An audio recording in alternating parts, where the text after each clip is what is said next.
Oh, fuck. Hey. Hey, besties. Good morning, bad bitches. Ah. I love when that emote gets used. It makes me laugh so much. Disclaimer, I fucked with my mic again. If it sounds like beans, please tell me and I will undo what I did. If it sounds scrumptious and delicious and perfect, please tell me and I will continue to think that I'm God. Thanks so much. Hi, guys. Hello, everybody. Good morning, good afternoon, good evening. Whatever time it is for you. Hello, hello, hello. Hey, best. Hi. You sound good so far? I love when that happens. Just so we can tell properly, it's gonna happen. My hike, honestly. But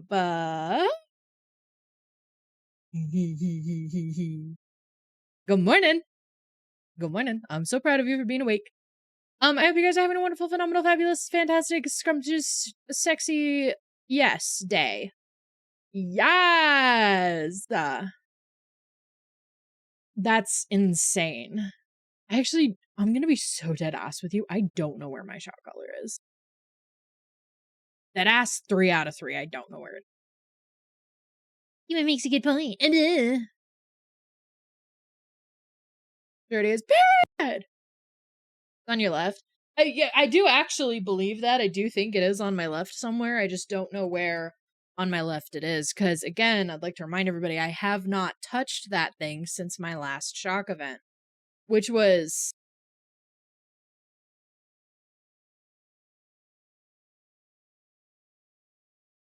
I don't know,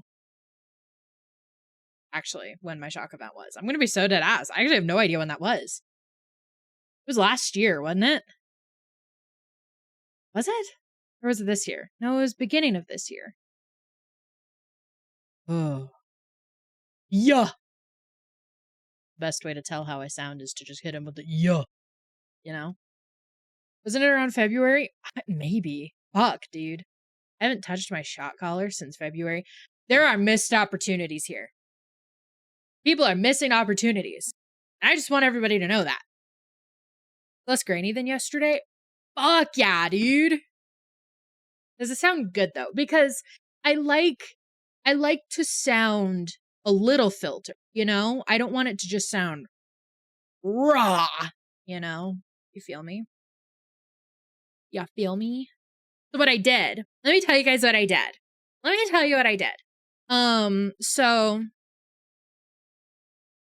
I shouldn't take it off. I'm sorry. Having a thing strapped to my thigh. I also would like to remind you guys, I have thick as fuck thighs, and so the strap to my shot collar can't go all the way around my thigh. So I have to like brace it up against things because it won't go all the way around my thigh. You just staticked, but it was much better than it was. Like I clipped, or what did I do? This is bad to me. I'm gonna get you. I don't know what I was gonna say. I'm dying. No, I like to pop. It popped? Damn. Didn't completely use your voice. Well, I guess that's something. What was I gonna say? No, so what I did was, so I usually have a pretty heavy noise suppression on my filters in OBS because you could not pay the people in my apartment building to not constantly be slamming doors and screaming. It's a really good time. And sir, I have pretty heavy noise suppression on. You also could not pay me to turn off any fans in my house. So, that's also a thing. So I have pretty heavy noise suppression on. But the noise suppression on OBS is historically beans. But I didn't have a different one to use. But with my new Elgato Wave XLR mixer, it has its own plugins. Shiva, I love you. It has its own plugins and own filters that you can put on it in the mixer software. And so there's a noise suppression um in that I put on. So I turned off my OBS noise suppression and I'm using the Elgato one. We're going to see if you can hear absolutely everything in my apartment building today. But in theory, that's also going to help me sound a little bit better and not as unold. You know? You feel me? So we should get you a second shot collar, then you can attach. So, why do you want to hurt me so bad? Huh? You freak? Or sounds better. Hey, so I know what you are. Welcome back to Steven Universe songs. Know how to make me cry. Which one? Which one? The answer is yes, but which one at this moment? Which one at this very second? I love Steven Universe songs. Ah. Bro, I love Steven Universe. I love Steven Universe. That shit makes me happy. Hello, Unlucky. How are you? How are you? A little bit too, but damn. No, honestly. Honestly. Genuinely me. Yeah, you're terrible. Anyways, so that's what I did. So, I want my cover right now, but I am the giant woman. Somebody else needs to sing. Here Comes the Thought is one that gets me every time. I can't listen to Here Comes the Thought without crying, which is really inconvenient. I love Here Comes the Thought though. That one, let me tell you, when I first, so I started, this is a little story time. Little story time. It came on real. Little story time. So I started watching, I started watching Steven Universe before I had my gender crisis. Right? That turned me non-binary. But then I watched Steven Universe through my gender crisis. And let me tell you, the meltdown I had listening to Here Comes the Thought during my gender crisis. Woo, buddy. Woo, buddy. The song is very dear to me. The song is very, very dear to me. Right? So you get me. You get me. I feel very strongly about that song. That song is very special to me. That song is very special to me. I love that song very much. No, I would love to do some Steven Universe covers because I want to do what the fuck is the intro song? Hello?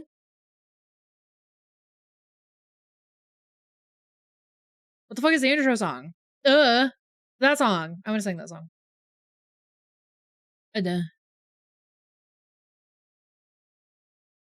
Let's lock in. Lock the fuck in, Ghastly.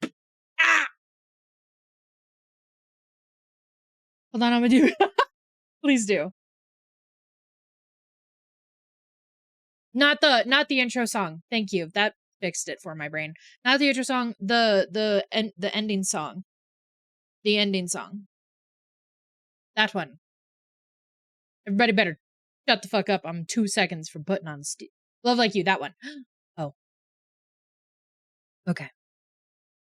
No, I would really like to do Love Like You. I would really like to do that one. I would really like to do that one.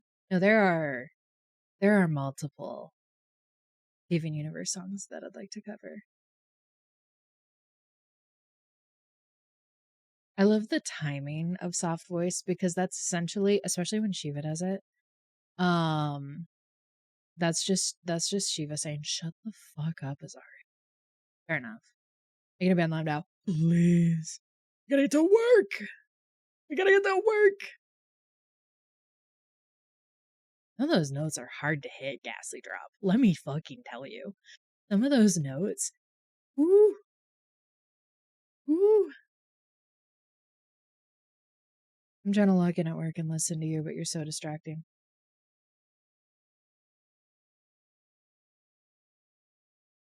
You're more of us as singing. You're sweet. You can tune it down if you want. I may need to drop my portion a little bit.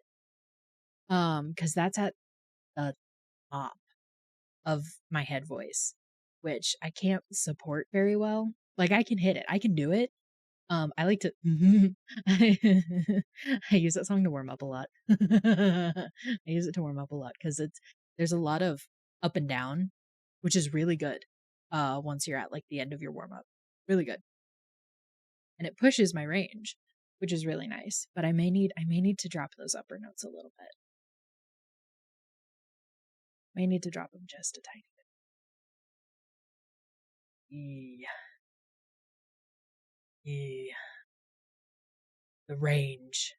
The range on that woman that I do not have. Oh, brother.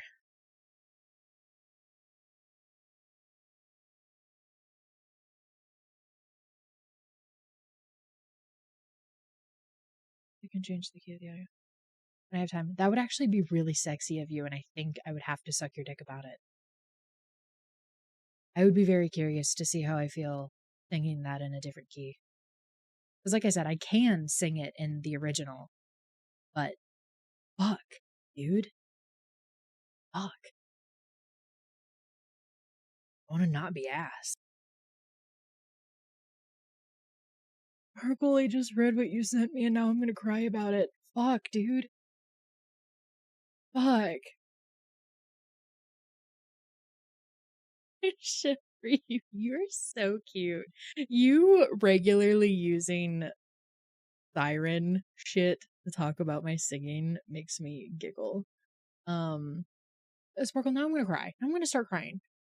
Meaning that as a making of a cover video. Like a fucking documentary about how I make a cover. Not very exciting. Really just consists of a lot of crash outs. And me not knowing how to hit a fucking pitch. You guys know that. Like when I do a cover, I'm actually absolute beans at finding a pitch, which is why whenever we get around to doing a quote unquote karaoke stream, it's really going to be a sing along stream because I can't find pitch on my own. I can't do it. I'm always flat. I can't do it. I have to match pitch, which I know is just like a training thing. That's a skill that's like right. I know I know it's a training thing, and I just need more practice. And I need to learn it. But fuck, I can't find a pitch on my own. Holy fuck, dude. Um, so I've never watched Steven Universe. I never heard. Here Comes a Thought until you talked about it. Lovely song, isn't it nice? I love Steven Universe. It's one of the gay cartoons. That's what I call them. That is very, very near and dear to my heart. It's not my favorite anymore. Um, not my favorite anymore, but it is very dear to my heart. It is very, very dear to my heart. It was really cool to see a lot of different gender representation in what should be a kids show when I was having my gender crisis. That was really nice. It was really nice. And then after that, seeing Shira and seeing different gender representation in Shira, and then Owl House, seeing Rain, I wanted to sob. I did sob. I did sob. I'm so agender. And seeing non gender conforming people in cartoons makes my soul so happy. I think, I think, um, I think Bo was such a great representation of just a character because Bo is a guy, Bo is a mask presenting person, but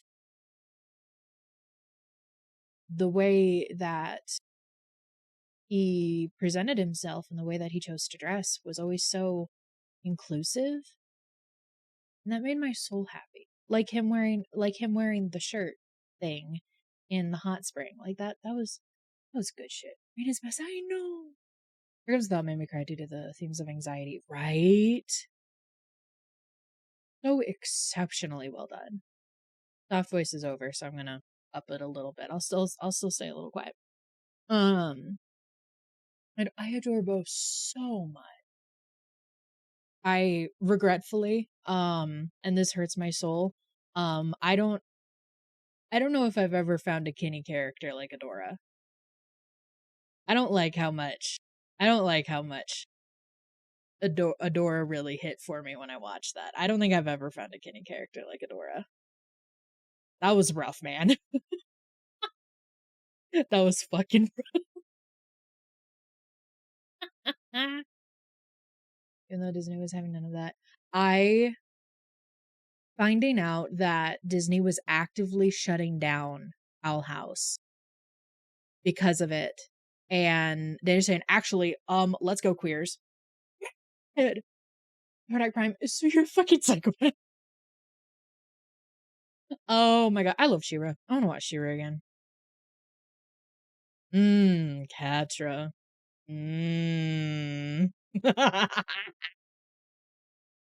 Oh, fuck. You guys know that I have a I have a Build-A-Bear named Glimmer.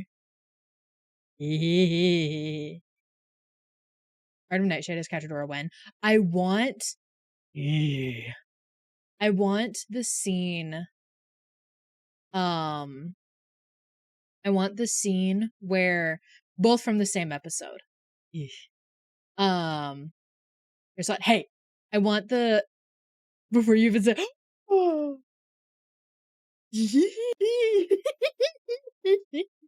ah, I just I know what you heard. I need it. I just really love Cachadora. I just really love Cachadora. And the fact that I'm an Adora Kinney and Aki is a Catra Kinney, I I think we need to kiss about it. They were ladies and they kissed, you know? You know? Also Disney's performative support of queer people puts the cherry on top. Like, yeah, we accept you, just not on our shows and movies. Right. Isn't that crazy? Isn't that great? I love that. I love that. I think we need to make out about it. You know what I think? This is guys, I need us all to be on the same page here, especially because Aki's not here, she's at work. I need us all to be on the same page here. I need us all to start a petition to get Aki to do the hey Adora. Can we start a petition to get her to do that on behalf of women lovers everywhere? Please. I'd like to be a little gay for a little bit. Pretty please. Right? Right? Oh my god, yeah. Thank you. On behalf of women lovers everywhere, I need to hear her, especially because like think about it. Aki Nation unite real quick. Think about it. Whenever she drops her voice and she gets that extra little bit of rasp in her voice, yeah. Sorry, I love my wife. In case you guys forgot how much I love my wife.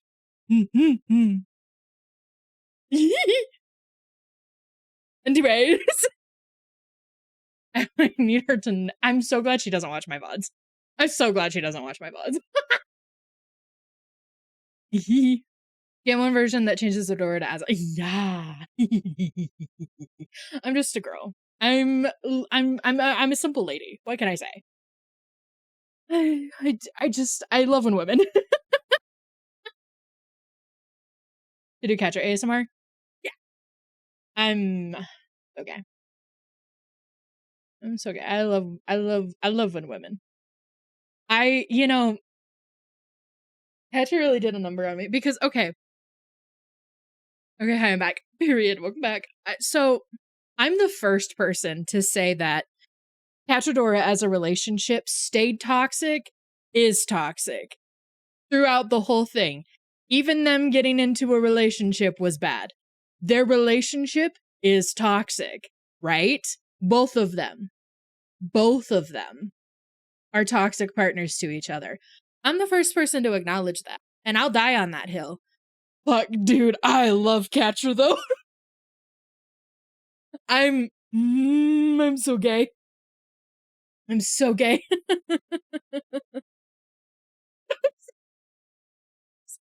Because listen, I love me some Cachadora.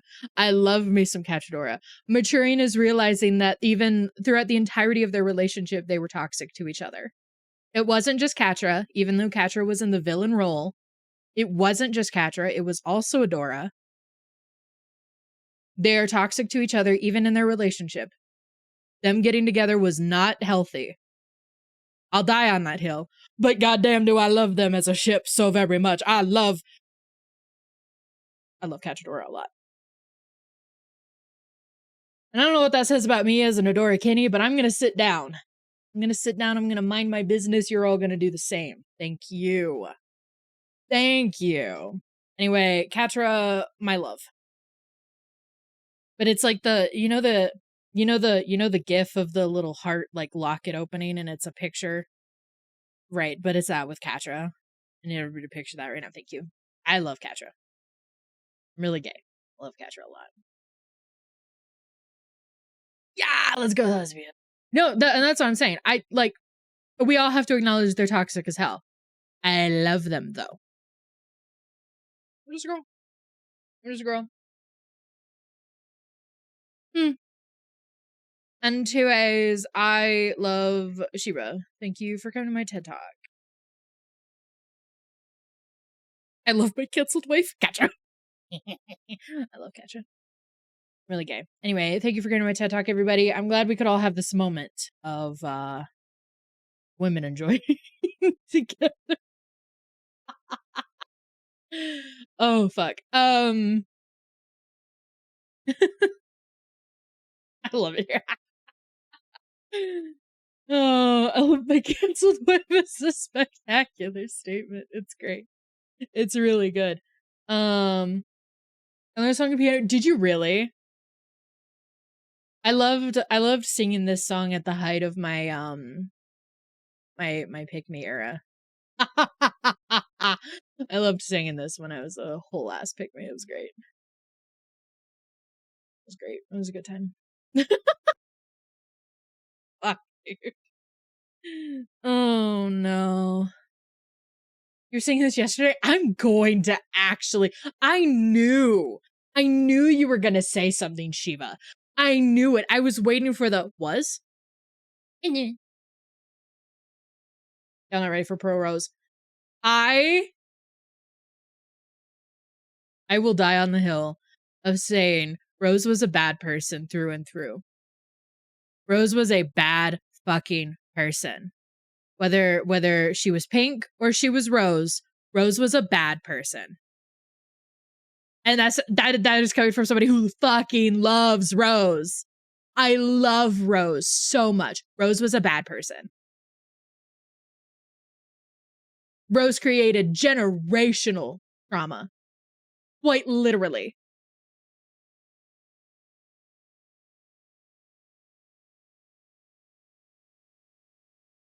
I love toxic women. No, I love Rose so much. Rose is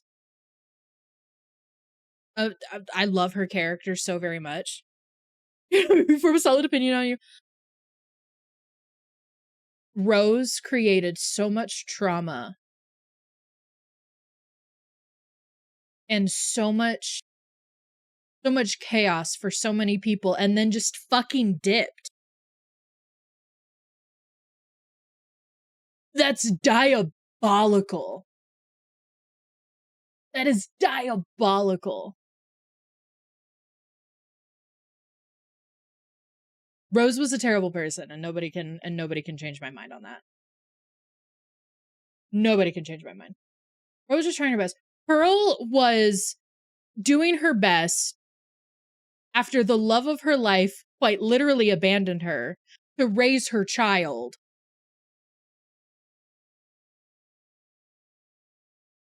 And then had to spend a lot of time unlearning the behavior and the thought processes that Rose instilled in her.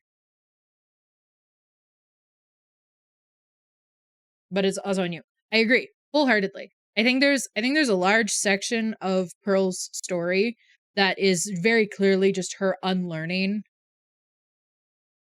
what Rose instilled in her.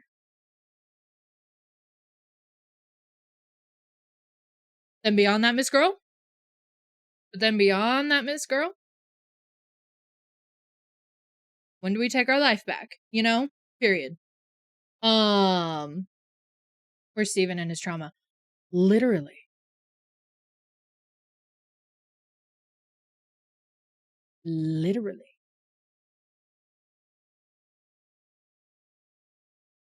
Capable of understanding how she was used. Real. Real. That's fucking true.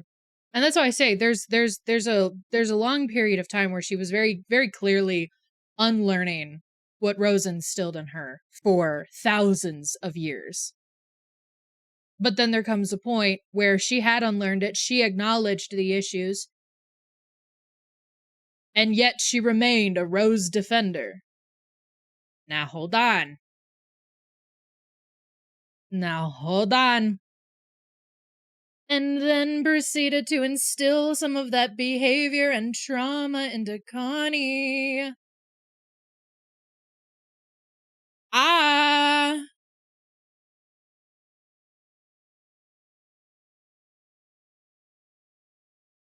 Okay, fair. Let's not talk about what she did to Connie. I'm just saying. I'm just saying. The parental let me make you into what I couldn't be. Now hold on. Now hold on, Miss several 1,000-year-old entity who's doing this to a what? 12-year-old? Hold on. In her defense, I saw art of her real buff and it got me thinking, well, I don't think that's really a in her defense thing. Trauma doesn't excuse bad behavior. Trauma doesn't excuse bad behavior, nor does it excuse inflicting that trauma onto other people. Mm-hmm. No, I love Pearl. I love Pearl. Pearl definitely has her own share of actions that we need to side eye a little bit. We need to say, Miss Ma'am. We need to say, Miss Ma'am. When are you gonna get your shit together? Anyway, I love Garnet. Garnet can do absolutely no wrong. I don't care. I will be a Garnet defender until the day I die. Garnet can do absolutely no wrong. Thank you. Thank you. But hold on. Ah, nope. Nope. Garnet can do no wrong.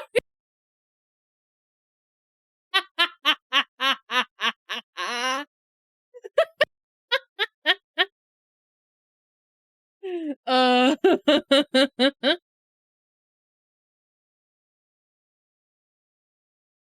think it also extends to Steven.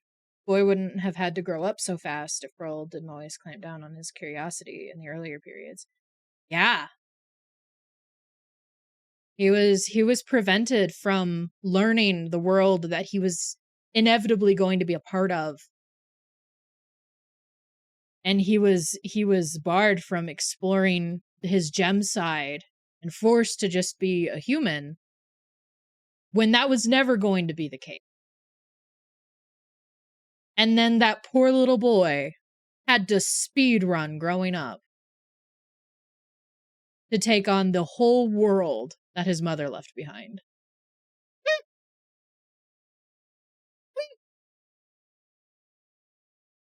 Oh, you poor thing, May. Yeah. Yeah. When I got too serious, he had to speak. Exactly. Exactly. Baby. Yeah. That shit broke my heart. That shit broke my heart. I think the writing on this was absolutely incredible because you could see the transition from Steven being just a little boy who was doing his best to figure out this whole gem thing, and then the weight of everything that got thrown on him really hitting him, and how much more serious Steven got, and how much more by the book Steven got. And that was so sad to watch. I like how they just forgive the diamonds just like that. Like, hello, they're bad people. They regretted their actions. I agree wholeheartedly. That was really rushed. The guitar era. Stop! Elder Steven at the same time, though. Like, how are you negotiating intergalactic peace, but then can't acknowledge you're being a bitch to people? Period. But I think that also shows the inconsistent growth that he had to do. He had to speed run growing into what Rose needed to be, right? He had to speed run into the gem side of things and to becoming what he needed to be to maintain that peace, but he didn't get to grow up as a person. And let's look at his support system and the people he was raised by. He was never in a position to learn how to emotionally regulate and also acknowledge how he was treating other people, because he wasn't given the opportunity to learn how to do that because he had to be forced into the gem position. Sorry for that. You committed war crimes. You get sidelined a lot. Yeah. Yeah.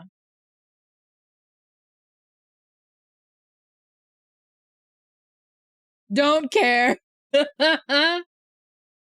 Issues. No, honestly, speak on it. Speak on it. Speak on it.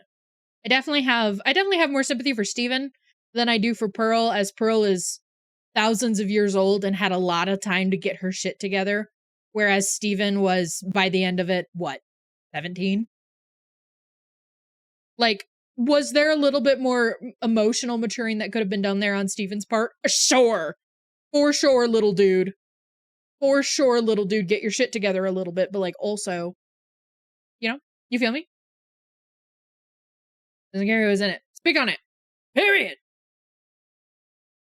I love how this is like a regular topic for us. We every now and then, every like several months or so, usually when Ghastly's here, who starts talking about Steven Universe, we get into a really long, in-depth conversation about the characters and the complexities of Steven Universe, and I really enjoy that, honestly.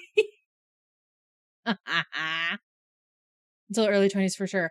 I think little dude was needed to fight demons, get into a reasonable level of emotional maturity, because he had to,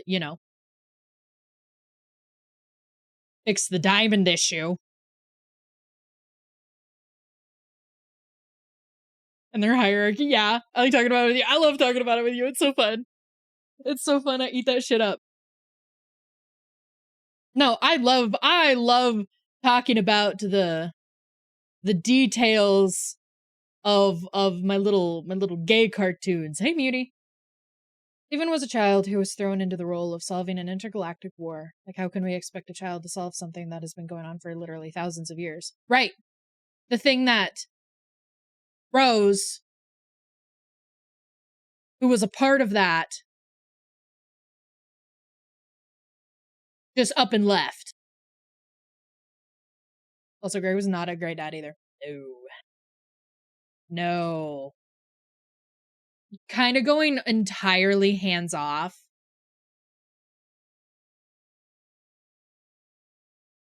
to have his child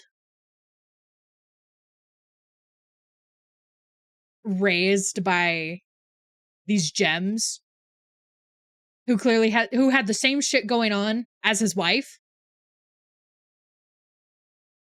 No, they could absolutely never convince me that Greg was a good dad. Absolutely ever.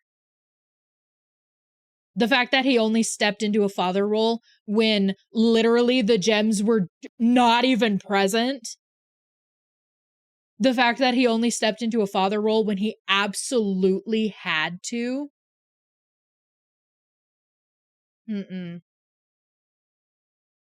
Mm-mm. Mm-mm.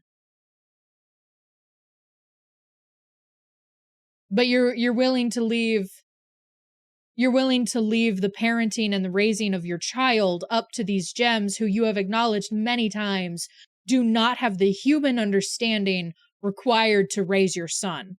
But you won't do it. Right.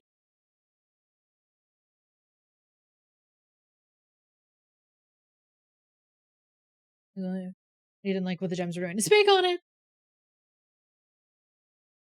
His mom was the only real adult in Steven lived, not gonna lie, for real. Sadie and Lars were better father figure. Yeah.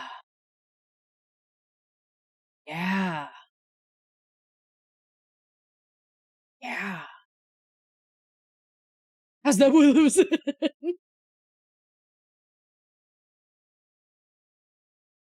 Pissed me off. Ooh. Ooh. I'm actually sad. That's so crazy. That's so crazy. Maybe that's also why I get so worked up about those. Ooh, we're connecting some dots today. Ooh, that's crazy. And anyways, have that on them big jobs, bows. Ooh,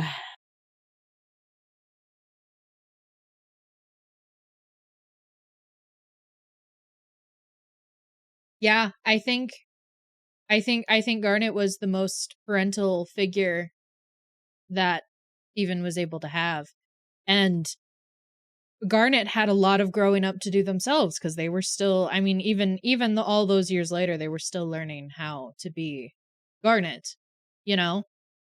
And but Garnet absolutely was the most parental figure. And we also saw that a lot of the most emotional growth that Steven was able to have was from Garnet, was from learning from Garnet.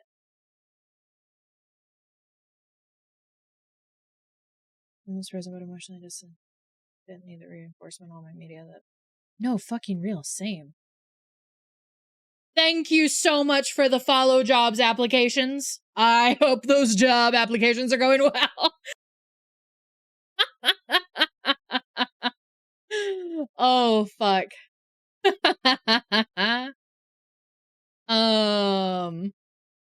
Damn. A narcissistic mother. Oh, damn. Damn. Every time I blink, I see it. You know, honestly, I haven't gotten a compliment like that before, but honestly, I dig it. Thank you very much. Thank you. Oh, fuck. Feel chasing and retreating to the darkness. Ah! In my opinion, it was the best out of the gems in being a guardian role. Amethyst was more like an older sibling. Yeah. No, Amethyst, I think Amethyst did a lot of that, did a lot of growing alongside Steven, which I think was good for Steven in some ways, not in all ways. I think in a lot of ways that added more that added more weight to him than he needed at that age. But I think it was also good for him to see what it was like to grow in the ways that they both did together at the same time as he was doing it, you know? As ways in my heart. Me too. Comfort character. Bigly. Would be the capital. You're so sweet. Thank you. Thank you, thank you, thank you. We are talking about Steven Universe. Yeah, yeah, yeah. Yeah, no, I think emotionally they had to do a lot of the same growth at the same time. Um and like I said, I think in some ways that was really good for Steven, and in other ways it was detrimental to his own emotional growth. Um, you know? You know? Steven Universe did do trauma exceptionally well. It did. It did.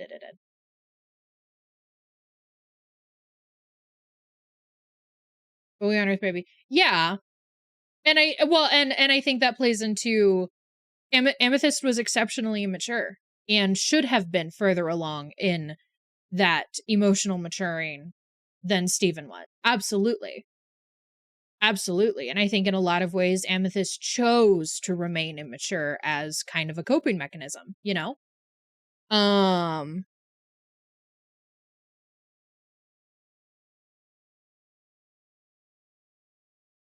This was a bitch sometimes.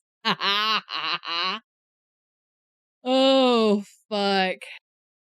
Returning into Rose, that one episode has stuck with me forever, right? That one was a rough one. That one was a rough one, dude. Bro, I fucking love Steven Universe. I fucking love Steven Universe. I love my little gay cartoons. I love my little gay cartoons. Good shit, man.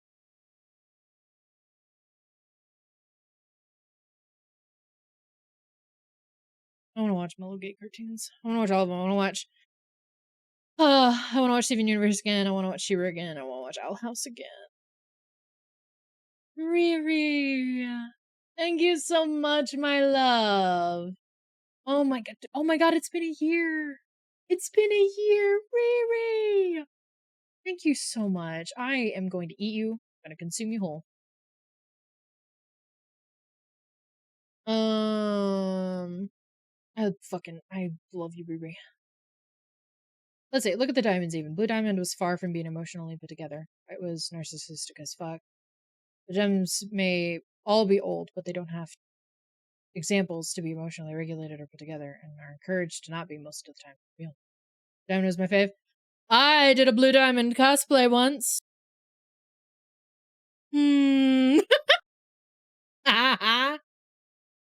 finish that one yet. Please do. Please do. Please do.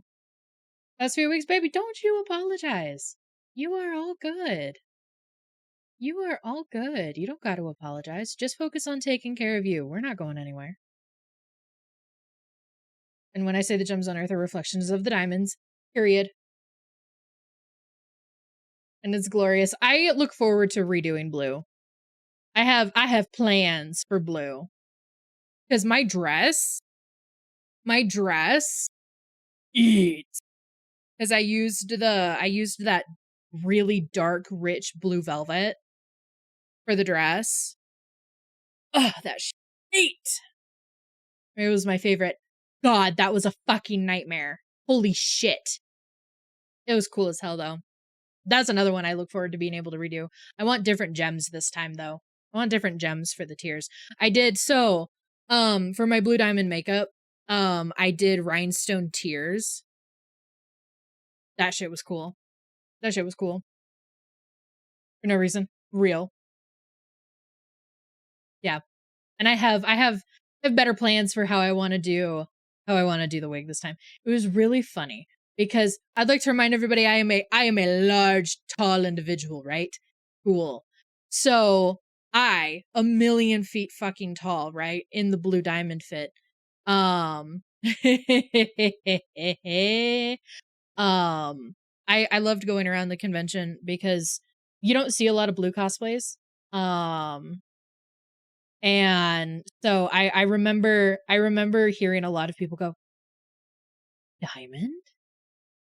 And then whisper, whisper, whisper, you know? It was really cute and it made me happy. It made me happy. Have you seen the trailer? I have. I'm excited. I'm excited. It's some solo comeback. Oh, fuck yeah. Oh, fuck yeah. I did. Let's look up to Azza for their makeup skills. I'm gonna eat you. I'm gonna eat you. I've loved watching your makeup improve as we've known each other. That's made me happy. What did you? No, I love cosplaying the big bitches. Yeah, Ghastly. Yeah, no, I've loved seeing your makeup improve because I've seen so much. You've always been good at makeup the whole time we've known each other, but it's been really cool seeing your makeup skills improve, and you also get more confident in your makeup skills as we've known each other. That has made me very happy. My makeup today, busy. Yeah, obviously.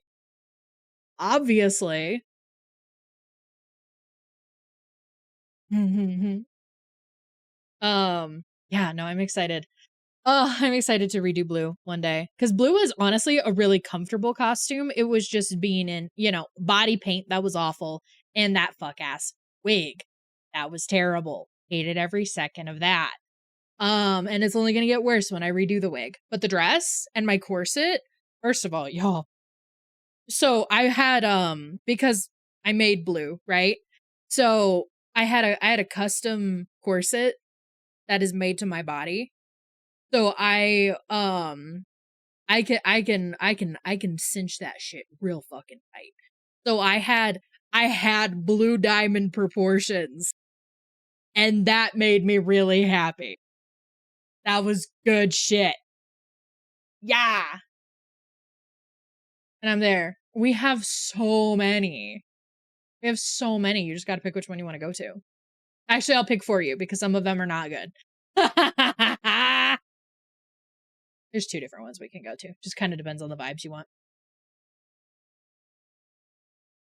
The other ones I ignore. I'm drooling and bricked. I look so viciously thick with my corset on for blue. It was so great. It was so great. And so obviously the dress was fitted to match my proportions in the corset as well. So that shit hugged real nice. Ah! I really look forward to redoing blue. I look forward to redoing blue. I look forward to redoing Rose too. Rose will be fun. Rose will eventually be a competition piece, which is why I don't dare try and redo her now. Oh fuck, because also I ain't touching that wig. I need therapy before I touch a Rose wig. Fuck, dude. I have a plan on how I'm gonna do it though. I have a plan. Rose wig, rest in peace. I have a plan. And then I gotta make the shield, and I gotta make the sword. And I gotta make them light up. No, Rose will be a bitch of a competition piece. I'll tell you what though, if I don't win Masterclass, I'm graduating. If I don't fucking win Masterclass, I'm graduating. With that costume? No, I'm just saying. I miss cosplay. I have the itch again. I'm not gonna lie. I have the itch again. I want to go to a con. I want to cosplay. Struggling. I'm struggling. Fine. I'm fine. Oh man. A con last month. How was it? Suddenly the glue gun is needed. I know. Will we ever get an immersion break to show cosplay? Probably not. At least not in the foreseeable future. I feel, and we know this. I feel very strongly about maintaining anonymity. Um, and even though I look very different in cosplay than I do in normal day to day, that's still the real bitch as opposed to the twink on the screen, you know?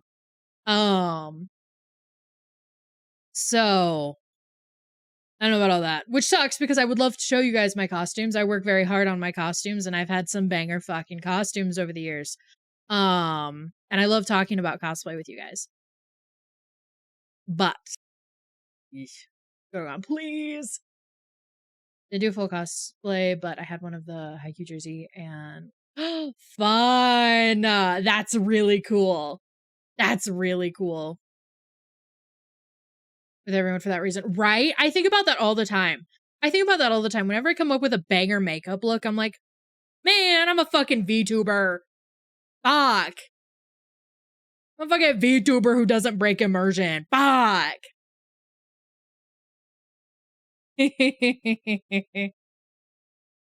None of you will see it. I can't wait to see it. As somebody who gets see it privileges, I can't fucking wait. There's a lot of K-pop fucking real. I'm I'm doing evil hands right now. Thank you.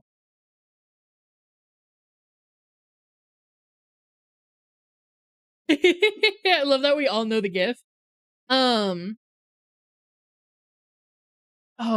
fuck. Yeah, I've had the itch. I think it's because I haven't done anything like crafty in a really long time. I think the last crafty thing I did was Blue Diamond. And that was 2 years ago now. And I can usually only last about 2 years before I have to make another costume. I think that's the biggest gap I've ever been able to do, is about 2 years. Only for fun. See, and I would, but I don't do anything for Halloween. You know? I don't do anything for Halloween.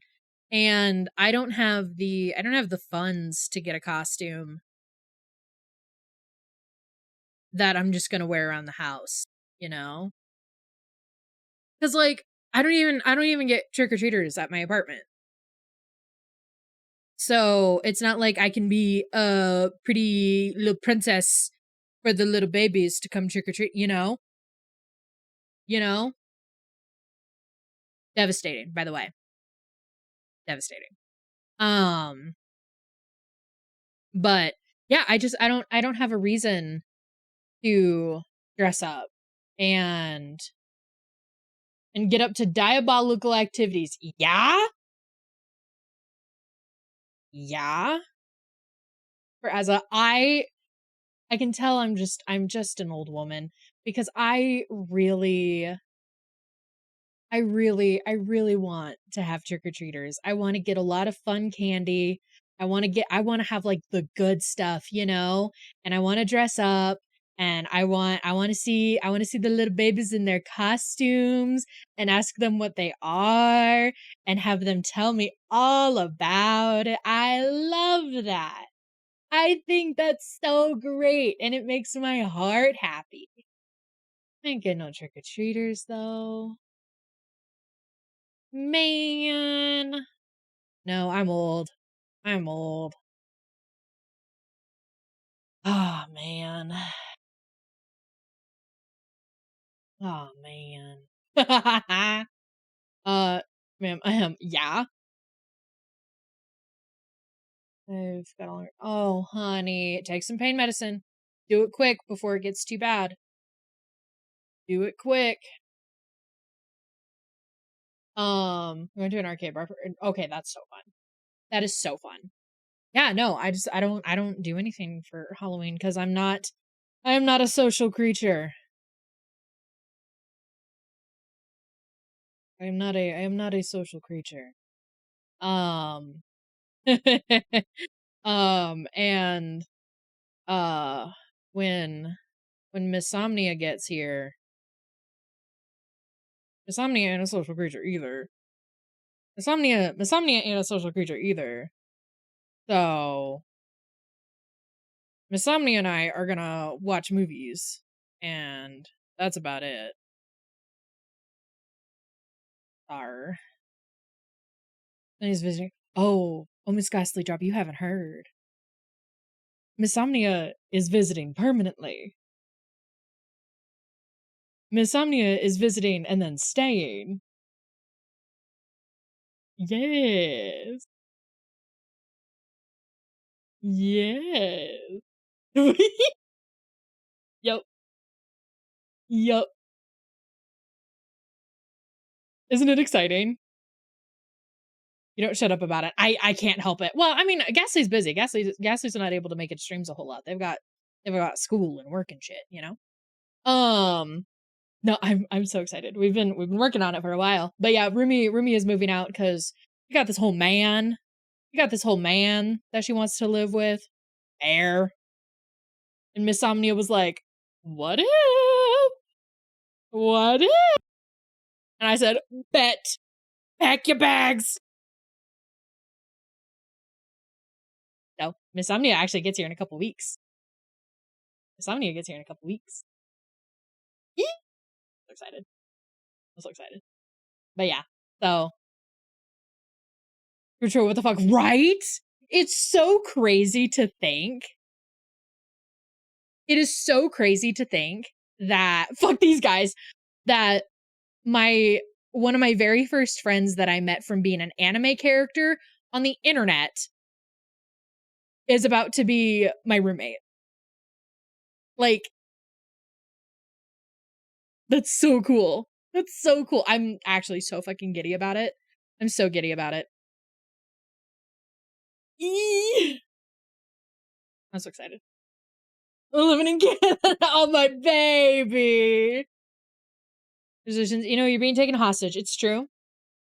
It's true. Rating some of these anime characters has been the most insane shit. Right?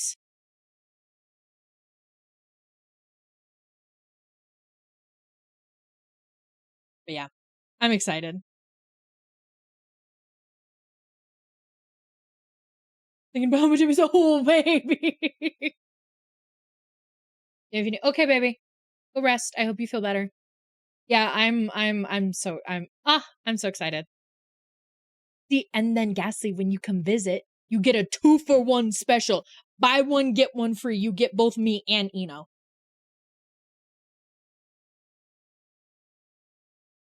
Isn't that fucking neat? And then Ghastly, and then we can then we can all go to a con together. Shut up.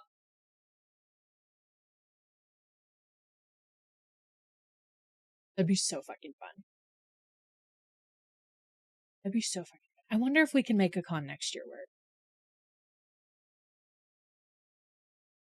I wonder if we can make a con next year work. I don't know. What's I saving? I was gonna say, I wonder if we could get you out for I think the one there's one that happens by my birthday. Full expedition to see my US friends. That would be so cool. That would be so cool. Cross country road trip just to see all your baddies. Our birthday, comrade. Well, yes. I wonder, hold on. I'm gonna see when the convention by our birthdays is. The fuck is the name of that convention? There it is. I can't type.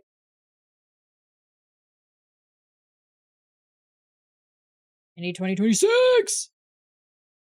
Road trip. Oh, shut up.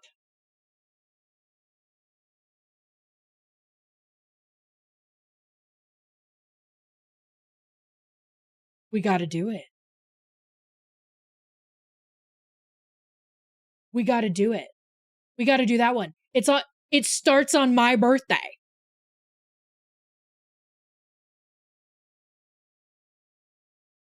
Brother.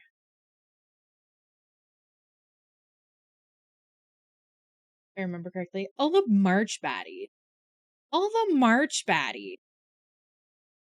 There are so many people with March birthdays, and that makes me so happy.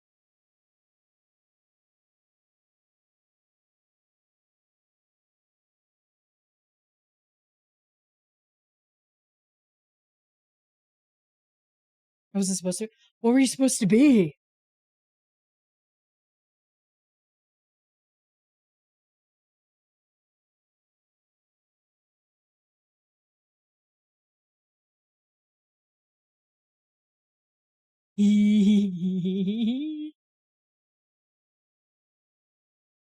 Gotta make that happen. There's early. Oh! December birthdays. My best friend growing up, her birthday's in December.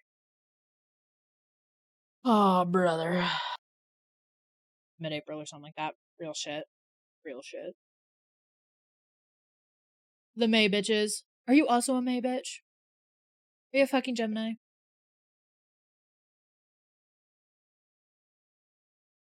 This is so cheap. What the fuck is it? I haven't looked at it.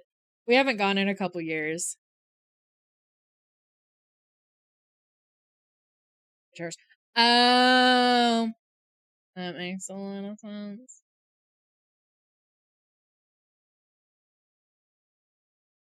And Ghastly, that hotel slaps. That hotel is so fun.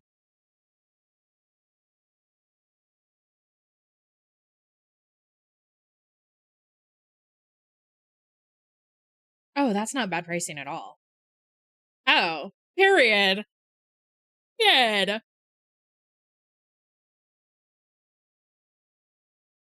Honestly, finding a full weekend pass that's under under $100 anymore is like actually impossible. So that slaps. Oh, we so gotta do it. I'm texting. I'm texting.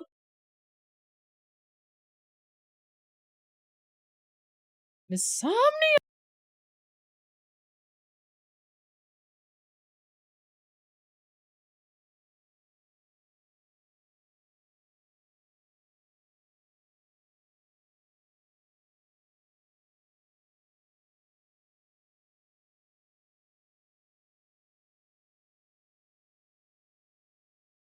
Period. That's crazy. That's crazy.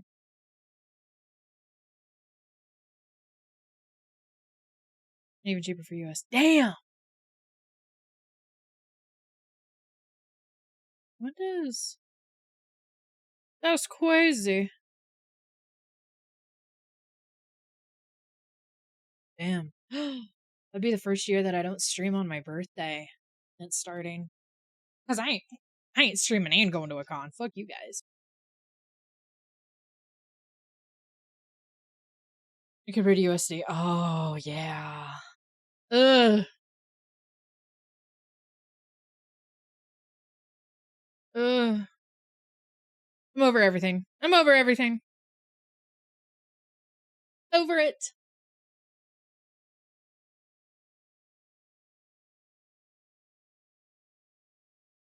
But exhausting. Oh my god, it is so it's so tiring.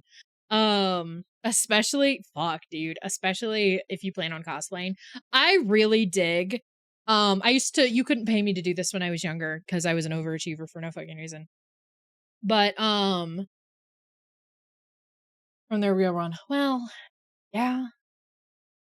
Um, but I have learned why am I dropping frames? Shut up. I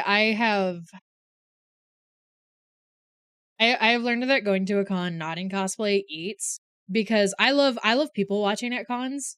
Like I wanna do stuff, you know? The heavy makeup, the undoubtedly uncomfortable shoes, the undoubtedly uncomfortable costume. My eyes hurt because I'm in contacts that I shouldn't be wearing because I'm in circle lenses, not regular contacts.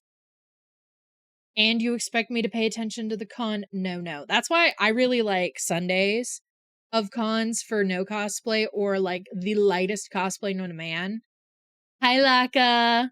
Because, ugh, ugh, I want to look at shit.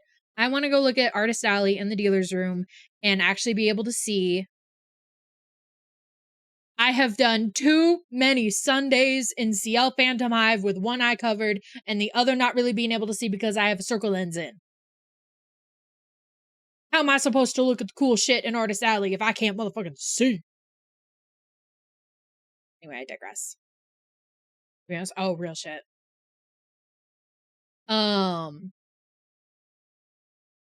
Yeah. Saturday, heard, go all out. Absolutely. Friday, maybe. Depends on how early we get to that con. If we get to that con any later than 3 p.m., nope. Nope.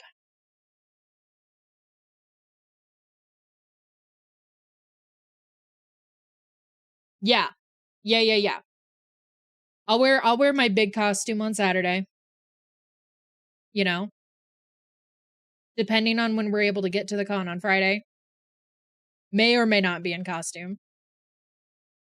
Like Friday is when I like to wear Lukua. Mhm. I like wearing Lukua on Friday.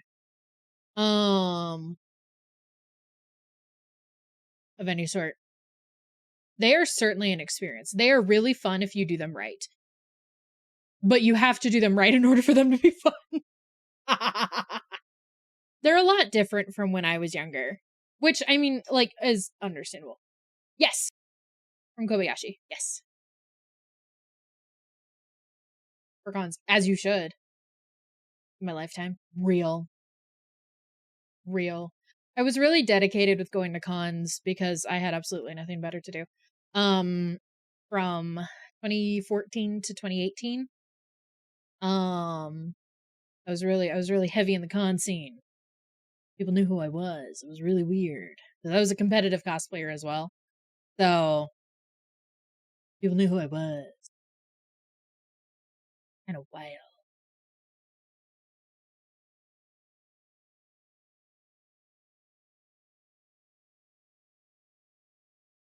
They're still new to me. Real. There's so much different from when I was younger. There's so much different. Which is fine, but like, not to sound fucking old. I've gone on this rant many times. I miss how cons were when I was younger. I miss how they were when I was younger. And that's coming from me, somebody who does not like socializing, who's very introverted. I miss the social aspect that is just gone from cons now. Back in my day, I know, a crisp 2015.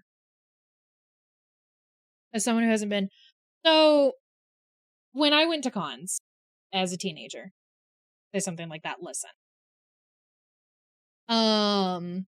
when hi sweetheart, welcome in. When I went to cons as a teenager, um, cons were a lot more reliant on the social aspect. It was a lot less about the visuals and it was a lot more about the social. That's when cosplays looked a lot worse.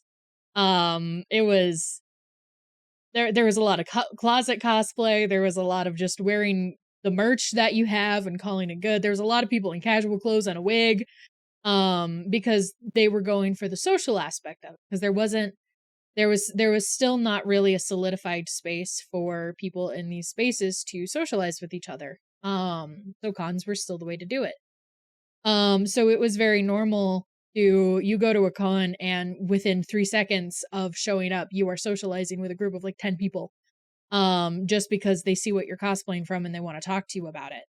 The fact that I cosplayed CL from Black Butler was a conversation starter for hundreds of people at a time.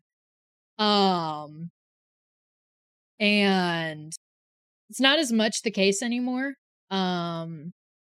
You don't really just go up to people and talk to them about their costumes anymore. You see somebody in a costume that you like and then you go look for their socials and then you comment on their socials. So the social aspect has died out a lot. And it's a lot more visually focused. It's a lot more having the really pretty, really popular cosplays. Which is great because then you get to see some really cool costumes. Or you're in nothing at all. It's either it's all or nothing. You are either in a full intense costume or you're not cosplaying at all, because going to cons is ungodly expensive now. Whereas back then you get a weekend pass for the con for $45. You get a room in the block with 6 other people for a 1-bed hotel room for $50 a piece. You live off cup noodles for the weekend in a dream. And that's it, because you're gonna spend $2,000 in Artist Alley, you know. Whereas now finding a weekend pass for a convention that's under $100 is virtually impossible. Most are 100 to 145 for a weekend pass, and that's not even for like the big VIP bundles, you know. Can't afford to stay in the hotels anymore, even with the room block discounts. You have to you better hope you can commute. Can't afford to cosplay anymore. Like that kind of stuff. Like, so obviously because of how expensive it's gotten, it's difficult to maintain a lot of the stuff that we used to see in cosplay, because it's not feasible anymore, you know? People can't afford to do that, which is so fair. I can't. My bitch ass doesn't go to cons anymore like I used to.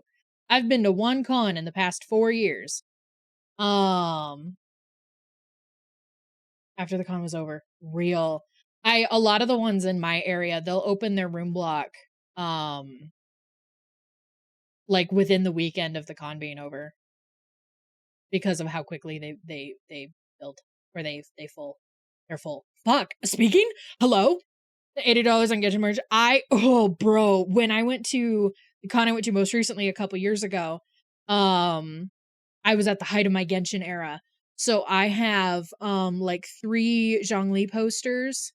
One was signed by his voice actor, and then a Scaramouche poster, and then an Arlecchino keychain, and then I have like 3 rose quartz keychains, all that I bought at this convention.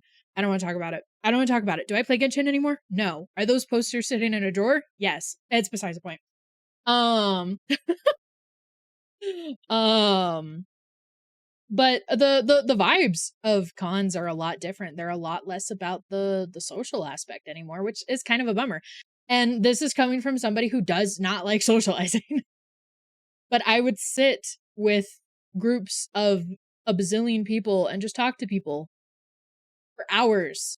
I would spend like 12 to 14 hours at a con on a day and just talk for eons and only take breaks because there's a panel to go to or the cosplay competition lineup has started, so we gotta go get in line, you know? And then you reconvene after, and then you continue to talk for several more hours until it's time to go, you know? And that's just not as much a thing anymore. And kind of a bummer. It's kind of a bummer. Um I call them other cosplay. People are fucking weird about it. I remember, bro, I went to a comic convention a million years ago now. And I was Ivy, right? And I very quickly learned that other Ivy cosplayers were actually the worst. Um and felt like other Ivies being there was a slight to them as an Ivy cosplayer, which I always found really weird. I think the concept of seeing other people in the same costume or as the same character as you um being like an issue is really fucking weird. That's really fucking weird. As somebody who's only ever cosplayed popular characters, um I loved seeing other Ivies and it made me really happy. Those Ivies did not want to see me though, which was interesting. The Harleys though. Oh, the Harleys loved me and that was great. That was great. And also being able to have the true Poison Ivy experience of being able to save Harleys from people in Joker cosplays that are being weird at them. I did that a lot. And that was really fun. And that really boosted my ego as a crisp 16-year-old. Don't talk to my wife. I don't know this woman, but she's cosplaying Harley Quinn and you're the Joker and you're being weird, so I'm gonna take her now. Goodbye. Did that a lot. It was really fun. It was super nice. Yeah, it was really weird. It was really cute being in that costume and having Harleys shout from wherever they were in the building, calling for Red. And I knew they were calling for Poison Ivy, and I would look, and then I would see cute little ladies calling for me. I love women. I love women. um, yeah, no, that was an experience. That was a fucking experience. Let me tell you. Let me tell you. No, I think cons are still fun. I think cons are, at least for me, and not everybody is going to have this sentiment, but at least for me, the way that cons have progressed now, I wouldn't go to a con by myself anymore. I wouldn't. I wouldn't go to a con by myself anymore. I don't think I don't think, especially like that, Riri, I don't think the post-COVID con scene is a place where I would do as well by myself. I used to go to cons all the time by myself when I was younger. Um, but I don't think I would go by myself anymore. I don't think I would anymore. Um, the shift after COVID was kind of diabolical. Go to buy stuff. Yeah. And that's what a lot of people do. Which is fair. Which is fair. But I don't think I'd go by myself anymore. Hi, Kabla. How are you, sweetheart? But yeah, I don't I think they're more fun when you have people with you. So just go with you. Bet I'm in. Like that alone, right? Yeah. No, I can't do it. I can only go to cons with people. And then you have to have the right group because cons with how expensive they are can unironically be really stressful. And so you got to make sure that you go with the right group of people. So you guys can still have fun, but still make sure all your shit's in order. Uh, uh, but yeah, cons are a lot different than they used to be. They're definitely still fun. They're definitely still fun, and I love going to them when I can. But they are an entirely different experience than they were. Fucking fuck, 10 years ago now. Shit. I'm old. You know what hasn't changed though that I really love? Random ass men in specifically the Kenpachi Haori from Bleach.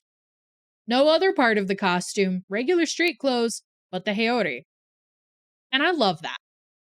Just random ass men in the Kenpachi Haori, that's it. That's it. Love it. Love it. No other part of the costume, not even the uniform underneath. Just the Haori, and I love it. And it's always Kenpachi too. It's never any of the other captains. Hi Lakshata. Never any of the other captains. Just Kenpachi. I love it. I'm here for it. I love seeing them. Con fashion goes hard. I love me some con fashion. Let me see what you want. Yeah, real. Thank you for the like, babe.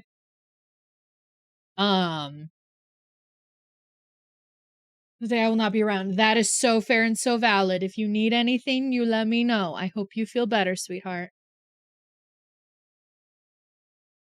Real. Sending you lots of love. Yeah, no, I eat that shit up. I love when random ass men are just in the Kenpachi Haori and that's it. Pop off, dude. Sometimes you're real lucky you see the Hitsugaya one. You see Hitsugaya's Haori. That's it though. That's it though. Back in the day, let's see Aizen's every now and then. Let's see the fifth. Yeah. Ever go to Razor Cons? I don't. Because I'm scared. I have yet to go with a group, at least as an adult. So I went to the raves when I was younger. Actually a rave in 2015 was my first ever Vocaloid concert because it wasn't an actual rave. They replaced the rave with a Vocaloid concert. Coolest fucking thing I've ever seen in my entire life. That is burned into my memory, and I'm really glad that it is because that was so fucking cool.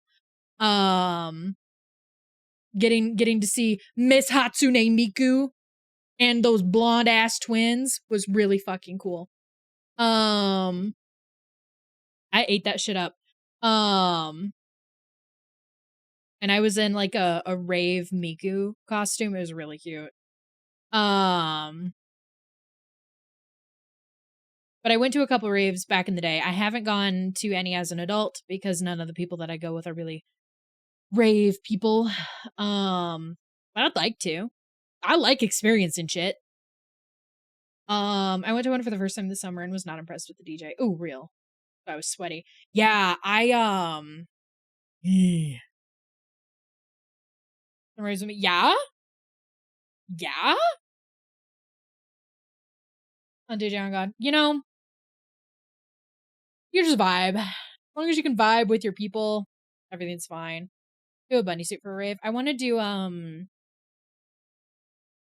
Wanna do oh, I had an idea. I had an idea for a rave costume, and now I don't remember what it was. I had an idea for a rave costume, and it was really cute. I don't remember what it is anymore. Chu, how are you? Weave. You couldn't pay me to put a bunny suit on. No, absolutely not. I'll sooner blow up. I put on a fucking bunny suit.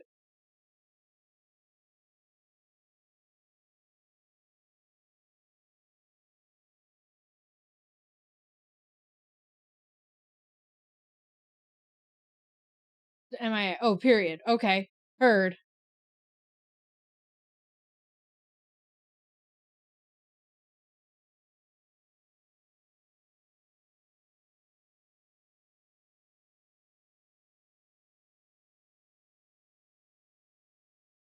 I'm doing as well. It's going fabulous. I hope you're having a good day. Fuck. What was I gonna say? What was I gonna say? Yeah. I don't know. I would want to do. I would want to do a fun rave costume. Let me get it for. Ooh, there you go. There you go.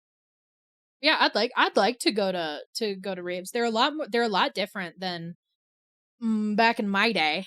So I'd like to. I love experiencing. You know what I fucking love though? Let me tell you guys. Let me tell you something. I love being an adult who gets to go to cons because I get to go to cosplay burlesque. Hmm.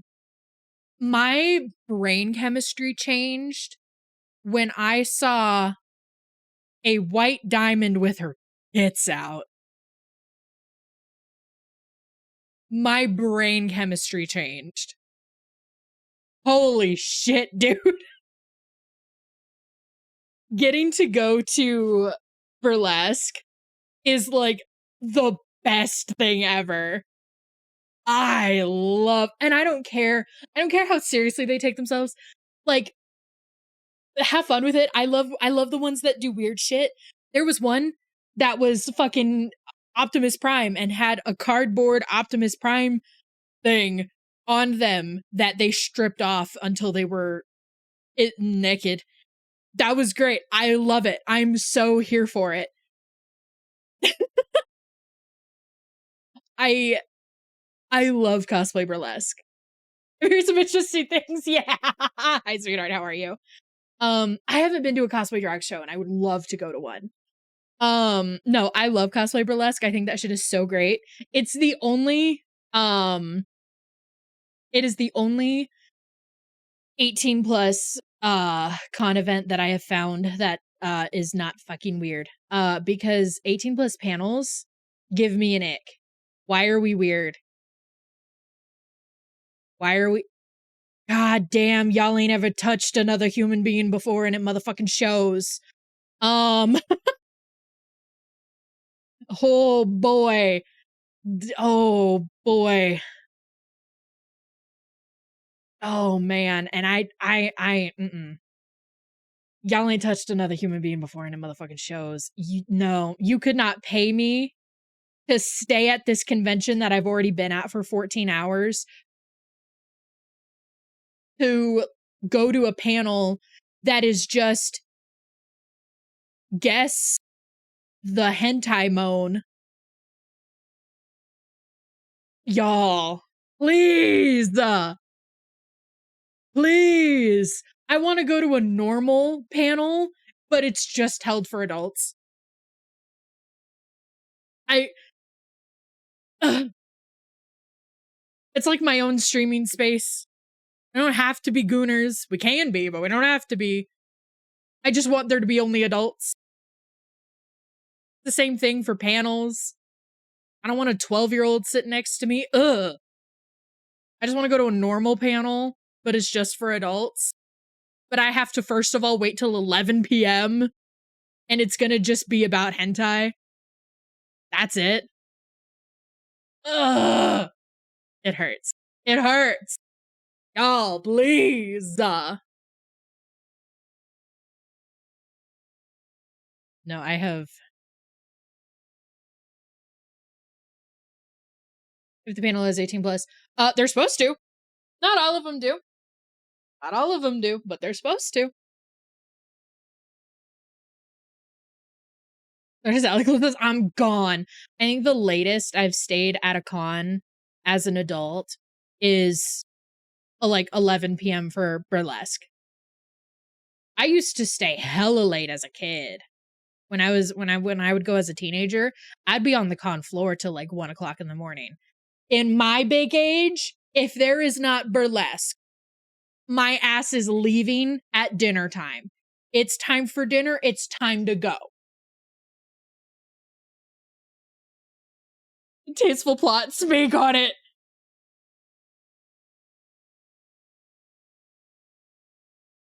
I know. But listen, it's time for dinner. That's what I'm saying. Like, if there's not something going on in main events, so if it's not the cosplay competition, if it's not burlesque, if there's not a big panel for a big voice actor, my ass is leaving.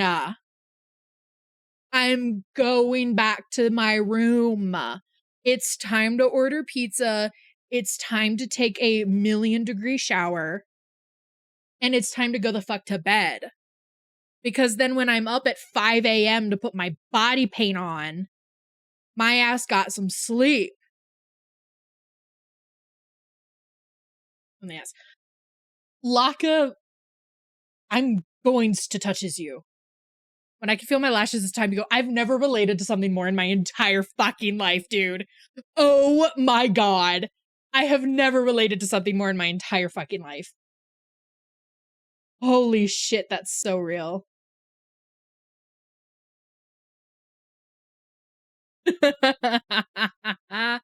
No, if I can feel my contacts or if I can feel my lashes, gotta go. Gotta go. Absolutely the fuck not. Nay, nay. Damn. Ice cream. Yes. Oh, yeah. God, it's been an hour and a half. God damn, y'all. God damn, y'all. I feel like every time we talk about cons or cosplay, I won't shut the fuck up for hours. I'm sorry. No, I love it. I love it. I think it's great. I think it's great. Yeah, oh man. Please continue. Hour 30 minutes. Yeah, I don't know. I'm just a girl. I'm just a girl who what was I gonna say? Can't be bothered to be at a con beyond 7 p.m. And I'm so fucking serious. I'm so serious.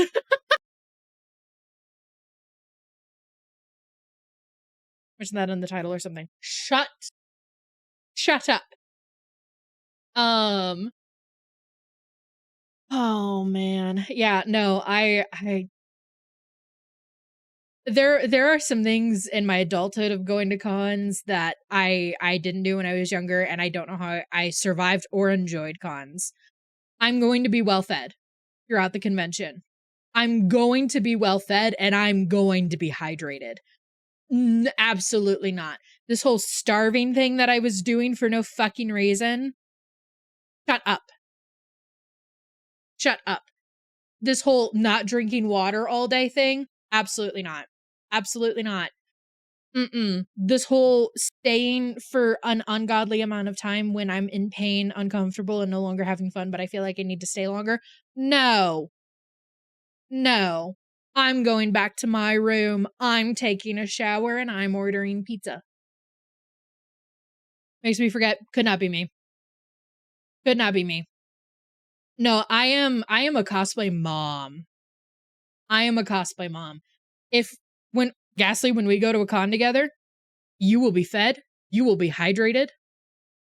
We're gonna leave at a time where everybody needs to leave so everybody can shower and rest and recharge. I am a cosplay mom. You're cooked. I also always have a bag of cosplay repair on me too. When I say I am a mom, I have pain medicine, I have different kinds of pain medicine. I have allergy meds. I have cosplay repair stuff. I have granola bars. I have B12 in case we drink. Like I stay stocked at a con. Oh, that's it. Nope. I always have a purse, and it always breaks the vibe of my costume. But it is worth it because I always have everything we could possibly need. Something's falling off of your costume? I got safety pins. I got needle and thread. I got glue. I'm so dead ass. I keep a mini glue gun with me. One of the tiny mini glue guns. I keep that shit with me. We are ready. We are ready.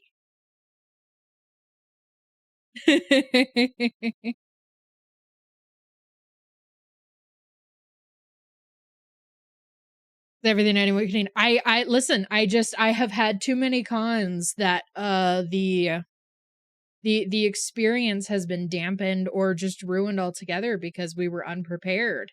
I'm not doing that.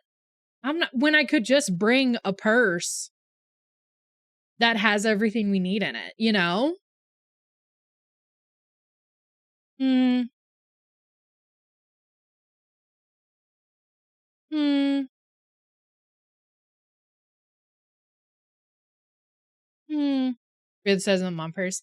I always have, so I carry big purses anyway. I carry big purses anyway. But I always have a big fucking purse for the stuff that we need. My goal is to also be able to fit a couple bottles of water in it and also a spare pair of shoes. Oh my god, I carry so much lash glue. I carry lash glue, I carry spirit gum, all of the stuff that could be needed for makeup touch-ups. Like at any stage, not just like my lip product. The whole thing. If somebody's wearing fake nails, we've got nail glue. We've got a file. I stay prepared. I keep that thing on me. I keep if I'm really good and I remember, I keep a contact case in case people are wearing contacts and for some reason they need to take them out. We've got phone chargers. We've got phone chargers. I keep that shit on me. I keep that shit on me. I did without that. You're so real for that. Let's go, mom friends. Let's go, mom friends. But yeah, I I always stay very prepared. And then when it's time to go, when I catch the vibe shift, when people are getting too tired, and they start to get fussy, what I'm not gonna do is tolerate fussy. No. You start getting fussy with me because you are tired or hungry or overstimulated. We're going back to the hotel room and I won't hear anything else. Don't care. Cause I'm so sorry. Yeah. And I'm gonna take your ass back to the hotel room. The second you start to get fussy with me because you need to eat or you need to sit down, get your ass in the elevator. Let's move it. God. No, you're gonna regret wanting to go.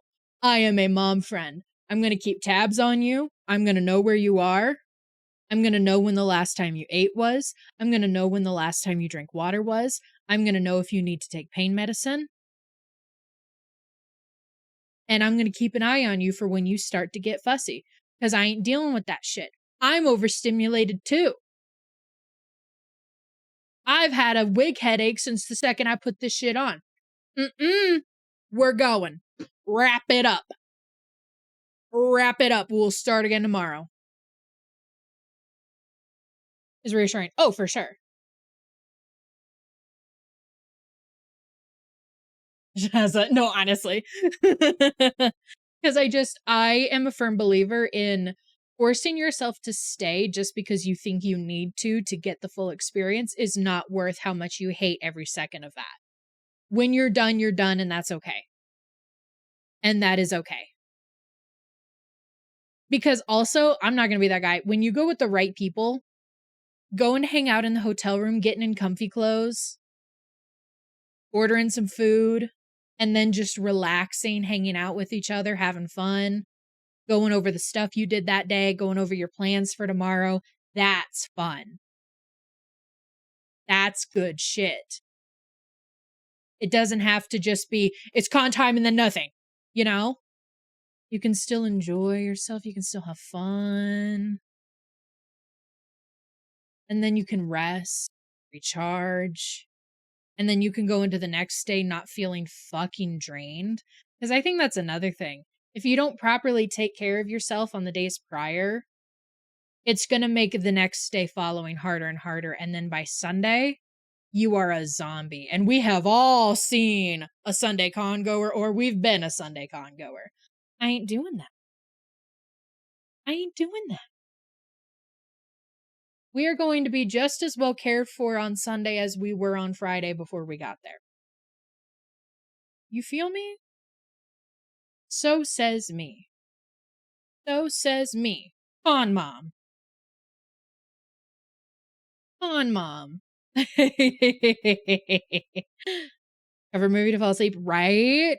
Somebody bring something to where we can have something on the TV. Or I guess, a lot of TVs like just come with like Netflix and stuff nowadays. See, back in my day, you'd need to bring like a Switch or something else even earlier before the Switch came out, so you could put something on the TV like YouTube or anything like that. See, back in my day, I ain't going to no ball pit at a con. Absolutely fuck not. Cons smell just as bad nowadays as they did 10 years ago. I'm doing that shit. Hi, sweetheart. Welcome in. Back in my days. Crunchy music. Damn it. I'll fix it.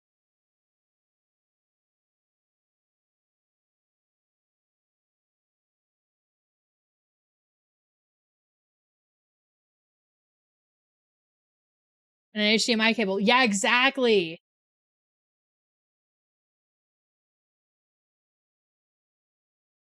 Yep. Okay. There we go. Crunch cupcakes. Oh, fuck. Yeah, so, yeah, I feel very strongly about the self-care during a con weekend, especially for cosplaying. Especially for cosplaying. Being in a cosplay can be so overstimulating and so uncomfortable. For the love of the game, Duh. Hey, thank you so much for the follow. I really appreciate it. Thank you.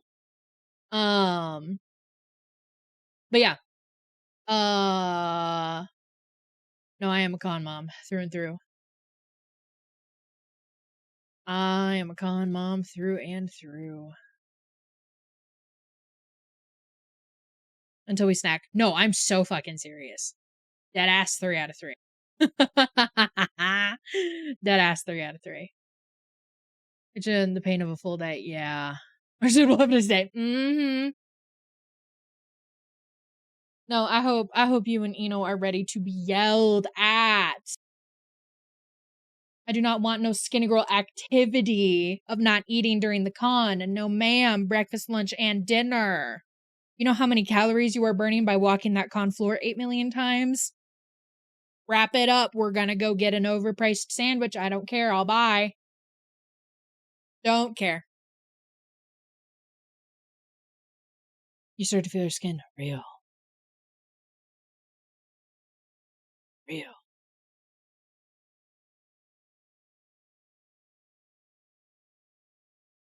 Mm-hmm. Anarchy. Hey, baby, how are you? How are you?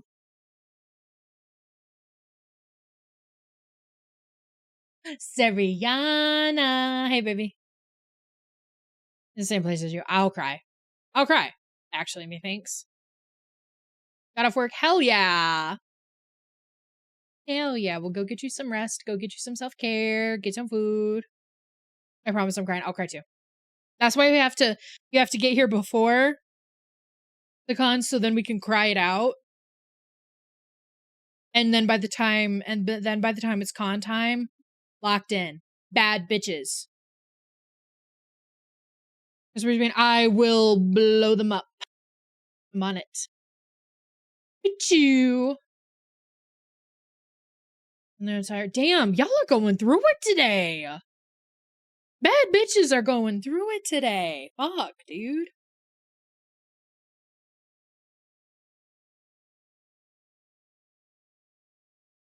Yeah. I just remembered I have a Celsius. Mercury retrograde. There's got to be something going on. A lot of planetary shifts towards the end of the year this year, so it wouldn't surprise me. Even give me stuff for your other stars. Oh, period. Nice.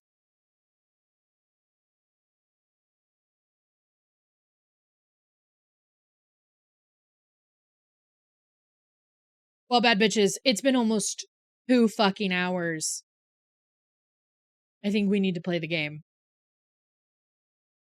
I think we need to play the game. I need to get back to your emotes. Okay, it's lock-in time. It's a lock-in. Ghastly, you gotta do my emotes. You gotta do my emotes. I got a game.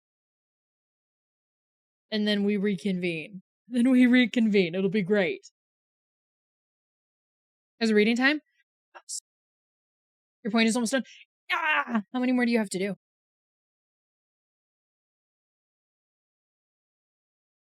So excited. So excited. Oh, period. Oh, period. Lock the fuck in, baddie. You got this. Trying dead. Period. You're a bad bitch. You got this. Easy. Easy. Let's lock in. Let's get this shit done. Okay, so today, my loves. Today, my sweet bookie schnookums. Hey, Soriel. Good morning, baby. Thank you for the alert, Ghastly. I love you. Mwah. You pit me. So today, my loves, we are playing the early access, early access, because the early access hasn't dropped yet, of a visual novel called Alaris. I want to say it's Alaris, and if it's not, execute me on sight. I'm very excited. I pulled you. Ooh. Ooh. I'm very excited. Very excited. This is gonna be super fun. I opened up the menu screen for this game, and I saw celestial shit everywhere, and my time is now. Mimir, hi honey. My time is now. My time is now. Celestial bitch. I said this in my Going Live post about it. Game developers making celestial themed games.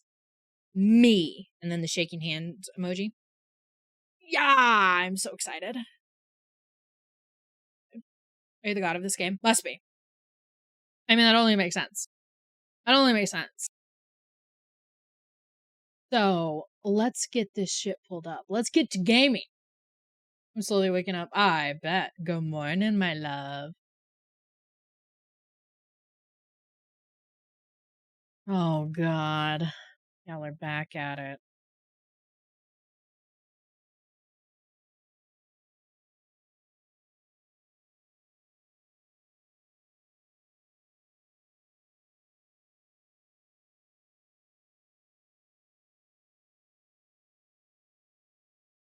Look at this. Look at this. They're so freaking cute. Isn't it cute?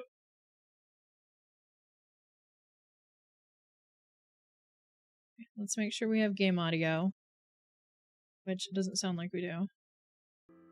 There we go. All of that. Isn't it cute? And they got little eyeballs on them too. It's really cute. Look at this shit. Look at this shit.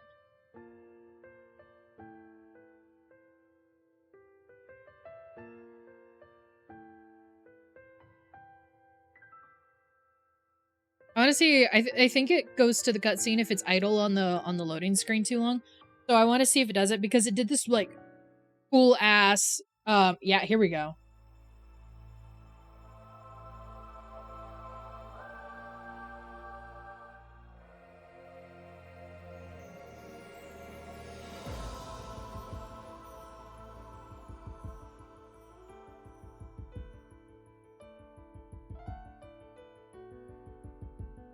Look at this shit.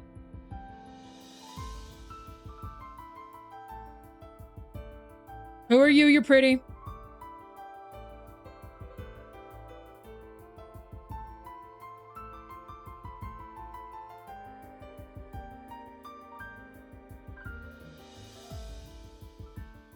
Look at this. Look at this. Look at this.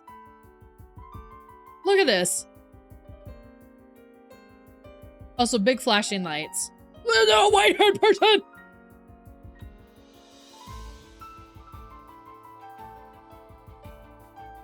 Smash.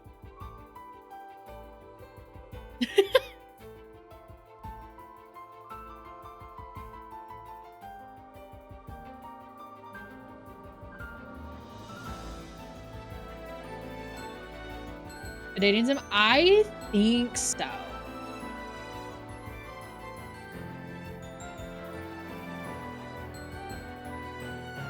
Who are you? Who are you? I don't know who they are, but I need them biblically. Look at this. Look at this art. Who are you? I need you.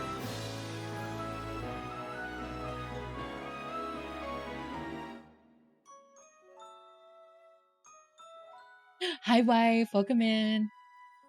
So, dear Crescent Studio, and I date them all. Please. Anyway, so this is gorgeous, and I'm so excited.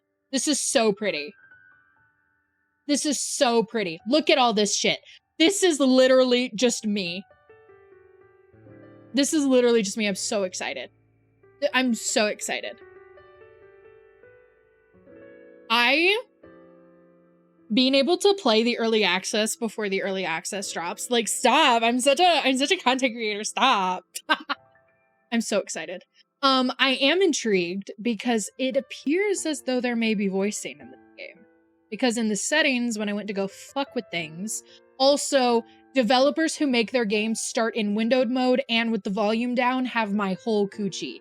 This studio has my whole coochie. Yes! In 2 ways.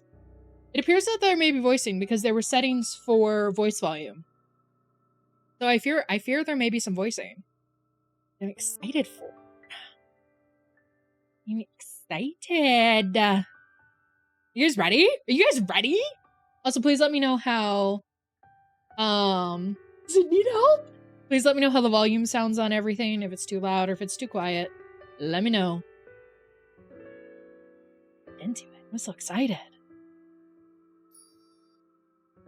I love when it sounds sparkly.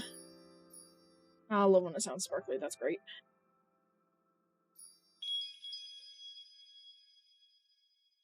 Alaris is a tale currently in progress. Like many things in nature, time may change some of its elements. Indeed, aspects of the story may transform before the final product. New components of the narrative may be discovered, and the way in which one navigates the world of Alaris may alter. With that said, it is our hope that this story, as it is, discovered thus far, is to your liking.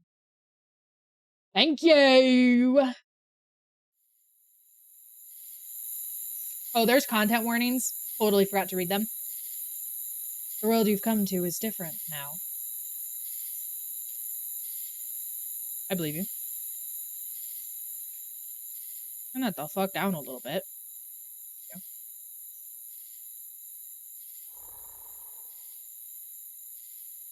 Looks pretty! Oh, dragons! Sorry, I got so excited.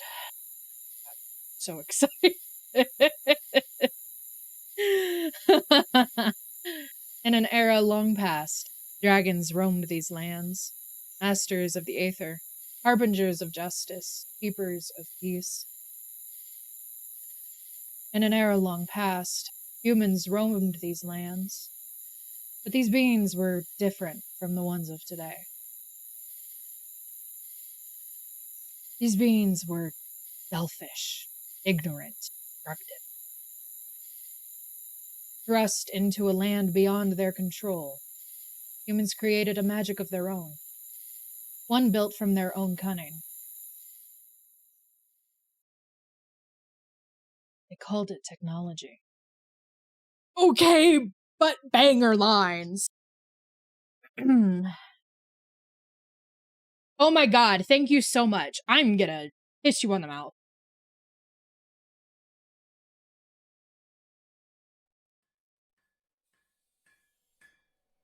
Technology was powerful. So powerful it rivaled even the might of their dragon protectors.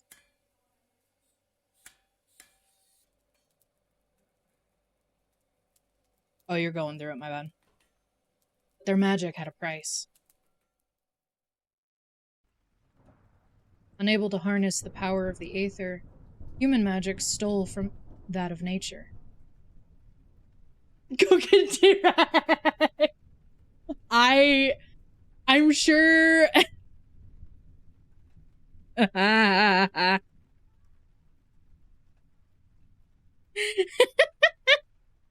I'm sure that Crescent Studio would love to know that their writing is infinitely better than Cocaine T-Rex. Dear Crescent Studios.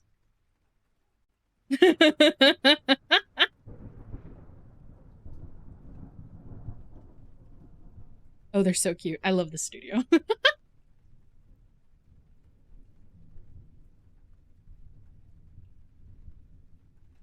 I know y'all would love for me to voice this.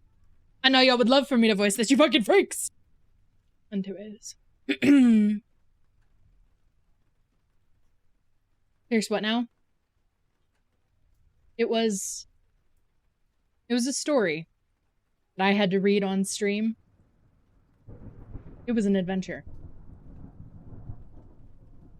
Ah.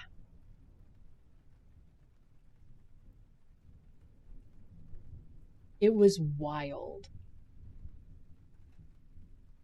Read Cookie Too. It was so fucking funny. I should have the VOD for it up on YouTube. It is the very last story that we read. It's so funny. It's so funny.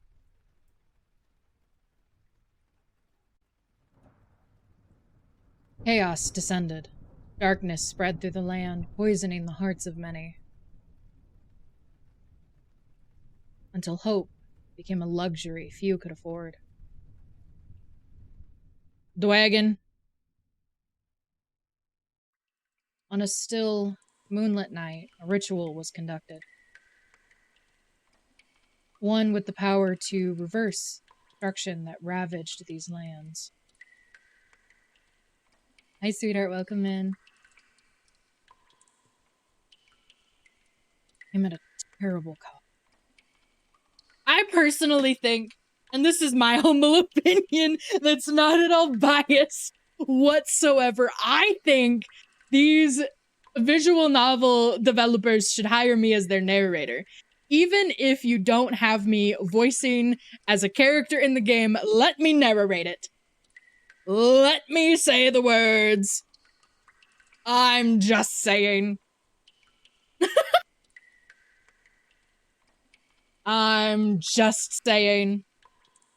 Please let us narrate. Dear Crescent Studio, what if I told you you made a Celestial game? I'm a Celestial VTuber. I'm also good at narrating.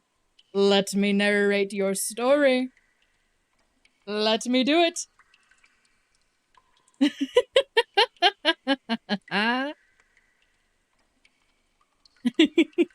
That's how we felt when we played when we played Lost in Limbo. The narration for that was so fun. I had the time of my life narrating Lost in Limbo. Lost in Limbo devs, let me narrate it. Thank you for going to my TED Talk.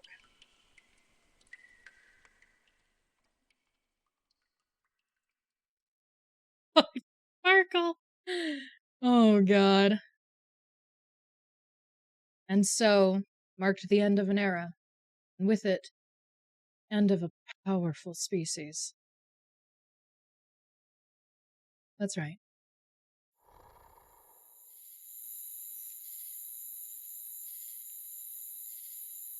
In an era long past, dragons roamed these lands. Masters of the Aether, harbingers of justice, keepers of peace. But these beings are no more. That's fucking whack.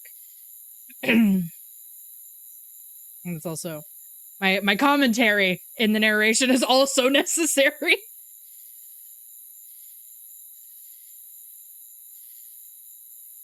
And in exchange for their noble sacrifice, all others were slowly able to recover. And recover they did. What's this? Hey, look. Magic. Could it be?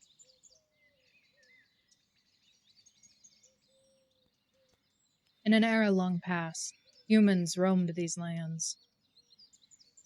These beings were selfish, ignorant, destructive. These beings were different from the ones of today. For you see, these dragons of lore left behind more than peace. They left behind their magic. Magic that humans could now access. With these newfound powers at their fingertips, humans carried on the legacy of peace left behind by the dragons. I fear I am a dragon kid at heart, so any story that has anything to do with dragons, whether they're still around or not, I'm in. Thus began the dawn of a new age. At least, this is how the story of the world is told. Blue. I love it. Technology book.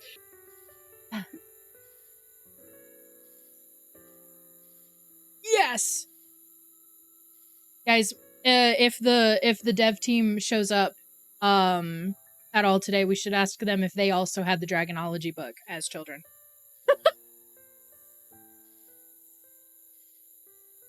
Oh fuck, my water's cold. Oh shit. Okay, I'm fine. Oh. And you, stumbling before me, still so full of potential. How do you play into all of this? I see you do not even have a name yet. See, like, let me voice this. Please! Oh. You do have a name. Very well. What is it? Please input your preferred name here. Daria. Yeah.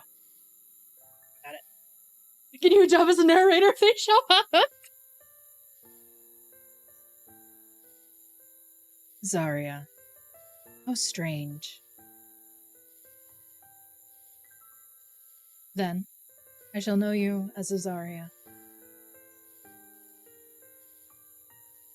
And how does one refer to you in this world? Oh!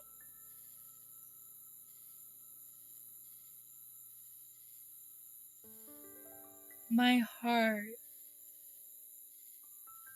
I'm so happy. I'm so happy. Ah! I'm so happy. Let's see what we can do for custom.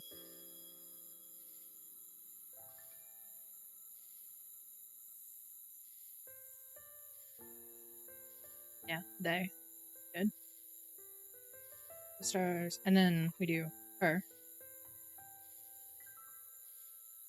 Those are their stars. Yeah, good. Hers.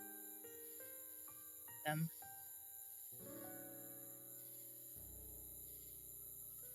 Ooh! Damn! They always get me on this one.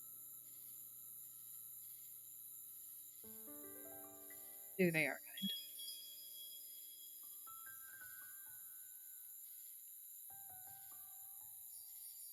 I do. I love them.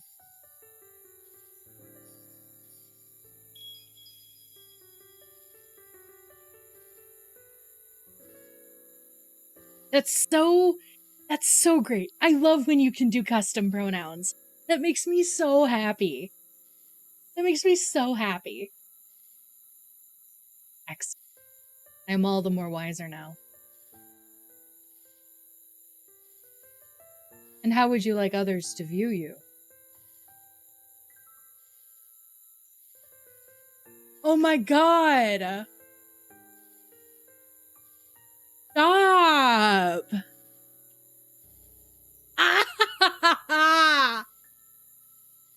Oh my god.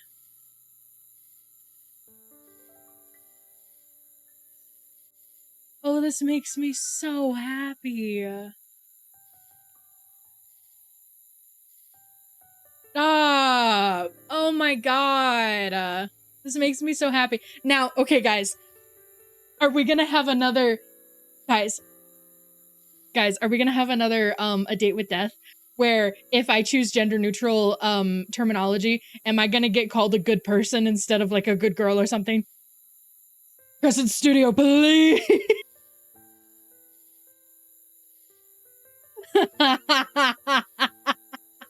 I can't do that again. Please. Please, I can't do it again.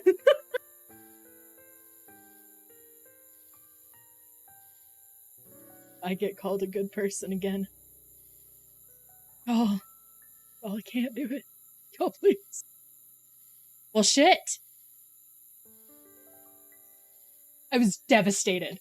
When I tell you my heart was ripped out of my chest when I lost the opportunity to be called a good girl. So now this is now this is an obstacle that I face in my own gender expression every single day. Because I am comfortable being referred to femininely. But I also am comfortable with everything. So ooh. Being agender is terrible.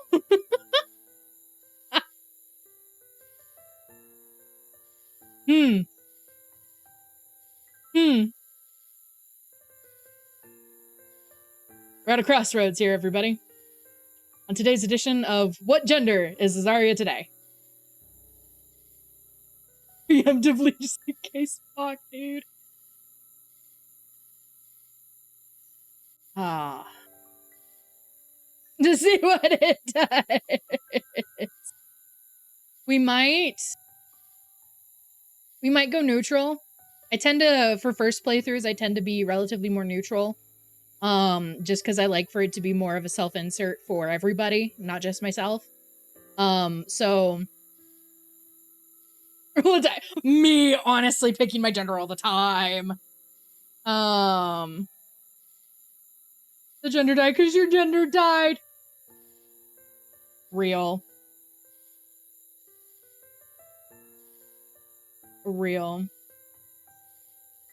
Okay, we can pull it. Let's pull it, baddies. Where's Twitch? I found it. I'm fine. I'm literally fine. I'm just dramatic.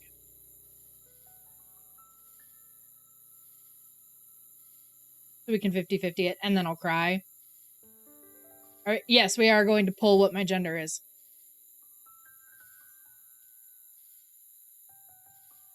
I turn on my phone. I'm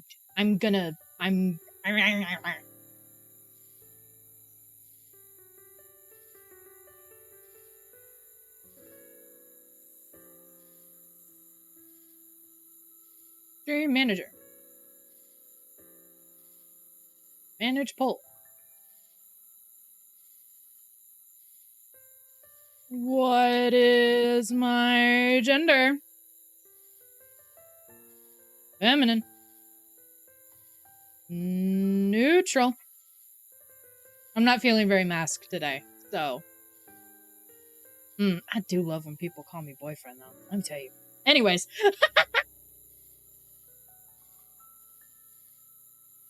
All right. Pick my gender, everybody.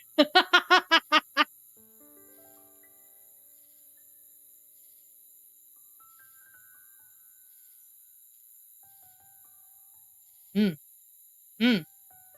people are speaking. Damn, okay, fuck, dude. Y'all really said, you ain't no girl. Fair.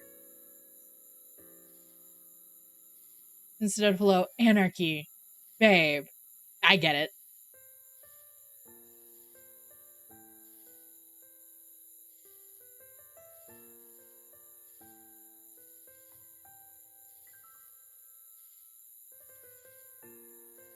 The people want their agender streamer to be agender. Real. They're gonna call you a good person.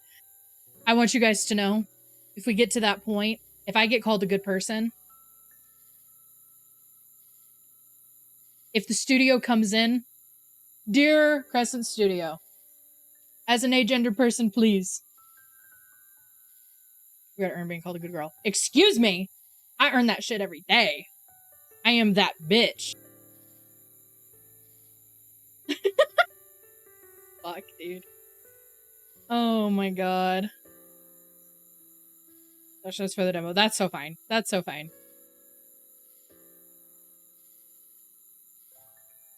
I feel like the people have spoken. I feel like we don't need the full 5 minutes to know which one is going to win.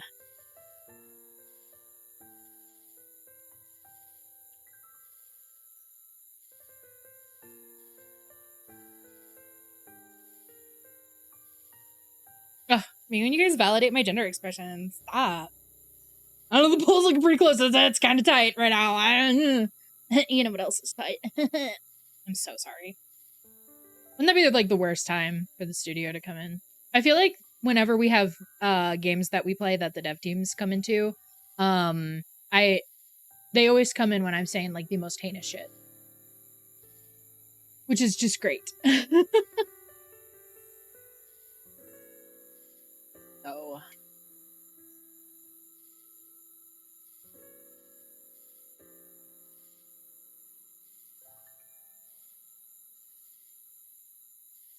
is a randomly roll gender. Honestly, real.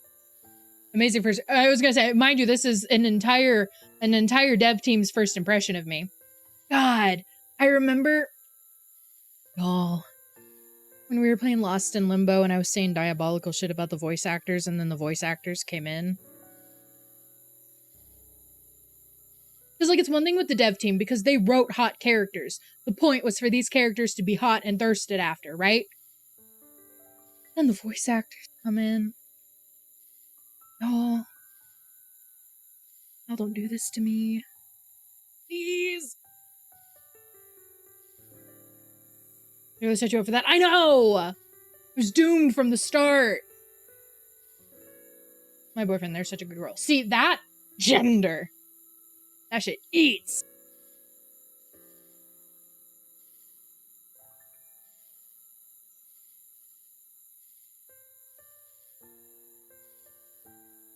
I won me myself, IQ. You're such a IQ nerd, and I love it.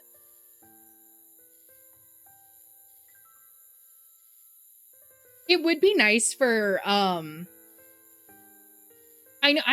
don't know how that would work with, like, coding the dialogue and everything, but it would actually be really nice for you to be able to combine these.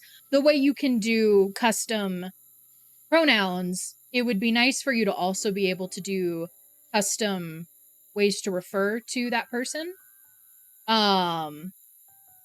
Because then in one moment I can be called a good partner, you know, but in the other I can be called a beautiful woman, you know, like that kind of stuff. Like that would be it'd be really cool to be able to combine them and not just have it one-sided, you know? You feel me? That'd be really cool.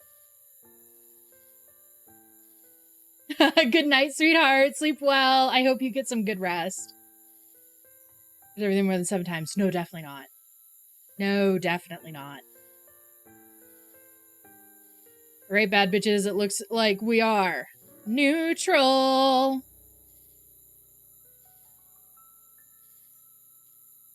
You might actually. Oh shit! Cool. That's exciting. Well, let's do it. Neutral. I see. So, it would be right to say Azaria prefers neutral terms and goes by her. Well, sort of. We'll run with that. That's close enough. That's close enough. Let's be non-binary in French.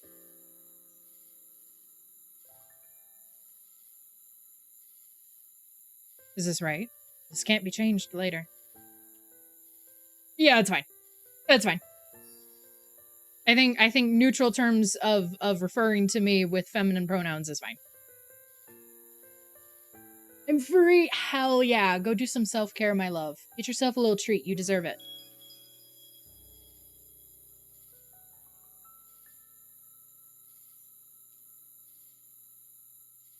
Oh, never mind. Oh, my bad.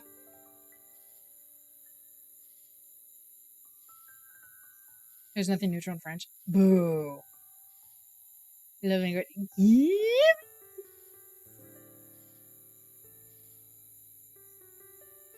Did you know? Humans believe the personality to be a mighty force, shaping much of their experience, their interactions, their relationships. Put effort into this, I'll cry. Will you choose to be brave? Oh, fuck. Kind. That's pretty. Wise. Charismatic.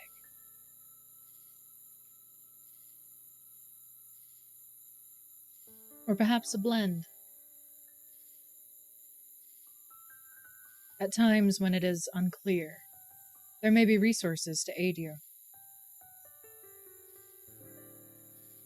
You see, I have a gift. A codex, if you will. This codex may guide you during moments of confusion. Simply hover over the terms of this age, and you will deduce their meanings. You would like a demonstration? Yeah! Very well. Let us practice. The term often used in this age is energy. I hope this tool is of use to you. Keep it as a gift from me to you. Oh? You doubt my goodwill. Oh, amusing. You were wise for your age. So be it.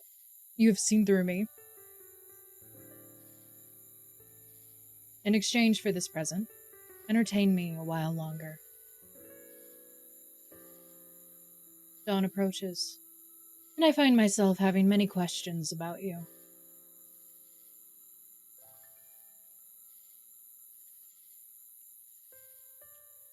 Let's start with something simple.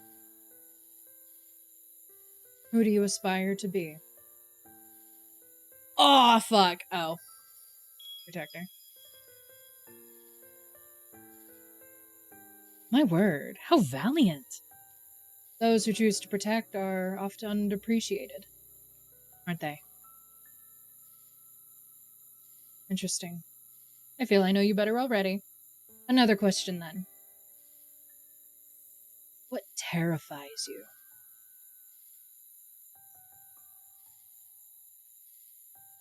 you? Water. That's not on the list though.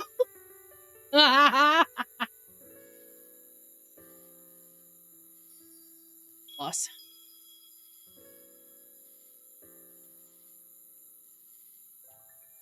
Think of some care package. Let me a little sippy.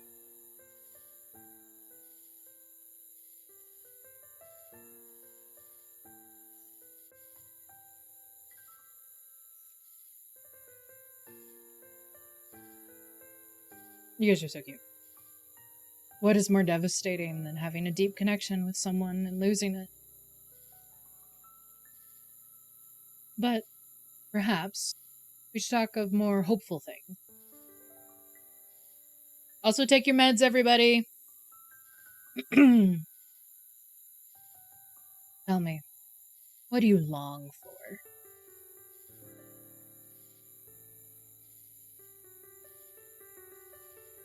Freedom!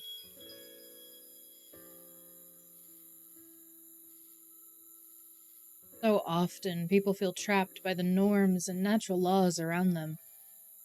To live freely, however you desire, must be liberating. Your wish is inspiring. May you find it one day.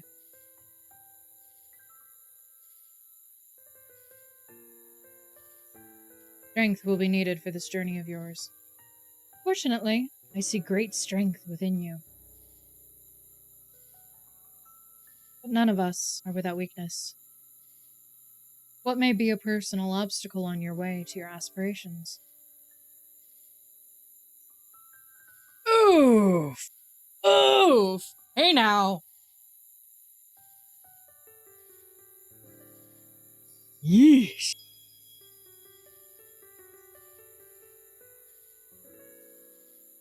The care for loved ones is a common experience. And yet, being a martyr is not as noble as people make it out to be. Remember, you are just as important as your loved ones.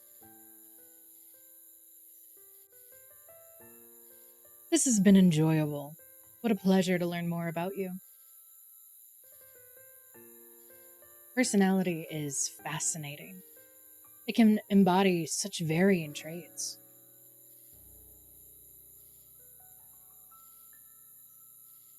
For you, it seems bravery is important. You remind me of the heroes of lore. But perhaps you perceive yourself differently.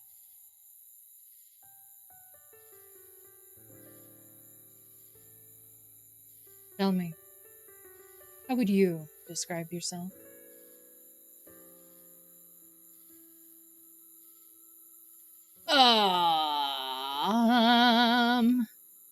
Hi, lady. Welcome in, honey.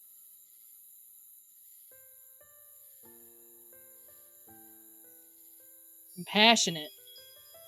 Period. Hi, Hangas. I see. Thank you for answering my questions. It has been enlightening. I look forward to seeing what this life has in store for you.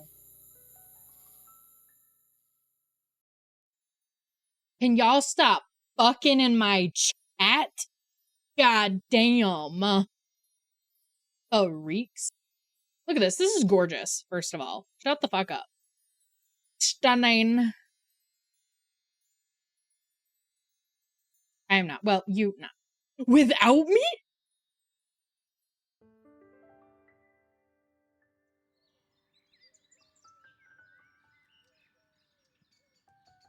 Oh, fuck. This is me. Okay. Just like you. I'll eat you. Without me? Y'all. The tattoo. I'm looking at it again. Oh! I want to see. No overworking yourself. Got it? You need to take it easy. That's rich coming from you. Slander from my favorite patient? Unbelievable. Look, all I'm saying is that we don't want things getting worse, right? No!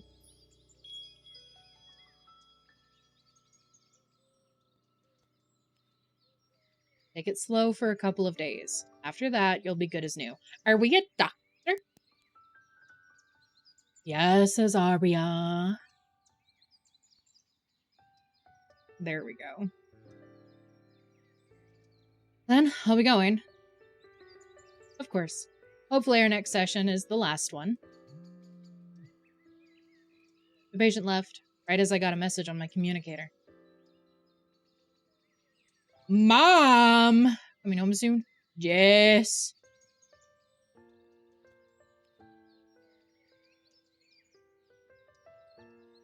Another long day. Another long day.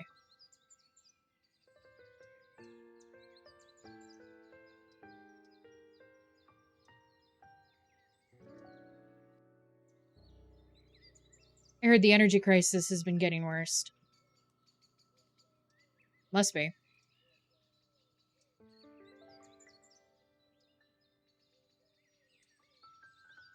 I've never been this busy. My bad. Hopefully they find a solution soon.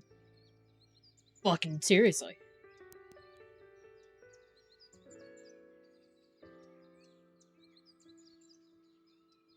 Well, I'm wrapping up dinner now. Here's Mom. Mom, type faster. You can tell me all about it over some food. Fucking hate.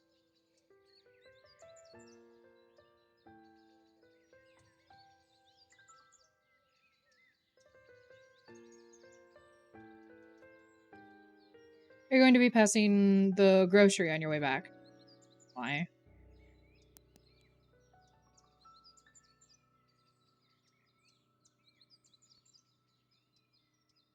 You think you can pick up some eggs?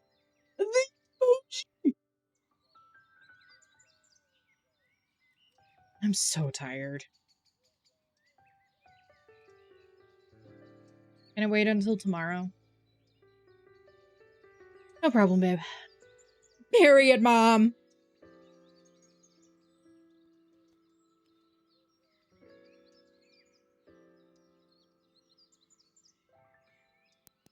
Be safe. There have been more overtaken and what?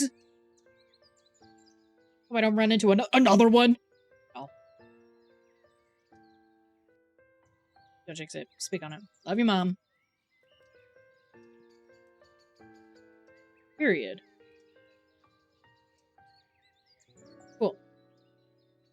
As I put my communicator away, my muscles ached with exhaustion, and I stifled my groan. My muscles cried out in pain once more as I packed away the last of my supplies. I groaned, out loud this time. Be a healer, they said. Always have job security, they said.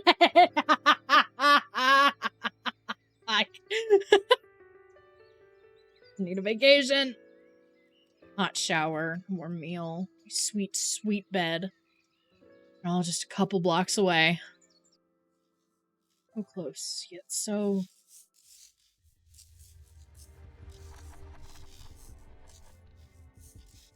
Now...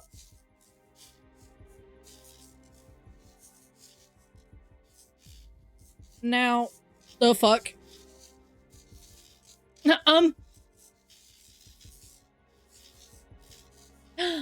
Welcome home. Thank you for the lurk. Electric air. Smell of ozone. Energy so concentrated it tasted... Damn! These visual novels and words I don't know. And overtaken. Oh shit, I love when they do this. Overtaken. A mysterious and dangerous entity that has made its terrifying appearance in recent years. Little is known about them, their only established characteristics being a mindless state and overflowing energy. Oh shit.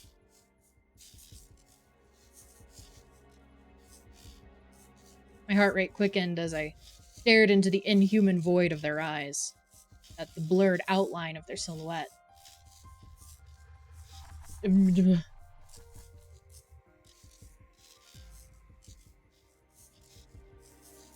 Oh. I love my dictionaries in chat all the time. You're all sexy.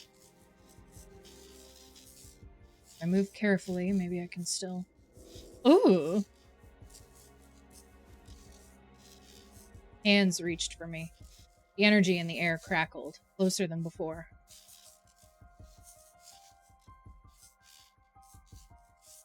We're just kicking people? We're just throwing down? We're just tussling? Well, shit!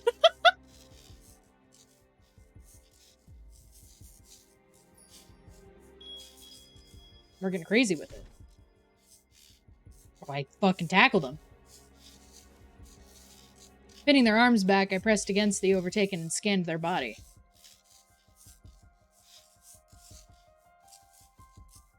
Where are you?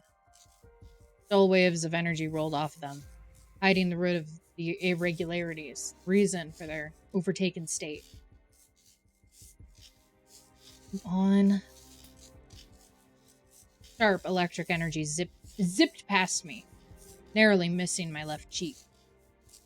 There. Near the left shoulder, their iridescent energy bubbled, different from everywhere else. There's a lot going on. I held my hand over it.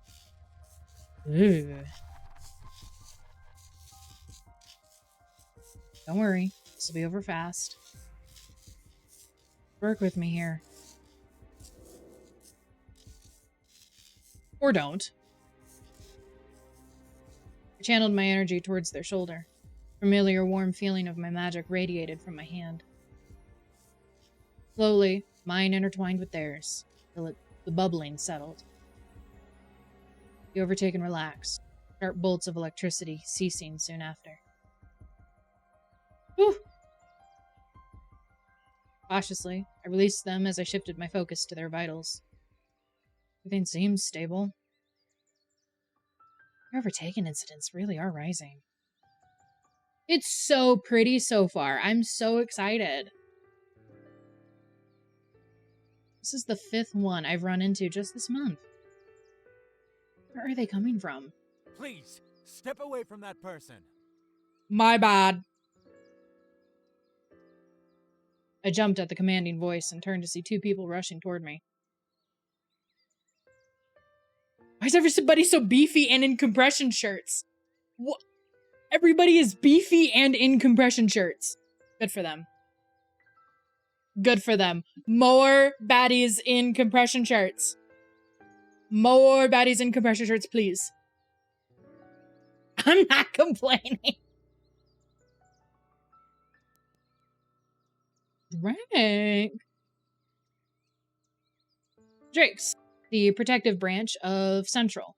Drakes are known for their physical proficiency and can be seen helping the townspeople with laborious errands. Most recently, Drakes have assisted with subduing Overtaken. Beefy people!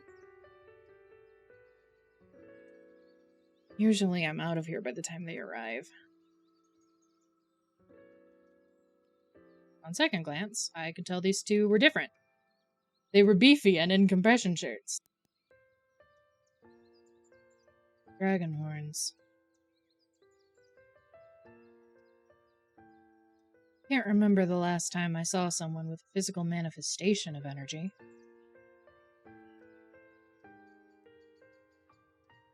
Strength emanated from him, almost overwhelmingly so.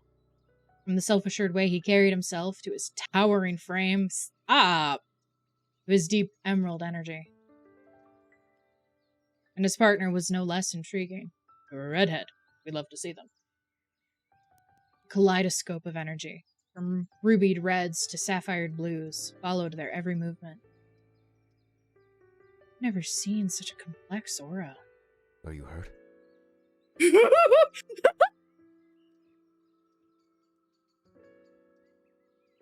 That's crazy. Oh boy. That's crazy.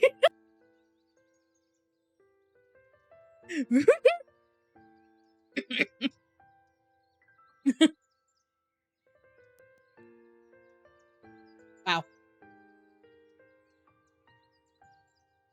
I'm a little tired, but otherwise fine. Got off work, so the last thing I wanted was to run into an Overtaken. Am I right? Mm-hmm. You seem to be rather calm right now. Can't do this. Dear visual novels, please stop casting hot voices. I can't do this anymore. I can only take so much. Saber! I can only take so much. How can I be a girly with a voice kink in these conditions? How? How can I be a girly with a voice kink in these conditions? Please! Damn! Thank you so much for the stream streak. Overtaken are quite dangerous. Most find themselves overwhelmed when encountering one. Fuck, dude, I gotta go. I gotta go. How is the volume of the hot bitches? How do we feel, chat? Is that good volume? Do we need more volume? Do we need less volume? How are we feeling about hot bitches in our area? Need them louder. Period.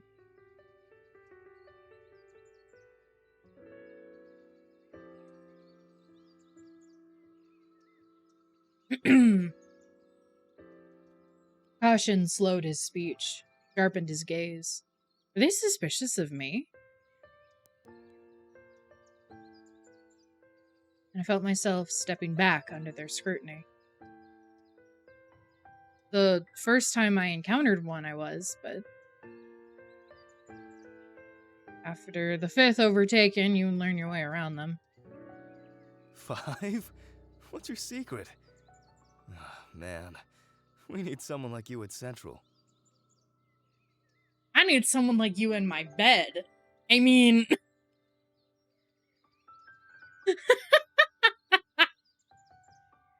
Oh, fuck.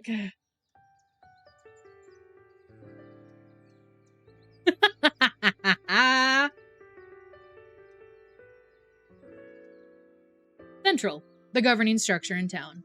Central provides an array of services. Oh, shit, I hit my mic.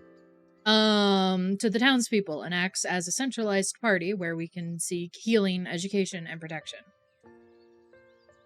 Whatever they got going on in there.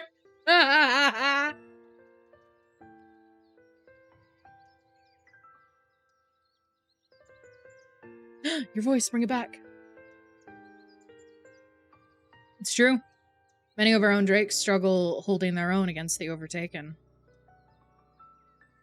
A drake? Oh, whoa, no.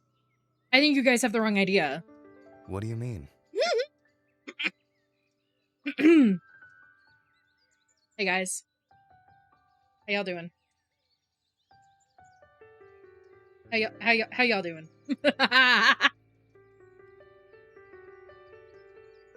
Ooh. Anyways. I'm a healer, so I'm less fighting the overtaken and more healing them, I guess. You heal them? In a way. I can't explain how it works myself, but as far as I can tell, I'm able to stabilize them. That way, by the time help comes, like you two, they're more subdued. I didn't even know Overtaken could be healed. I thought once they enter that state, they have to be knocked out. Who is your voice? Who voiced you? Please! Do it more! Fuck, dude!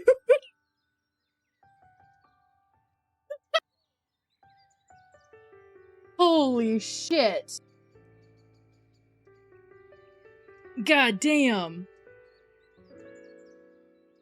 My coochie.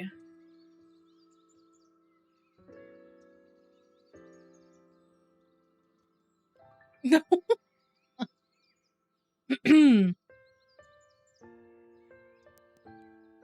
Josh from Target. Yes, Josh from Target. And sometimes, even that's not enough. Like, you can't do that. You can't do that. That's illegal.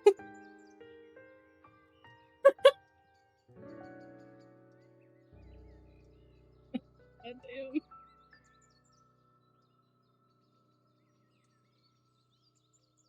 damn. Snake him on if needed. Sounds like a plan, babe. I wasn't aware of this either. I wouldn't be surprised if you were actually the only person who knew this. I just... Oh, please, stop. Healing them. This could change everything about how we deal with the overtaken. Stop. He gestured towards the Overtaken. Do you mind if I take a look? You can do quite literally whatever you want. No, go ahead. As I stepped aside, he knelt and surveyed the Overtaken with a surprising amount of expertise. Interesting. Sorry. Their vitals are normal. Mine aren't right now. They're crazy. For reasonable medical reasons. And there's no sign of serious injuries. Excuse us for a moment. What do you think? This might help with the Overtaken crisis. It's just one person, though. And what if it's a fluke? Alright, monitor. Please! No! Guys, I can't. I can't. They said they've healed at least 5 Overtaken. Etsa might know what to do with them.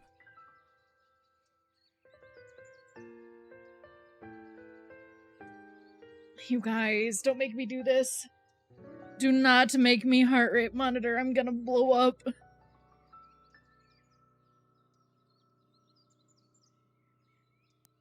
Your heart ratting you out. No, honestly, oh, voice kink, I can't do it. Guys.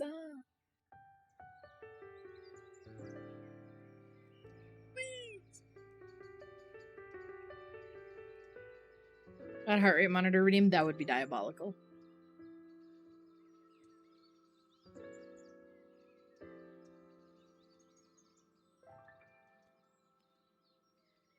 There's more 40. No, honestly, me. Feathers quiver. They probably go crazy over this. You think this healer will help us, though? What are those two whispering about over there? Only one way to find out. I need them both biblically.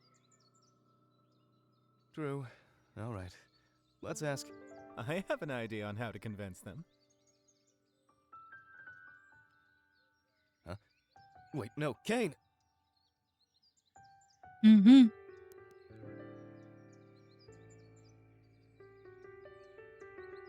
Maybe the voice is a little louder, yes.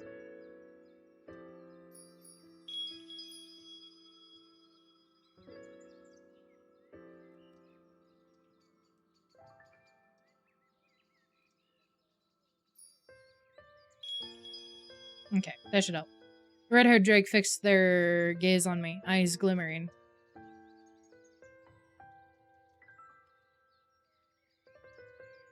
Usually, I prefer to get to know someone before requesting so much. But we could use someone like you at Central. Your approach is certainly more effective than what we've been doing. Of course, we'd do everything in our power to make it worth your while.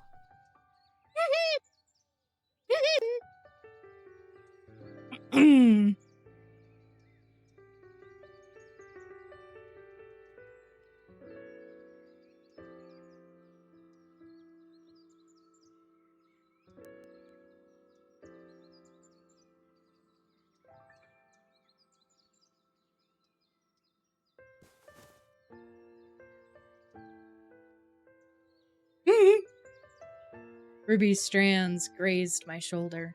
Their breath tickled my ear as they whispered to me. I'm sure we could reach an arrangement that would make everyone happy. My clothes are off. My clothes are off. They're gone. They've disintegrated. Oh, great heavens.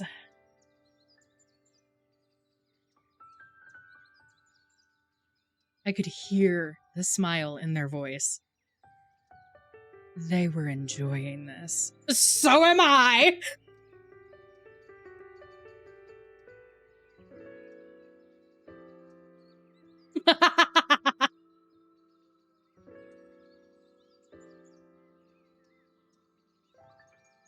Rest in peace, Nightbot. You would have loved working.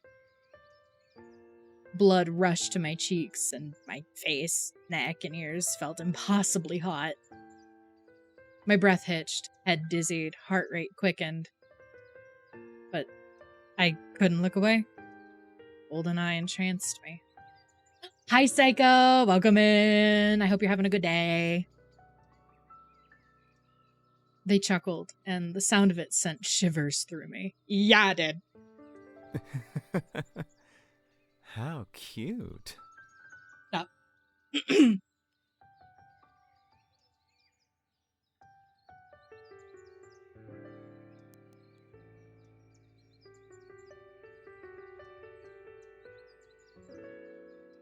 Yeah.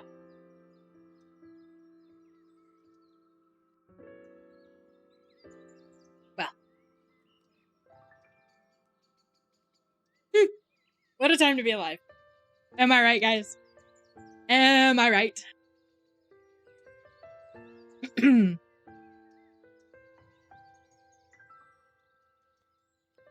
dark-haired Drake cleared his throat loudly. After an eternity, the red-haired man drew away. I almost didn't want him to.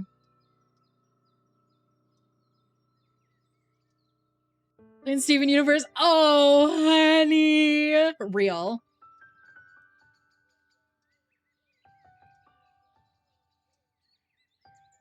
With a playful wink, he signaled the end to whatever had passed between us, and I refocused on their earlier offer.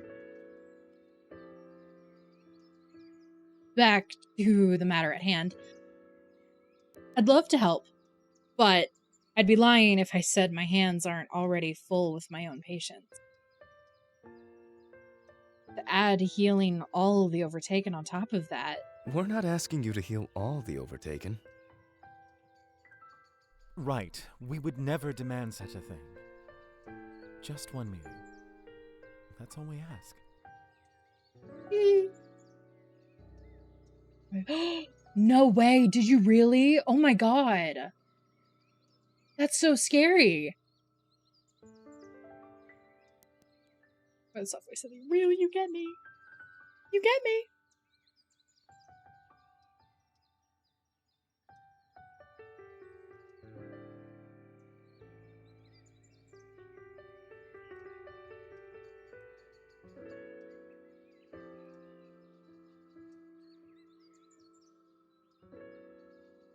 Hmm.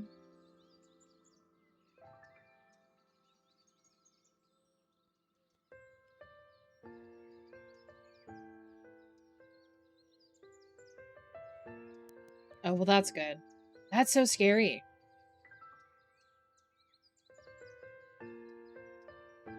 That's all you need from me. Really? Well, if you want to give us more, we'll take it.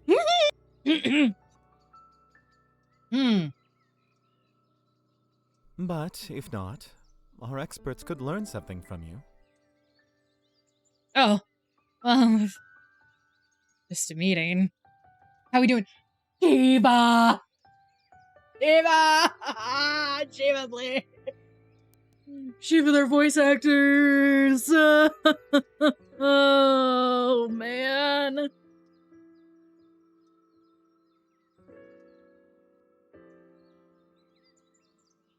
I'm fighting. I'm fighting demons. Oh, are we a slut? Absolutely. I don't know who they cast as their voice actor of these two hot bitches, but I need them to do more. I need more voice.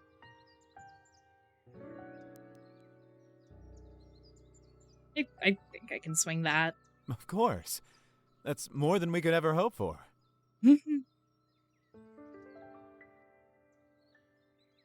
Hi, Otto. Welcome in. Yeah, that's true. The Horndrake crouched near the Overtaken, eyeing it before shifting to pick it up. Oh, do you need help? No worries, I got it.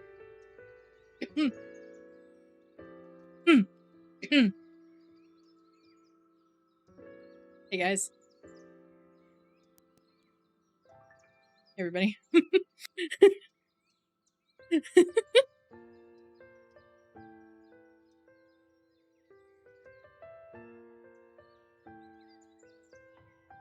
How are we doing? I've got the same shirt. I know, I said when they showed up, I was like, why are hot, muscular, bad bitches in compression shirts? And how do we get this more popular? How do we get more of this? More hot bitches in compression shirts.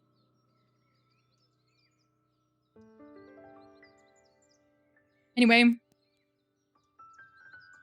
That was really hot. I could listen to that on repeat.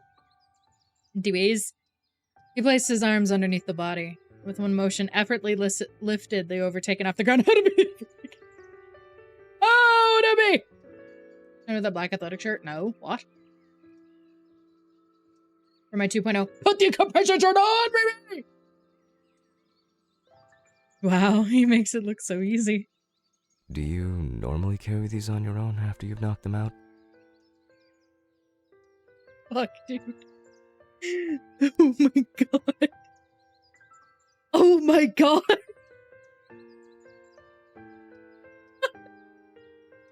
Holy shit.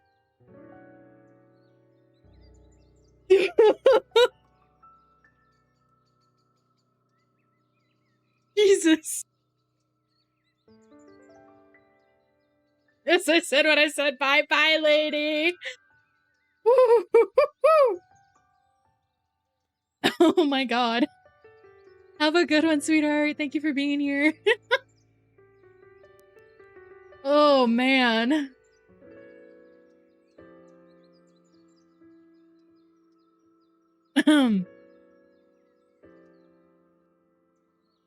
Oh, not usually. No. So, then what do you usually do? I've suddenly forgotten everything I've done in my life. Ooh. Well, usually I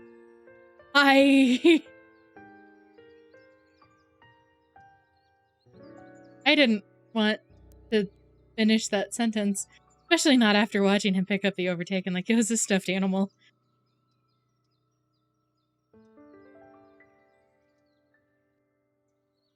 Now that I had started to answer, I had to see this through. Say it like it's the most normal, logical thing in the world. Then he won't even bat a lash. Well, you see, usually I just leave them there.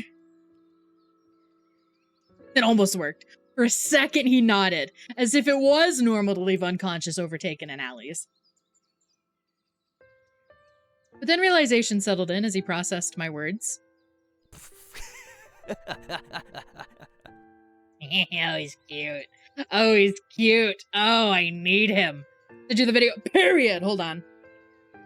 We do not need the heart rate monitor whatsoever.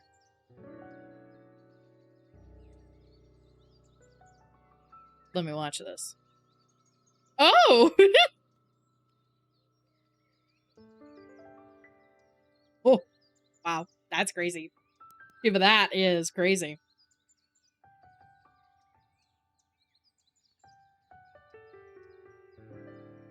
Start a mini art trend. I need it. I'd look so hot. Yeah, you would. Something. Oh my god! That's crazy. I gotta go. Listen, His body shook with laughter as I tried to explain myself. You wouldn't believe how long my days are. Usually there's Drake somewhere close by. Sorry if I... His laughter only grew, and I knew no defense in the world could save me now. Drook, you're being rude. I tell him! Yeah, true. After being scolded by his fellow Drake, laughter slowly subsided. Pardon my partner's rudeness. That's fine. I'm into it. I mean, yeah, fuck him. Am I right? My rudeness? You're the one getting all up in their business, Kane.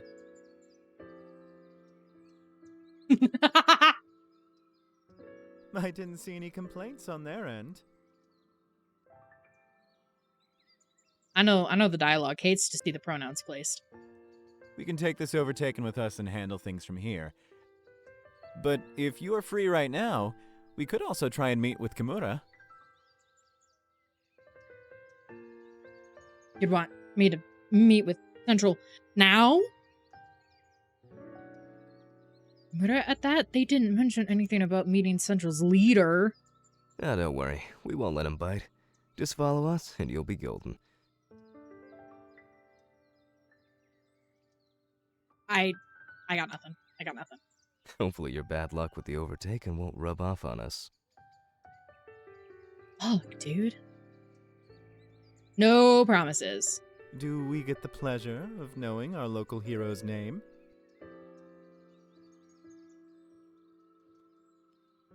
I'm Azaria, and you two are Kane and Drew?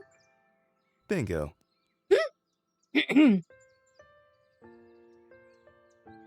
See, guys, I knew it was only a matter of time before we became cooked. And we are going to continue to be cooked. So when the dev team shows up, if they show up today, not a word. Not a word. It's a pleasure to meet you. It's a pleasure to meet you. As we walked, my muscle soreness, previously forgotten, returned with a vengeance. I sighed, acutely aware that my long day was about to be even longer. Myself there lurking. Luckily,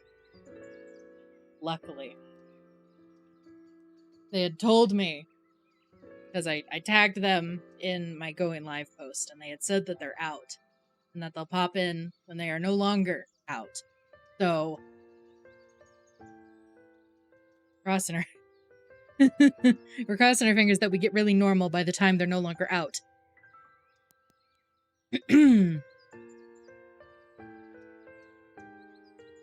Among Us now. Well, hold on now. With those voices, maybe this is the only time we see these two. Goodbye, bed. I'll only be gone for a little more. Your hair. That's pretty.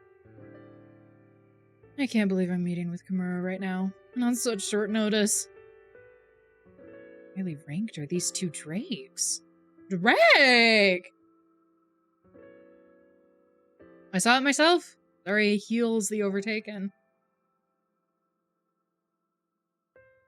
But the point remains. Perhaps we've been approaching the crisis all wrong. If the overtaken are meant to be healed and not subdued, I understand. And, Azaria, this was your 5th encounter with an overtaken? Yes. Sure. No need to be so formal. 5th encounter this month, they said. Just this month? Then your approach must be effective.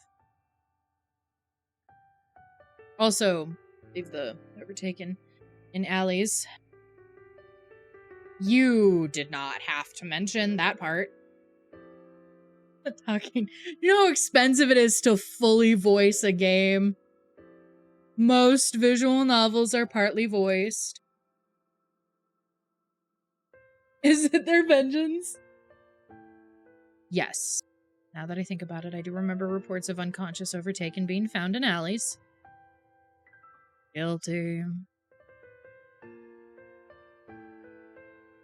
We were hoping Etza might be here to make sense of Azariah's process, but it seems they're out. Yes, I believe they mentioned checking on one of the nearby springs. What? Natural havens where energy exists in its purest and strongest form.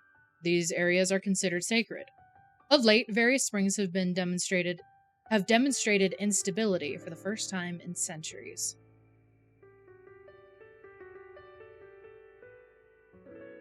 Oh, yeah, that was happening today. You're as busy as usual, I see. Is Etza the expert you mentioned earlier? crowning jewel at Central. Etza is the head of our Wyverns? The healing branch of Central. Wyverns are known for their mastery of energy and or potion knowledge, and are often sought after for their ability to cure an array of conditions. Period. They've been most directly involved with the Overtaken crisis.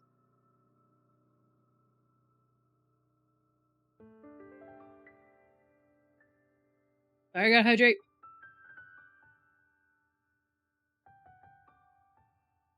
Seeing as they're not here today, would you be able to come in another day? Apologies, Azaria, after we dragged you here and everything. No, it's fine. Just let me know when Eds is free. I'm sure we can work something out.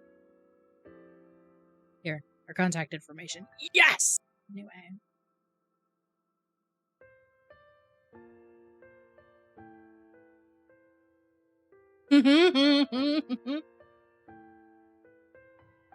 We'll shoot you a message when we hear from Etza. I nodded in response as the others ended the meeting. We did it!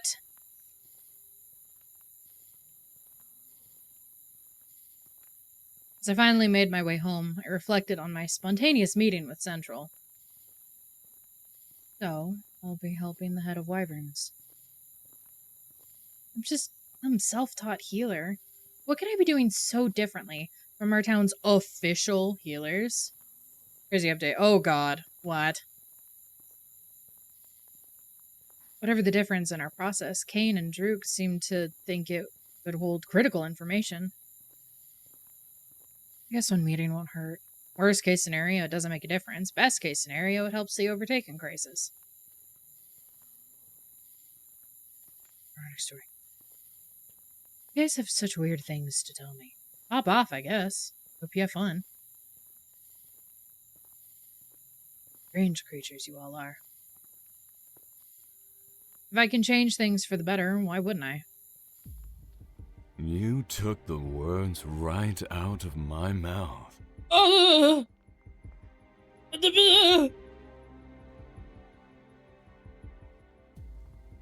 Tips or advice, I got you.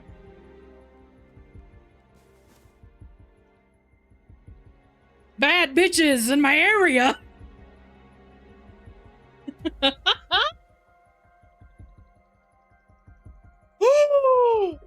That's the voice!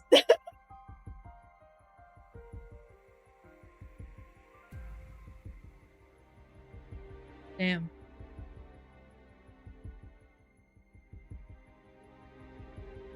Damn.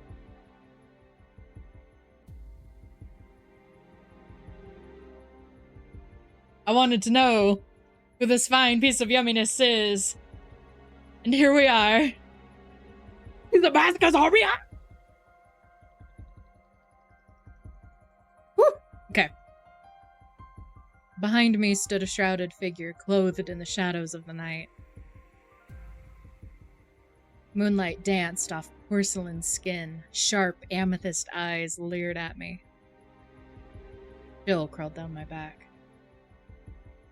Who? I've spent quite a while trying to find you. I hope you plan on making it up to me for all my lost time. My bad.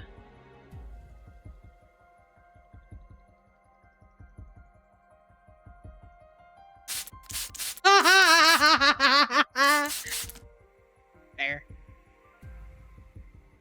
Everything in me screamed run. I spun around, set on doing just that. They seized my wrist and pulled me against them. Pain shot up my arm. Ouch. I know that probably wasn't intended to be sassy, it was intended to be genuine, but... and just as easily, he had stopped my previous movements.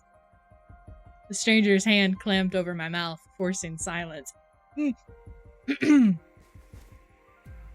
With barely a breath between us. As though he was part of the shadows themselves, he whispered. It'll cause a lot of trouble if someone sees me, so I can let you do that. Well, damn. I have terrible news for you. Sorry, little one.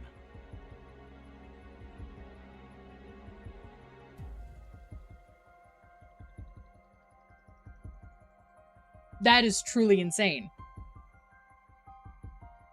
And I have no thoughts nor opinions. I am, in fact, totally normal about this whole encounter.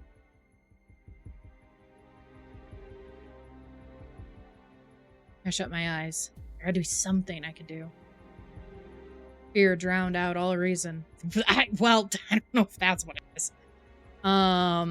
Gripping my heart and refusing to free me from its clutches. Please, somebody, anybody, anything to get me out of here.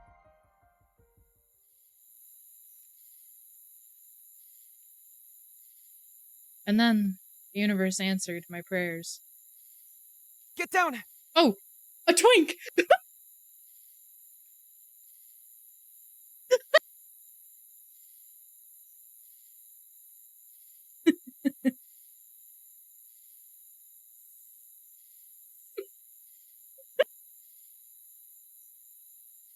Oh, sorry. Oh, fuck. Nothing else needed to be said. Energy rushed past us, colliding into my kidnapper. Pressure against my back, around my wrist, and over my mouth disappeared. As they burst into a fit of coughs. Grabbing hold of this chance for safety, I pushed them away and ran. I crashed into someone, but whether they were friend or foe. Hey, are you alright? Oh, baby girl, what? That's blue. That's blue hair right there. Close enough. Baby!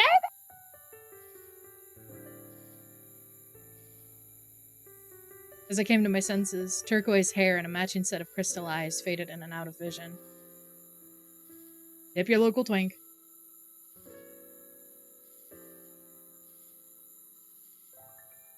His hands reached out for me before pausing in midair.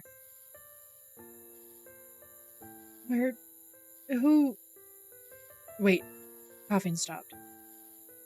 Oh, look at you, you're so cute. Yeah, tip your twink. I'm a twink. I am the local twink. Yeah! Keep that energy. I turned my gaze back over the alley, only to find an empty street. Ron. Well, do I call the twink? No, that's a beefy twink.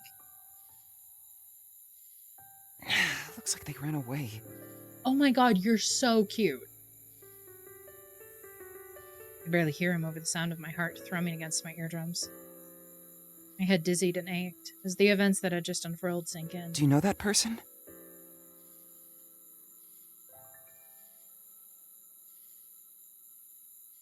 Spoke in a quiet voice, not dissimilar from the stranger earlier. And yet, his voice was so distinctly different. For the stranger from before spoke in a low, raspy, rushed manner. The man before me was now gentle, clear, tempered. I shook my head. They came out of nowhere. I tried to leave, but they... My voice shook as I spoke. Are you hurt? Oh, you're so cute. I shook my head again. The words caught in my throat, and I forced myself to speak. I think I'm okay. Shaken up. Can you stand or walk? It's probably best if we get you somewhere safer. I nodded. I didn't want to be here a second longer. The stranger stood and offered his hand to me. I took it, gently pulling myself up. Before stumbling toward the new stranger as my legs shook with adrenaline.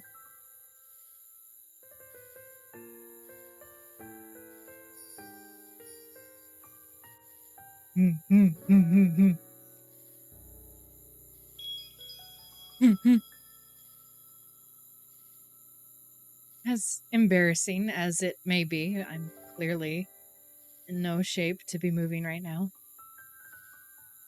My dizziness slowly settled, and as it did, I could finally register how stiff the stranger was under my touch. This close, I could see every detail of his flustered expression. And still, he hadn't pushed me away. Oh, sorry. I think I got up too fast. He made a soft noise in acknowledgement, but made no movement beyond that. I stayed there until I no longer needed to, and finally I shifted away.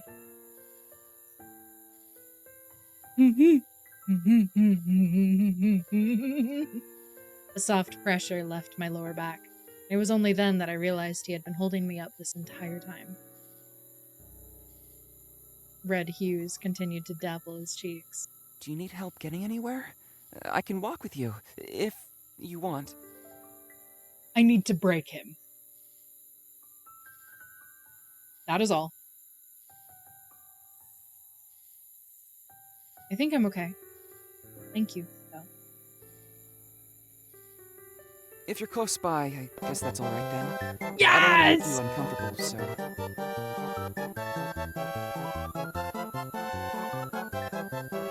Yes, pet the baby. Pet the baby. Yes! Pet your local twinks.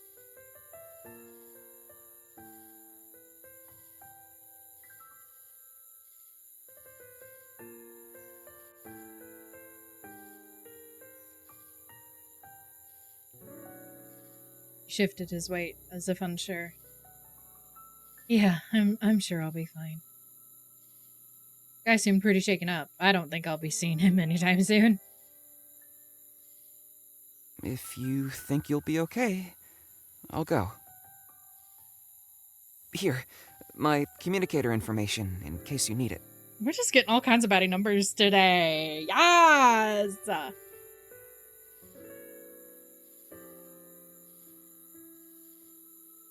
I hope you get to where you're going safely. Thank you, baby. Thanks for everything. He nodded, and I hurried home, wary of running into any more strangers for the night.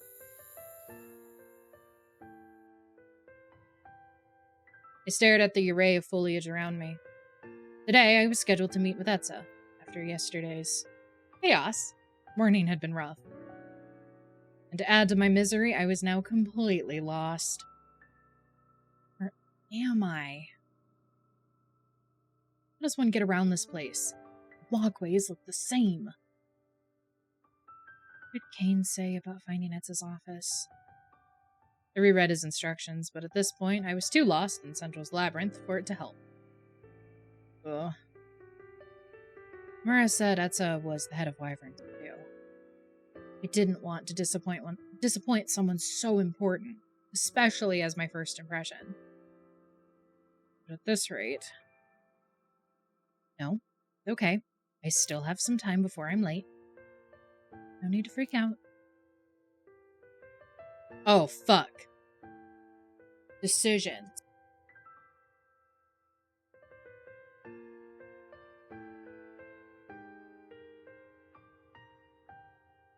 Left. Lefty. Left-a-roo. Hello, can I help you? Oh! Another kind soul offering me directions. This time it would actually lead me to Etza's office.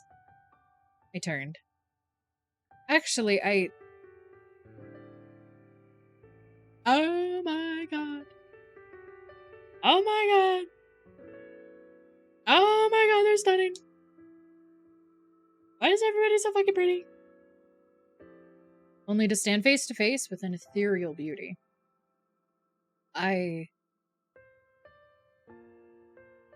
Long, lavish robes hung elegantly from a tall, slender figure. White, glistening hair, perfectly framed, striking aquamarine eyes. I stood in awe. This was no ordinary kind soul. This was an angel. The angel's brows furrowed slightly. Can I help you? Oh! I snapped out of my trance. What is wrong with me? Hi. Actually, I'm supposed to meet with Etza. Do you happen to know where I could find them? Ah, you must be Azaria. How did they know my name? Are they actually an angel? Noticing the surprised look on my face, they chuckled a smooth, alluring laugh. I nearly fell for them all over again. Sorry. Allow me to start over. I'm Etza. This angel was Etza. It's an honor to finally meet. I've heard so much about you. You've heard about me? Group told them about how I leave overtaken in alleys. I swear, you're a bit of a household name around here. Azaria, the healer whose powers rival even our head wyvern. And to think, you've even healed the overtaken. It's an honor. That's bowed, a gesture befitting their elegant demeanor. Bow! I returned the gesture, as if on instinct, and bowed back. Hopefully, it looked as graceful on me as it did on them. Yeah, I saw the timed event. I'm cooked. At least I'm just doing my best to help. There's no need to treat me as someone so special. My heart skipped a beat when Etza met my gaze. The stories I've heard would disagree.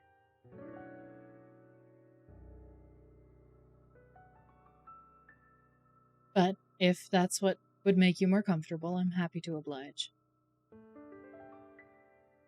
Etza turned, gesturing for me to follow them. Come.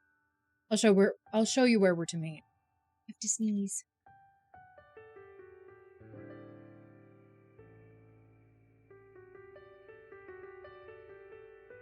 I no longer have to sneeze, I'm fine.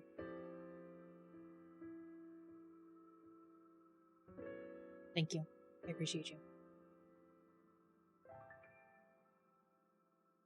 I was close. I was about to head down this hallway before Etza showed up. Made a seemingly endless amount of turns. Yeah, there's no way I would have found this on my own. Neesn't. Thank you for saving me, Etza. What was that? Oh, nothing. Well, Etza, I've been looking for you. Etza, about the other day. Thank you so much for your help. My son has been feeling... As we made our way to their office, I couldn't help but notice the attention Etza received. Calling it overwhelming would be an understatement. You deal with this all the time? And yet, they hardly skipped a beat as they murmured words of acknowledgement to everyone we passed. And then their crystalline eyes turned to meet mine. Here we are. I stepped aside, and everything from today's worries to yesterday's fatigue to burdens I'd forgotten I carried melted away. In its place, there was only peace. Would you like something to drink? What I have? Oh. He sounds nice right now. They nodded before turning to make themselves a cup of tea. Office. Do you like it? I've never felt anything like it. Like it was made to calm me down. In a way, it was. Their musical chuckle rang through the air. I feel myself getting addicted to the sound of it.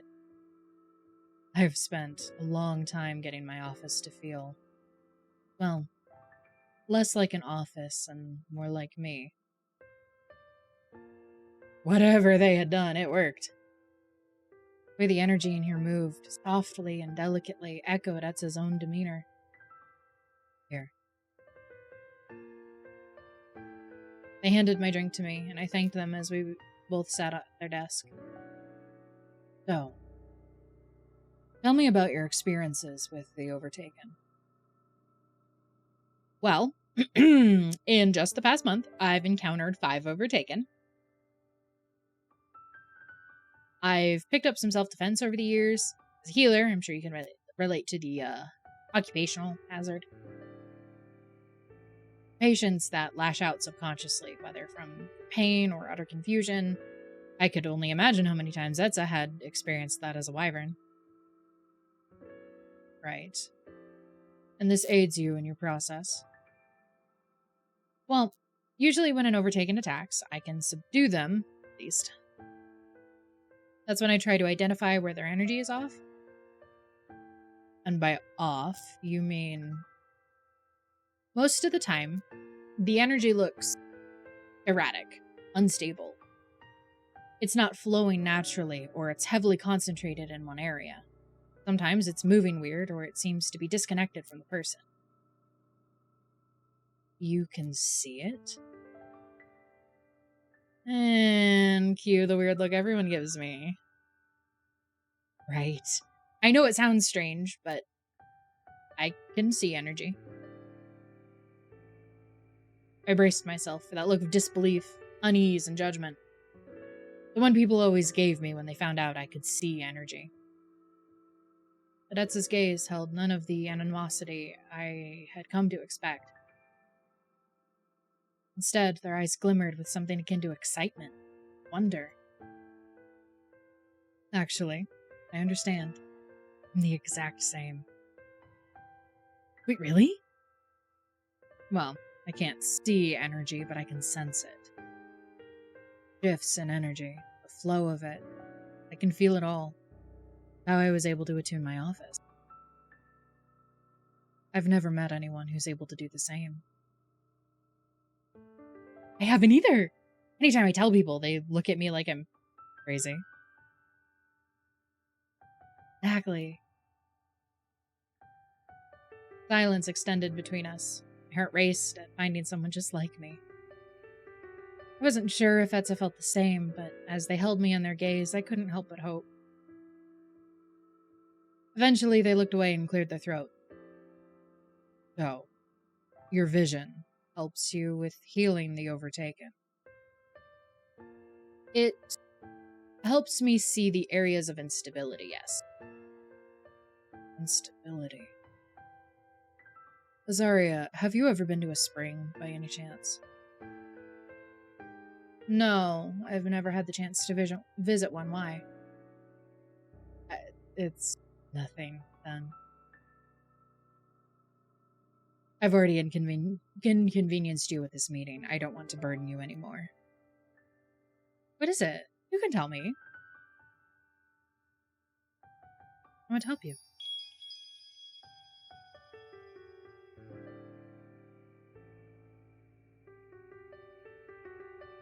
It has to do with the energy crisis.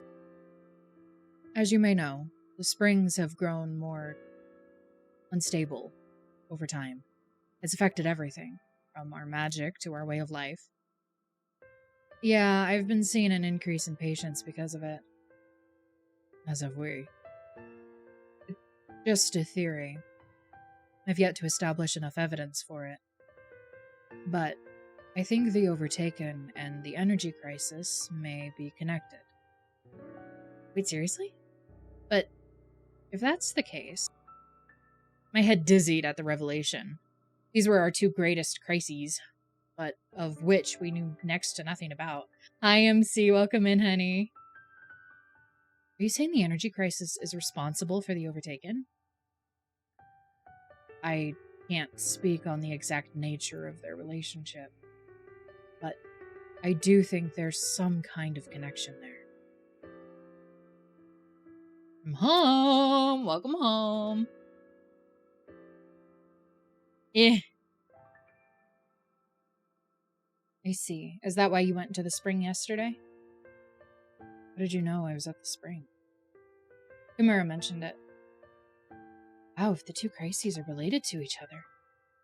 I mean, the overtaken are one thing, but the energy crisis is a whole other level. Yes, well, at the end of the day, a mere theory. A energy theory. Thanks for watching. So sorry. I'm so sorry. Fuck, dude.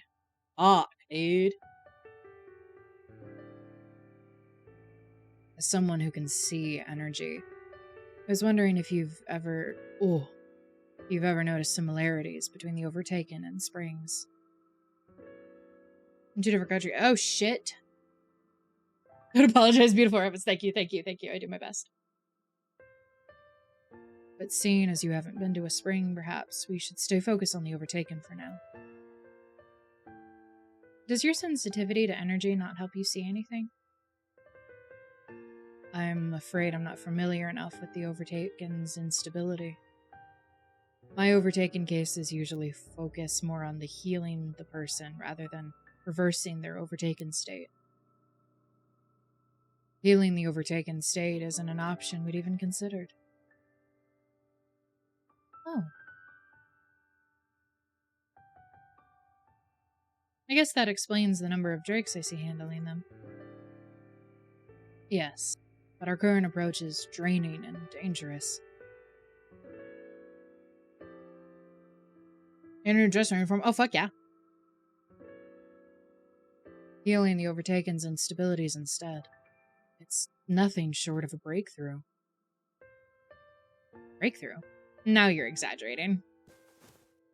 That's a place their hand over mine, and it was obvious they truly weren't. Your process has the potential to change how we deal with the Overtaken. That's nothing to scoff at. In terms of how to use this knowledge, I'll have to think about it. Would it be possible for you to meet with me in a couple of days? Good night, MC. Sleep well. Yeah, I can do that. I'll send you a message when I'm available. Here, my communicator information. Yeah, bitch. I can't emphasize how much we appreciate it. Thank you for agreeing to work with us. I look forward to the next time we meet. They're so kind. As I stared at our intertwined hands, I reconsidered the position I'd told Kane and Droop. Perhaps I could spend more time at Central than I thought. Nice! As I headed home, I realized I had some free time on my hands. It's been a while since I've been able to take some time for myself. Maybe I should do something.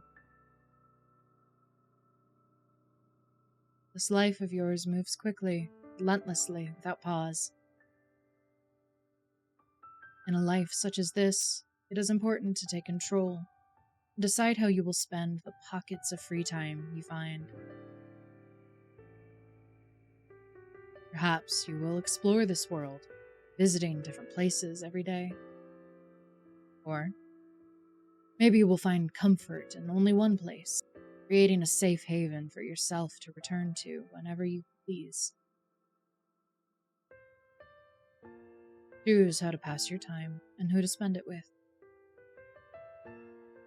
But beware. Love is a fickle thing, and rejection is a pain that few can master. With the brief time that you have, will the person you call on share your connection, or will they shy away?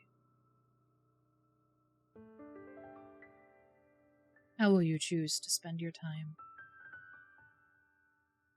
Oh, shit! We can go places! The market, the cafe, the river, or the flower field. Oh, shit. Guys, I know everybody is hard lurking right now because I've been reading. Where do we go? I'm all the way from me. Period. Water. I've been mesmerized by your voice. You're cute. You're cute.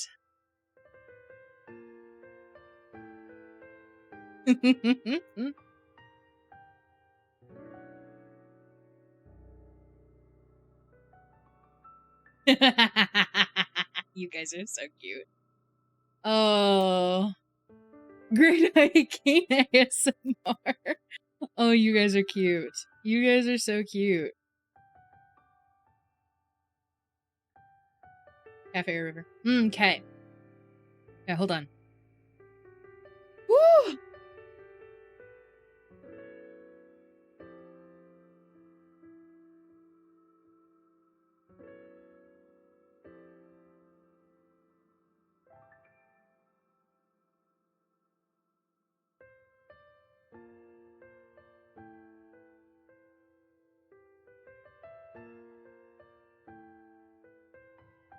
Okay. Let's say, methinks we're gonna do. Let's do the cafe. Let's see who's there. Cafe sounds nice right now. I could use a pick me up. Thank you for the self-care package. I'm gonna drink more water. I didn't move my head. I'm blocking my tracking. But pretend I did. Pretend I did my job. Oh, my spine. Hold on. We're gonna take this moment to readjust. Get my shit together.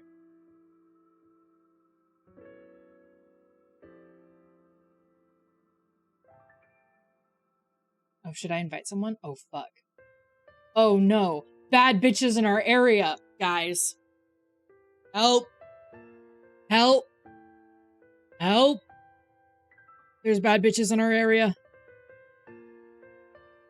Damn. I know. Fuck, dude. Look at that's way.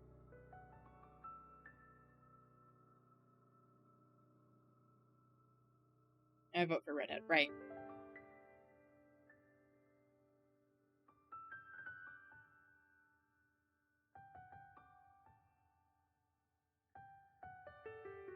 Do you guys want me to pull it? I can. I can pull it if you guys would like.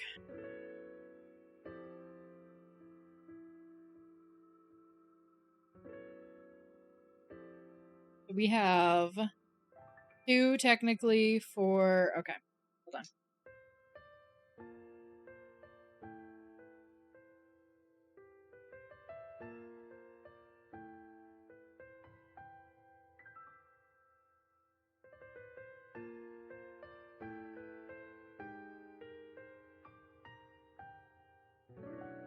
Who do we invite?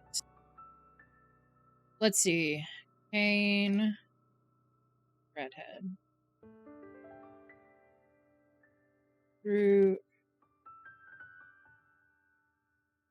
Jubilant.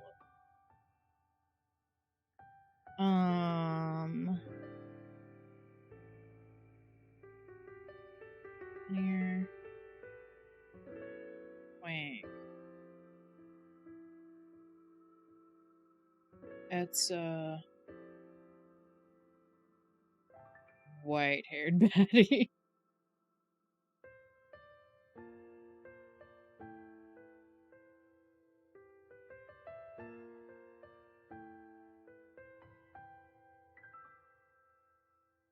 Oh, dang it. Hold on.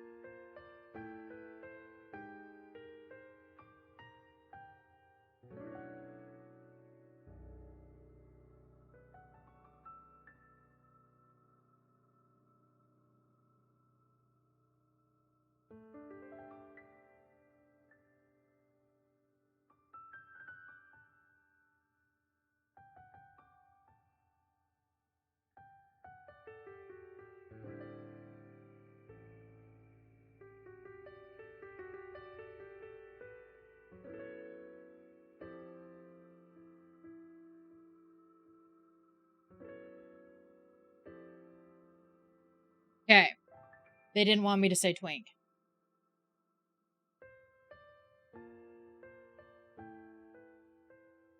There's your poll. Decide who we're gonna invite.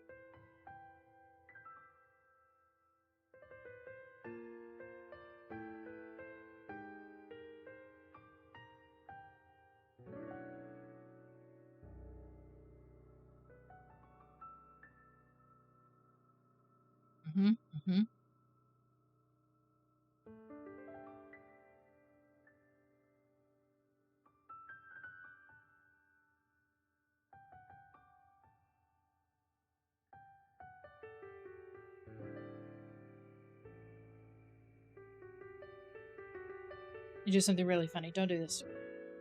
Don't do this to me. You have the opportunity to not do this to me. Once it's a good day. Have the back. Yeah, the soundtrack is very, very pretty.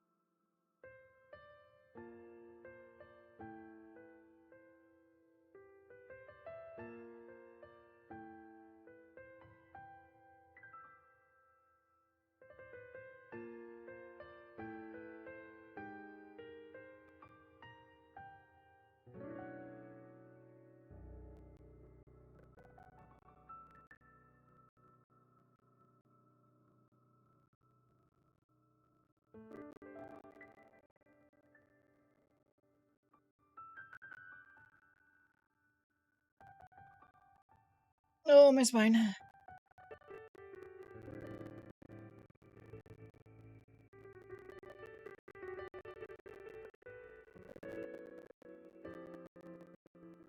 Crunchy game audio.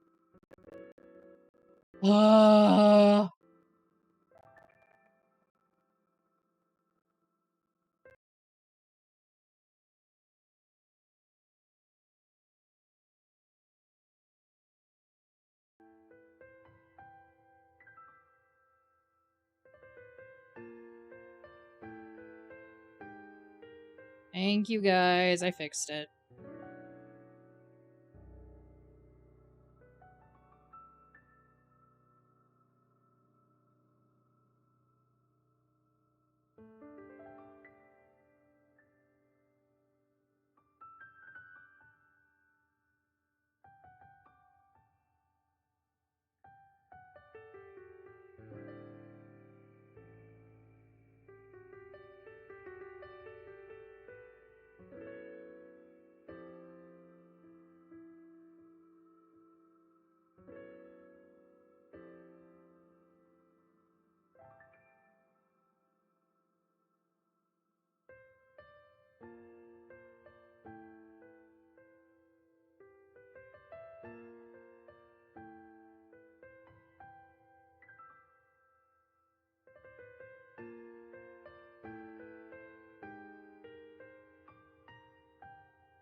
I believe the decision has been made. Mm-hmm.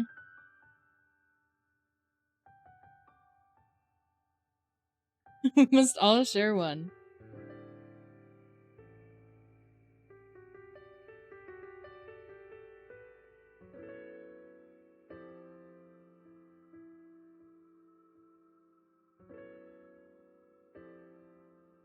Okay.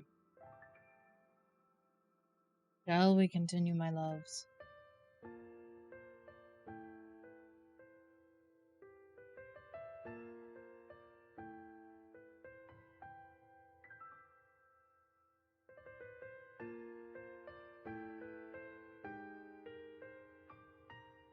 Also, I want everybody to be proud of content creator Azaria. So you guys know how I've been multicasting on Twitter? Hi, Twitter. I've been multicasting on Twitter and experimenting with that because I'm so content creator core. So I learned how to didn't know how to do this before. I learned how to like share the stream from my like creator dashboard essentially. I learned how to share the stream so it actually appears on my timeline instead of you needing to like click on my page. You know, there we go. And then that's diabolical. I opened up what that stream looks like on Twitter, and that's diabolical. I saw a diabolical number and I got scared. I got scared. Kind of crazy, kind of fucking crazy, diabolical, insane. That's literally insane. That's literally. I'm so content creator core.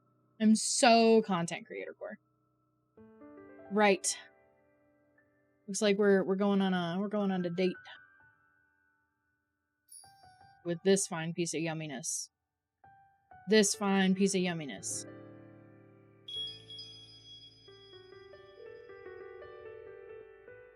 Are we calling him? Oh my god. Hello?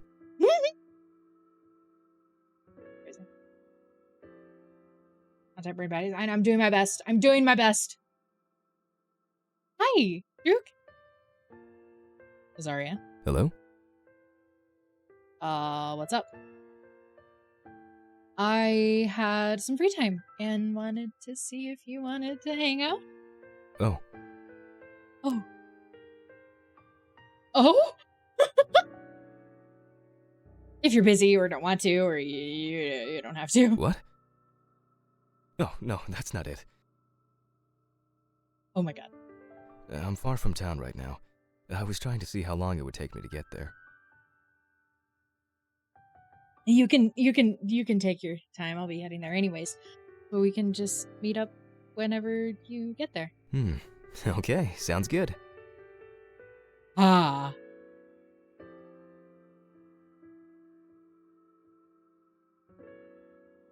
I'm really surprised. I'm really surprised with the amount of straight men and lesbians here that we voted for a man. I think all of them are mask leaning or mask presenting.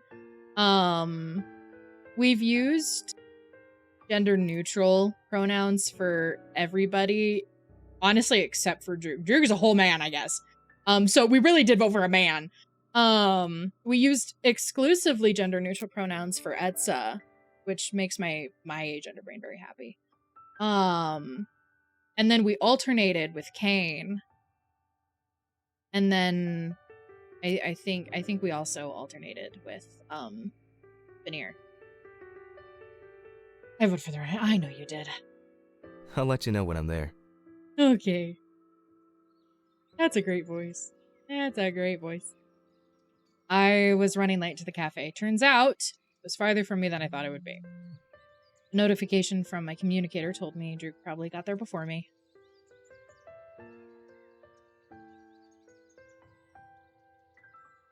Oh my god, he texts like a man.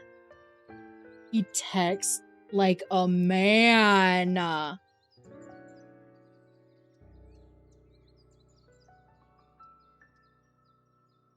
Be there in a few.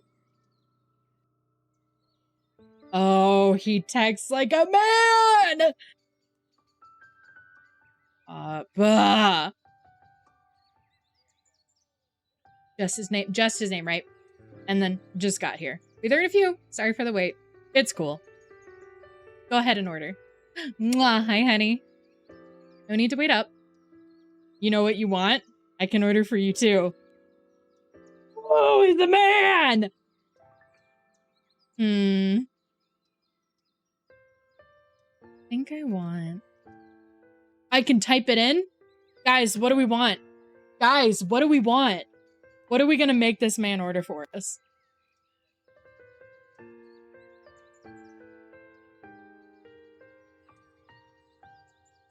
A couple weeks ago. Did you really? Oh my god, that's so exciting. Congratulations. His name? No. We are going to a cafe, Laka. It is a cafe. What are you doing? Strawberry shortcake. Oh, that would be nice. I love strawberry shortcake. You guys know that's my favorite dessert.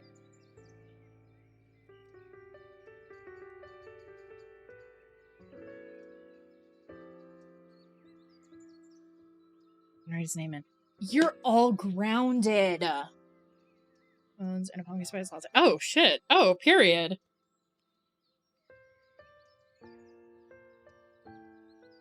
Hold on. Let's see if we have enough.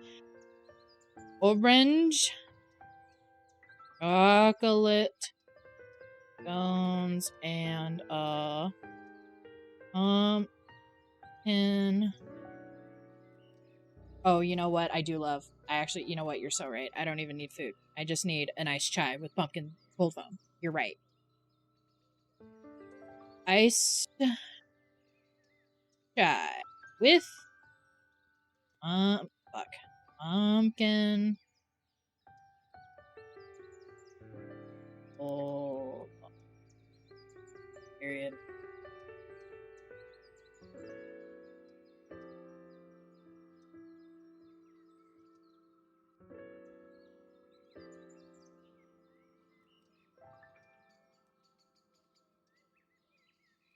Turn it up. Thank you, baby. I rushed onwards to the cafe. Almost there. The smell of coffee, vanilla, and sugar hung in the air as I entered the cafe. Bye, Riri! I love you so much. Have a good one.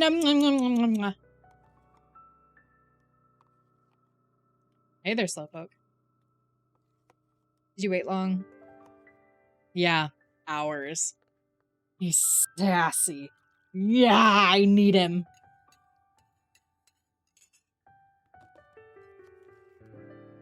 I almost withered away. Well, that happened, I would have gathered your dust and scattered it in my mom's garden. Comfy. Our drinks are almost done, if you want to go ahead and get a table. You got it. I need him. I need him.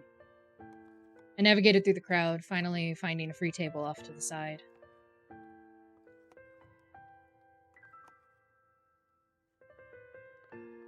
Found a spot near the windows. Nice. Thank you, dear.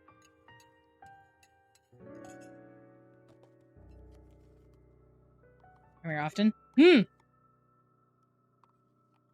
over to see a stranger leering at me with uncomfortable interest. No, thank you.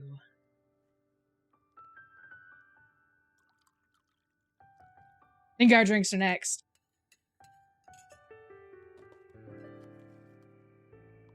Ooh! I was talking to you, sweet thing. The voice was closer this time. Its hot breath was damp against my shoulder. Ew! Maybe don't punch him. Maybe that's a bit much. Hi, cat. The last thing I want to do is give him any sort of attention. I moved towards the entrance. Hopefully the foot traffic there would deter him. Hi, creepy man. Ugh. The clammy hand shot out, yanking my arm back. Ouch. Leaving so soon? I pulled my arm as I tried to free myself. Their vice-like grip locked me in place. Hi, Daniel. Welcome in, honey. Such sweaty hands would be so hard to escape from.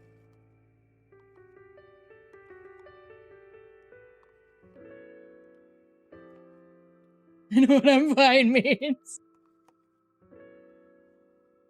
An intimidating shadow loomed over us. Ah, bah!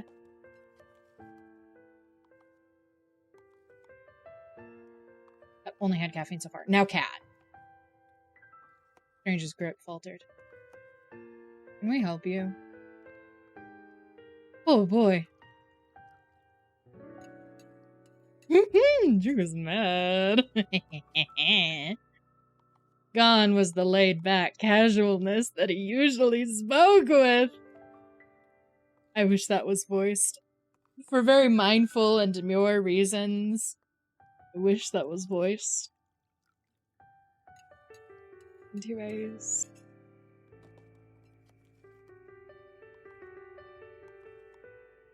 You're misinterpreting the situation, Drew. Am I? Lay it out for me, then. Stranger's brows wrinkled and he glanced at me as if asking for help. I glared back. Drake snapped his fingers twice, forcing the stranger's attention back to him. I would have done it. You're cute. The voice actor for this character is absolutely divine. That's why I wish that was voiced. That line there, because so it's a partially voiced VN. And I love it. I love it. But there are always some lines that I crave to be voiced. This one in particular. This one right here. Look at me when I'm talking to you. This one. Please. You gonna explain what was happening just now? You commanded attention. It was no surprise that, at this point, all eyes in the cafe were on us. Stranger clenched his jaw. I was just leaving, actually. Yeah, that's what it looked like. Ah! I'm actually feral. I'm actually feral. I'm actually, my coochie is cleansed. My clothes have disintegrated off of my body. I've teleported both of us from the cafe to my bed. That's so crazy. The voice that finds you're a slut. I know what you are. I know what you are. How are you, sweetheart? I hope you're having a good day. The sound of the stranger retreating was the only thing that broke through the silence that had settled over the cafe. Soon after the creep left, the buzz of light conversation filled the air again, if he was never here. Ooh! Faced me, and back was the easygoing jerk I knew.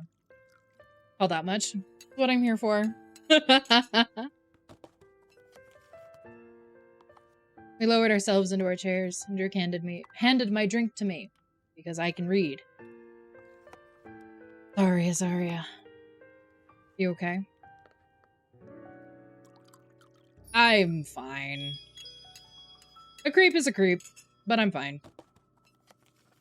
Dirk nodded, his eyes lingering on the arm that the stranger had grabbed. Stop. Stop. Stop.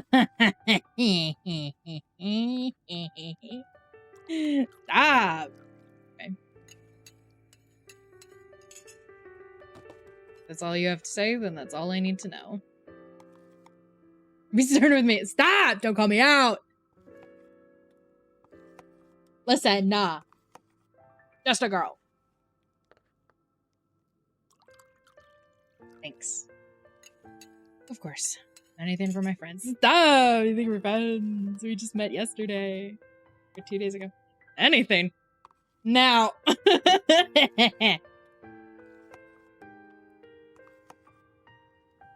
I'm sad. Yes, Azaria. I'm sad. Why? You have a big request you've been saving up on. Huge. I'll have to cash all my friendship tokens in for it. Sounds like we're gonna have to go on a lot more coffee dates so you can earn your keep then. Yeah! Oh boy! I'm losing my marbles. No friendship discount? Nah, not for you.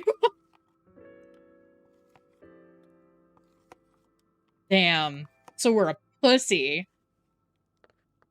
We're a pussy. What did he say? I pushed him as hard as I could, though he didn't budge much. We're a pussy. Damn. Is that any way to treat a friend? How to treat jerks. We laughed, and together we passed the time in each other's company. He's so solid. Fuck, dude. Oh my god.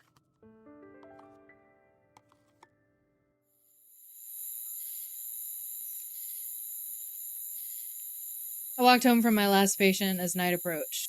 The town lights slowly came to life, pushing back the darkness of the shadows. And even boulders at that point!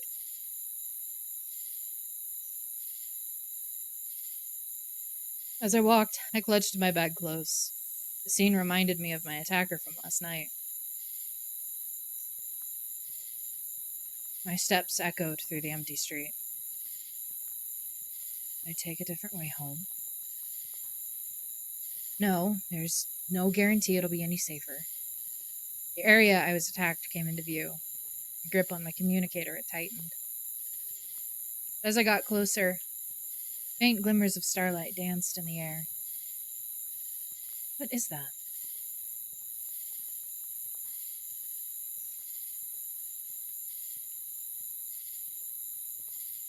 I fear I'm nosy. I fear I am nosy.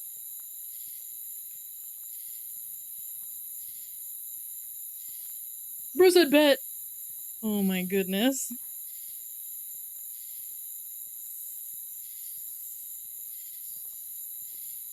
I gotta look. I gotta look. I gotta see what's going on. I stepped forward. When a figure standing nearby caught my attention.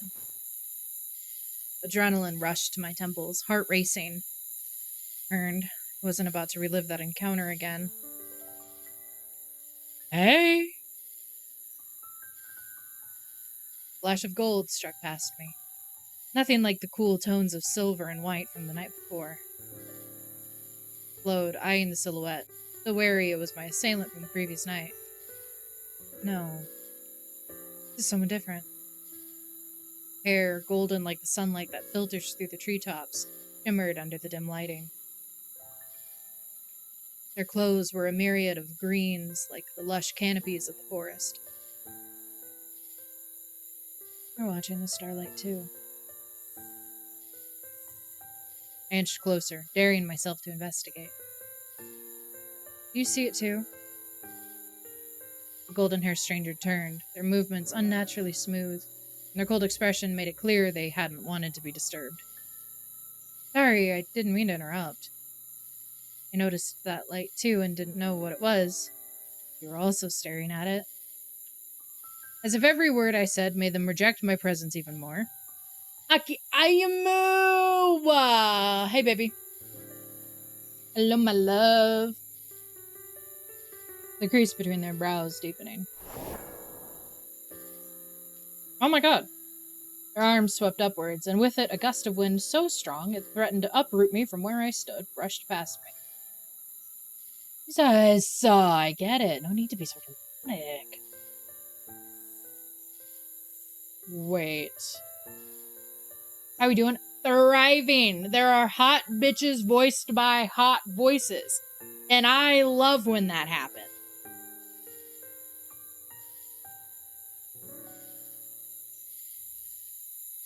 I paused and squinted before realizing only now what seemed so odd.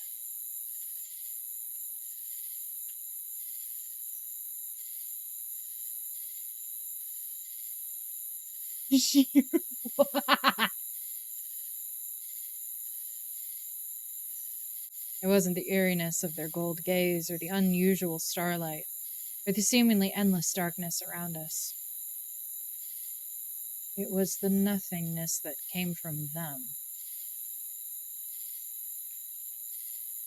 The complete lack of energy. How's that? Everything has energy. The clouds, the trees, the air we breathe. I have no energy. What did that even mean? Questions rushed through my mind. They were ones I had no intention of answering. After last night's attack, I wasn't going to spend yet another unfathomable... I wasn't going to spend time with yet another unfathomable stranger. Fuck, dude. I ran, focusing only on my destination. A single word echoed through my mind, repeating itself over and over. Safety. Bro is traumatized. I weaved through alleys and corners, my breath growing shallow from the physical and mental toll. Ugh. Bye, Sparkle. Have a good night, have lots of fun, and be safe. I pushed past the strain. I had to. The only thing important to me was getting home. Is this our mother? This is our mother? A baddie? Hello? Mama! God damn! God damn! Are you sure you're alright? I ain't even gonna say nothing. Worried hands gripped my shoulders, forcefully turning me around as Mom inspected me. My heart thudded against my chest, finally slowing down from the adrenaline. I like Azaria being allowed to stream. Me too. Yeah, I'm sure. Made it home.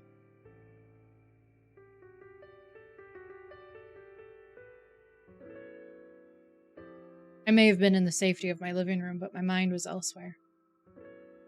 Specifically where the Starlight and Stranger were. Got you, Shiva. Were they? Where was their energy? Could they cast magic without it? Headache-inducing storm of questions swirled in my mind. Yes! Thought I wouldn't need the answers. These questions and any desire to answer them would be left behind when I ran. It was clear that that wasn't the case. Mom pulled me from my thoughts and into a hug. I'm so glad you're okay. Told you, didn't I? Tried to flash a reassuring smile, failing miserably as a grimace graced my face instead. What happened? You burst through the door in such a rush, too. I told her about tonight's mysterious stranger, their investigation of the Starlight, their magic, and their lack of energy. No energy? How is that possible? Exactly. Maybe they have a special kind, one that even you can't see. Maybe. But as I uttered those words, I knew I didn't believe them. Something tugged at me. Something about the stranger was different. Well, whatever the reason, it's a mystery. You know what they say about mystery. You don't remember? No, am I supposed to?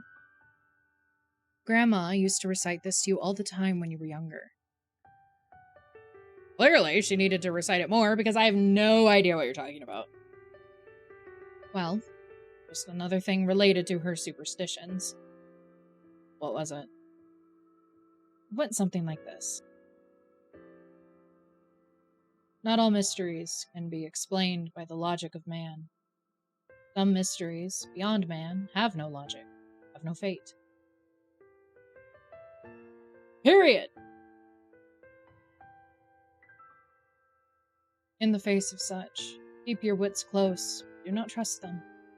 Trust not yourself, nor your senses, your time, nor your wit. For where time has stopped, but its flow has no end. For when passion calls, but hate runs deep. Heed this warning and do not wait. For laws of nature and laws of man have no logic and have no weight. Okay, period. Unease crawled down my spine as her eerie words hung in the air. Sounds creepy. Maybe I forgot it for a reason. Now you'll never forget it. I'm sure I won't.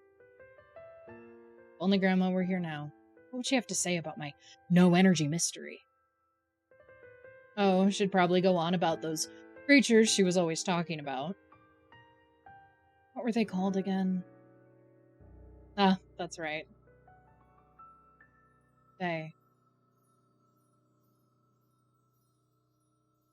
The back of my head tingled. Fae? What a strange word. Aw, shit! Chapter 2! Fuck, how long has it been? 4 hours?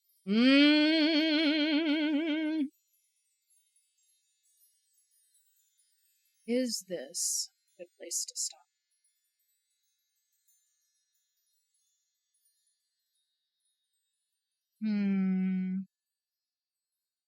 I need me some ASMR. You're funny.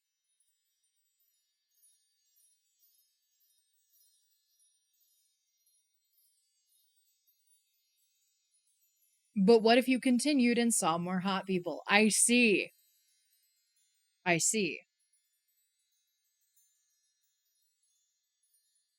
You want me to see more hot people so bad? Could be, or we could go for another 4 hours. Ugh. Okay, fine, we can keep going. Y'all better like me. Y'all better like me. Let me tell you.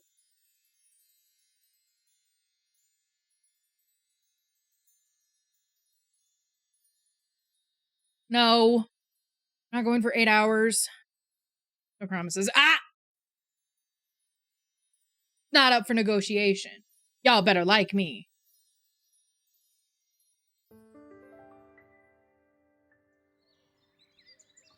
Fuck. Gotta read. Holy guacamole. Yes. That is me. A redeem. What?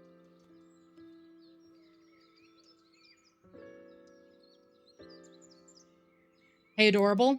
I never had a Hey Adorable. Hey Adora has been gone for a while. Fox, you.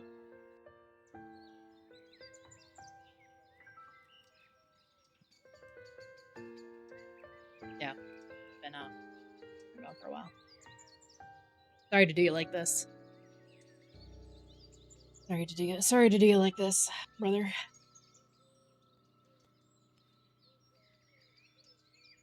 Yeah. 6 seasons in a movie is crazy. What about 10? Y'all, I hate endurance streaming. Y'all are gonna get maybe moderate endurance streaming for my debut. And that's it. Okay?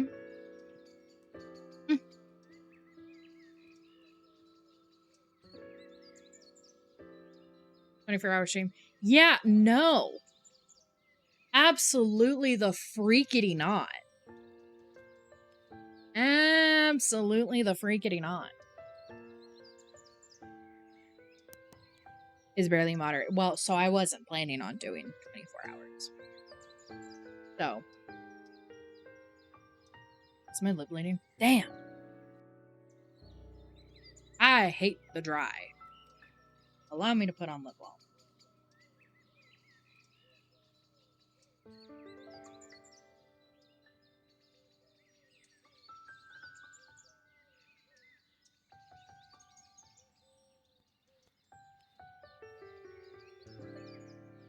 No, there will be no 24-hour stream.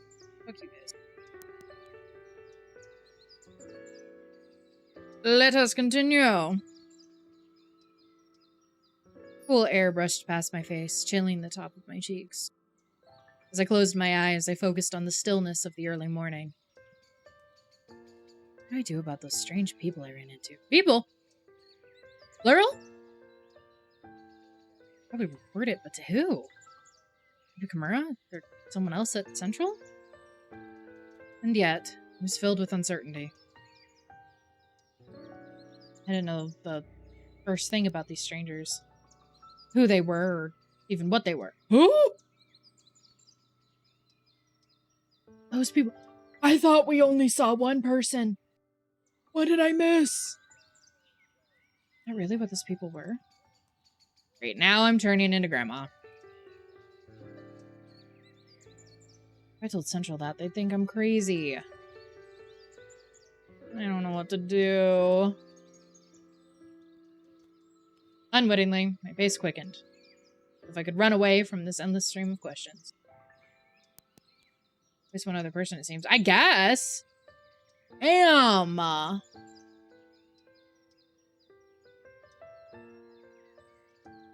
Okay, stop. Breathe. I exhaled. It was shaky, but at least steadier. So much has happened recently.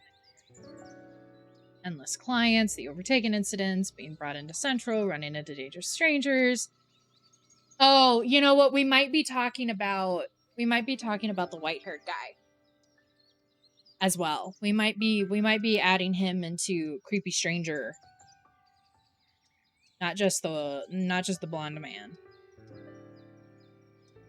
Maybe.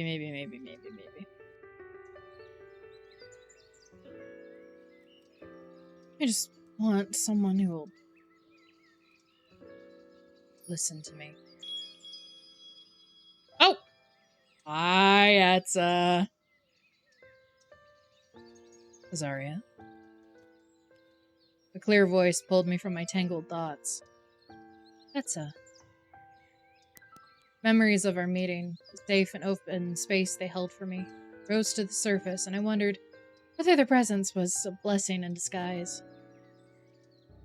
Are you heading to Central? There are some people requesting my services, so I'm to meet with them today. They are voiced. This makes me so happy. They are voiced. A gender neutral person with a feminine leaning voice. My prayers have been answered. This is the best time of my life. This is actually the greatest possible news I could have ever. Huge. I'm so excited. That makes me so happy. We never get gender neutral people who are voiced by feminine leaning people. We never get that. I'm so happy. I'm so excited. This makes me so happy. I was hoping they were voiced by a feminine leaning person. Early. As like Kane said, busy as usual. How many people rely on Etza? Would it be okay if I did the same? I'm heading there as well, actually. Would you like to walk together? As they moved close, I fell into the serenity of their presence, and ever so slightly my tension eased. I'd love to. I'm so happy! I'm so happy! That's so exciting! Oh my god. Because, listen, I'm happy no matter what to have, some kind of non-binary representation, right? That's huge no matter what for me. But when they are voiced, they are always voiced by masc-leaning people, which is fine. That's fine. Pop off. Pop off. I love to see it. I don't think I've played one thus far that's a gender-neutral person voiced by a feminine-leaning voice. And they're always very just masc in general, which again, non-binary people can be whatever presentation they want and have any voice. But it does make my soul happy to see this person who has so far been referred to exclusively with they them pronouns be slightly more feminine leaning and have a feminine leaning voice. That's very affirming to me. That makes my soul happy. Huge win. Huge win for Agender Nation. That's exciting. This makes me happy. I was hoping we were going to hear their voice. We hadn't heard them on their initial meeting. So, this makes me happy. We walked together, back onto the path Etza had found me. A silence settled over us, and morning bird song filled the space instead. I considered telling Etza about the strangers. With their gentle presence, I was certain it would be easiest to tell them of all people. And yet, I couldn't. I didn't know where or how to begin. Is there anything on your mind that I can help you with? What a great voice. What a great voice. That's so pretty. This is great. I love good casting. Good casting makes my soul happy. They didn't know the half of it. Still, my words failed me.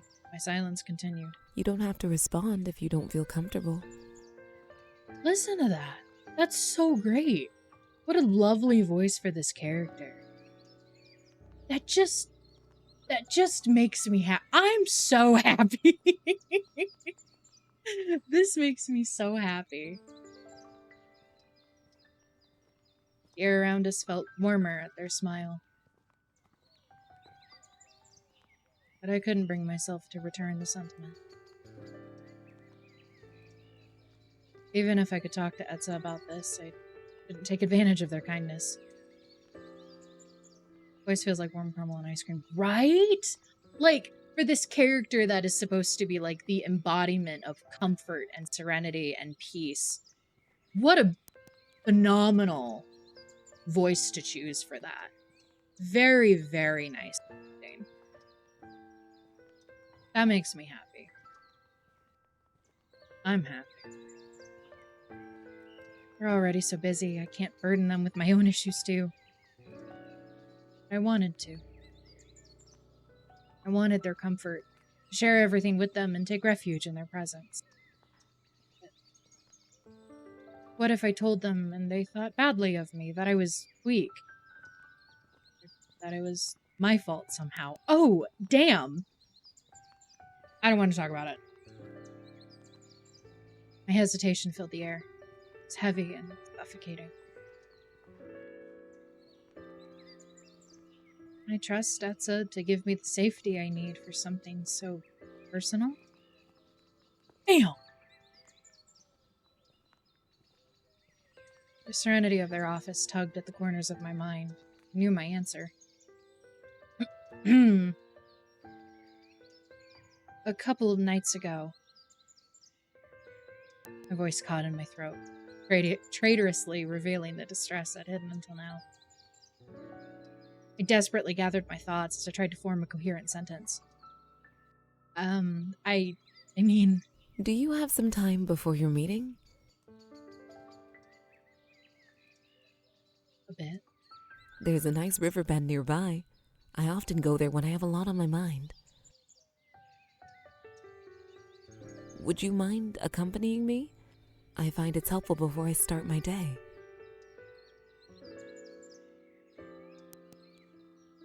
I hesitated before nodding. It was obvious that this detour was more for me than Etza. But whether it was or wasn't, I knew now that any place by their side would feel safe.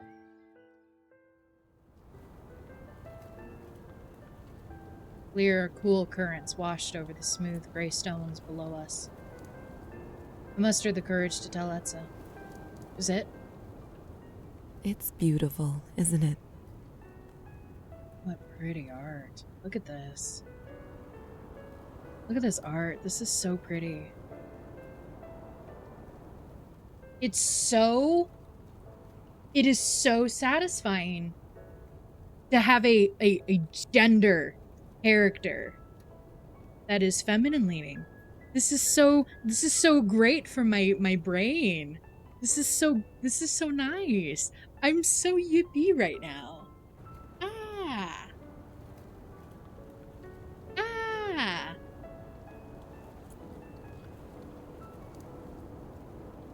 My mouth hung open at their sudden question. They weren't watching me. Their eyes were fixed on the river below. My eyes followed theirs to the flowing stream beneath us.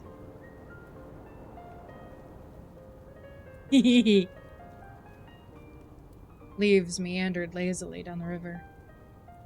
Sunlight glistened off the water's surface. Air smelled fresh as the water of the morning dew and river mixed together. A lot of the good, right? This is so nice. They're pretty. Lucian! It's a non-binary person who's feminine leaning. Lucian, I'm so happy. I'm so happy. They're so cool. It's so cool. I'm so excited. And they're voiced by a feminine leaning person too. Right? I'm so excited. They're such a great character. I'm so excited. And they're so pretty. I'm so happy.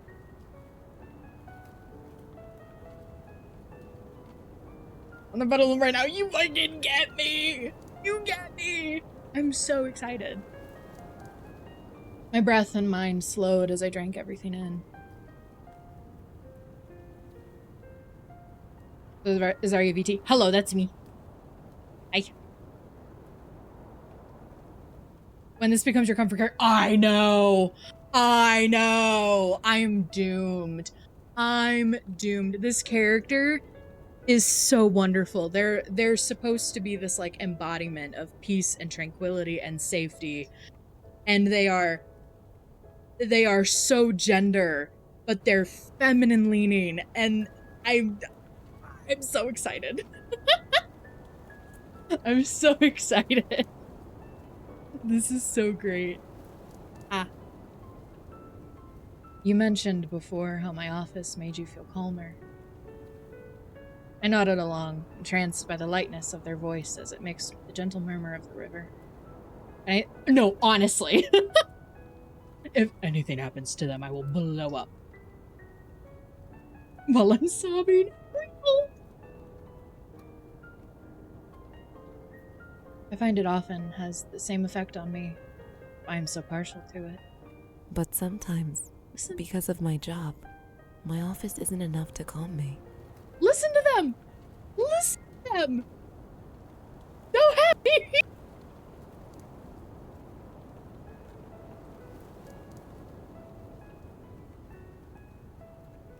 When that happens, I find myself even more frustrated. When I need the room to work as I intended, it doesn't. It's then that I have to remind myself of what's been sacrificed for us. The dragons of the past, they gave their lives for nature. And when all else fails, it's nature that I find myself returning to.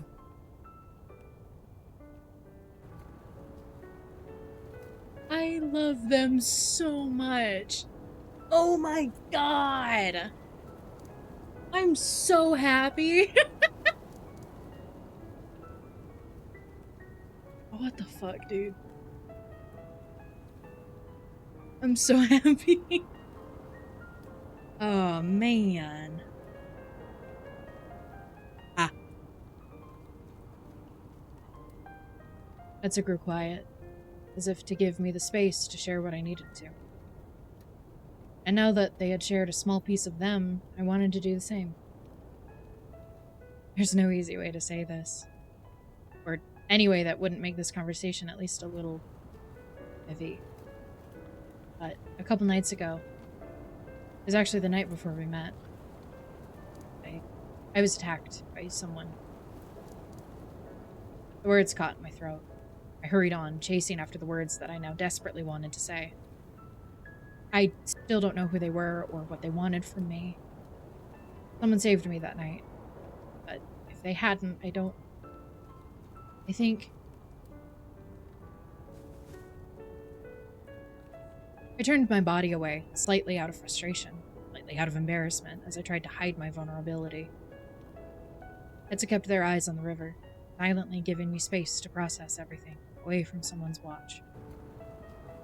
I ground my teeth together, my hands clenched, nails digging into my palm.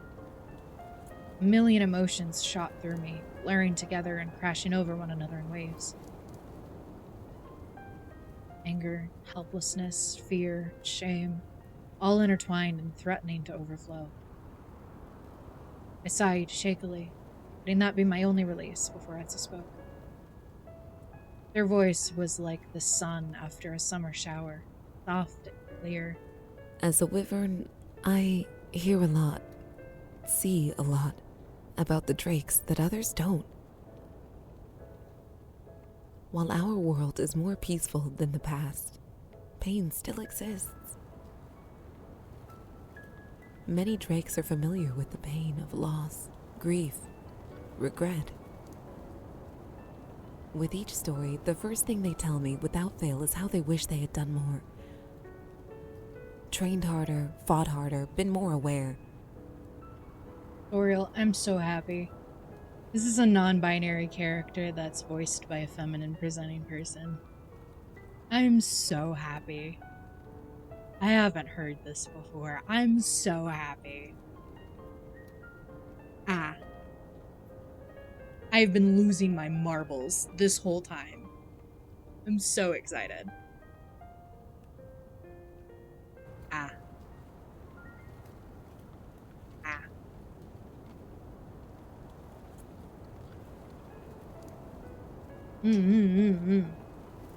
Are you still streaming? Or have you decided to actually take a break for once? Mwah! Hit me. Yeah. I drink some water. go about that. Yeah, that's what I thought. That's what I thought. I'm eating. At least you're eating. You know how I feel. Things they should have or could have done, but didn't.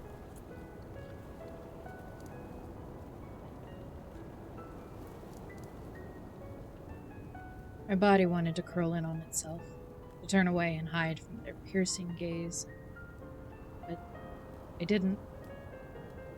Because eclipsing any other feeling I was wrestling with. Etz's gaze brought acceptance, peace, support. I won't assume to know what you're feeling. But whatever you're sitting with, I hope you feel your strength the most. The strength of a survivor. Of someone who, despite everything, is still moving forward.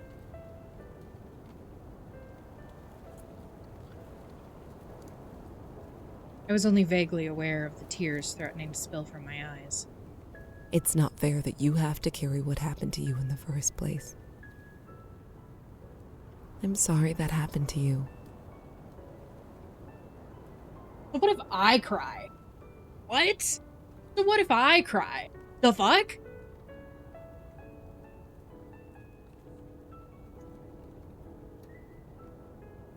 The world was hazy and blurred. Backs of my eyes prickled with fresh tears.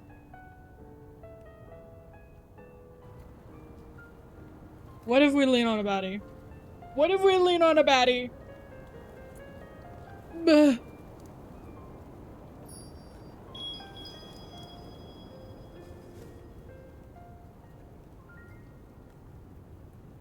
Before I could stop myself, I stepped forward, collapsing into Etz's chest. It's all right.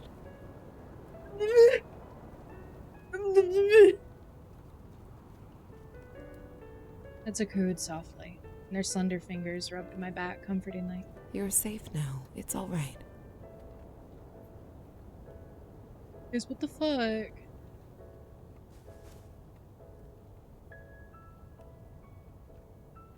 Squeezed my eyes shut, bringing Etza closer. The body moved for me, seeking what I was afraid to ask for. I lost track of how long we stayed like that. But eventually, the sun began to feel hot against my back. Streets came alive with soft murmurs.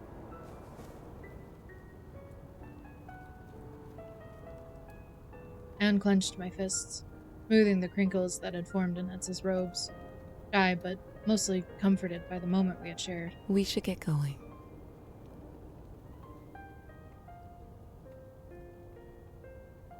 I made a soft noise in agreement, my gaze still on the floor.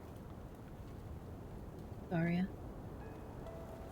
I jumped at the sound of their voice, in the sudden proximity. Hesitant, I peeked at them through lowered lashes. Pristine eyes studied me with kindness. I murmured, If there's anything I, or any of us at Central, can do to help, please let me know. I nodded, still searching for the words to express myself after the whirlwind of emotions. Shall we head back? I would hate to make you late to your meeting. Yes. We walked together, making small talk on our way there. The conversation itself was casual, but the pull of their presence was deeper. Rather than be consumed by the memories of my encounter, I was left with a comforting warmth in my chest. The warmth remained even after they left. I headed to my meeting with Kimura.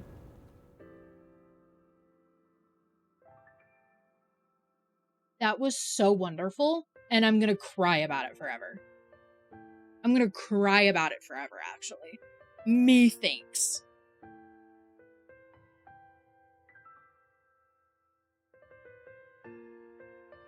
It seemed to think something could be done at our last meeting, but I haven't heard any updates from them beyond that. Kimura's gaze was stern and absolute as I wrapped up my update. While he had been fine during our meeting with the Drakes, this time we were alone. He felt infinitely more intimidating in the setting. Finally, after an eternity, he spoke. I haven't met with Etza. We've both been busy, but I trust their discretion. More than we asked for, but if you could continue helping us at Central, our members would appreciate it.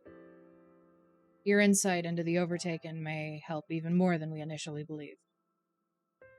Yeah, I can continue meeting with Etza as needed. This is important, especially if it's connected to the energy crisis. Has it shared that with you? I had to push them a little, but yes, eventually. Interesting. Etza hasn't had a partner to help them lead the Overtaken crisis.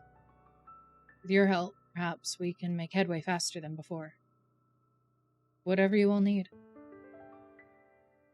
Mira gave a nod of approval. Considering how well our meeting was going, I considered telling him about the encounters. Something wrong? I decided to bring up the strangers. There is something I wanted to talk about.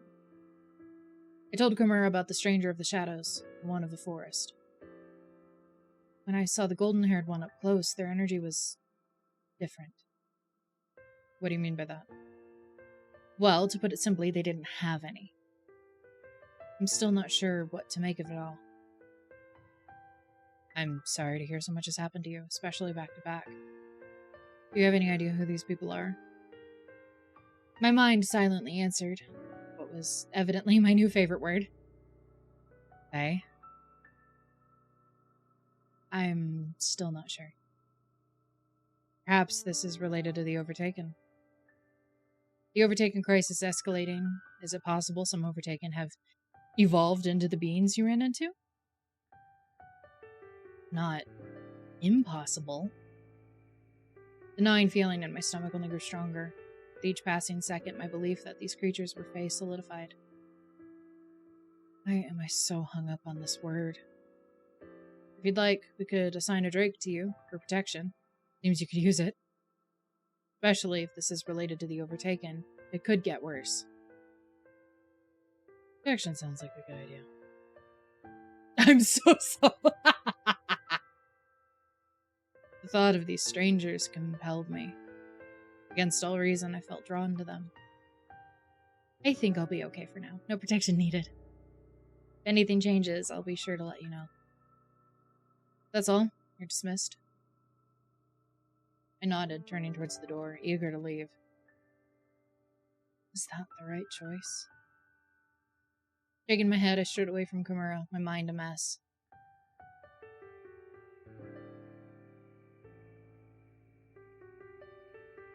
Unable to relinquish thoughts of Faye, I stood in the library at Central. This is as good a place to start as any. My steps reverberated off the dark mahogany floor as I approached the main desk. Different from other branches of Central, the Hydra is a lone position. They are in charge of maintaining the library, disseminating information, and considered the most knowledgeable figure at Central. Hopefully the Hydra can help me.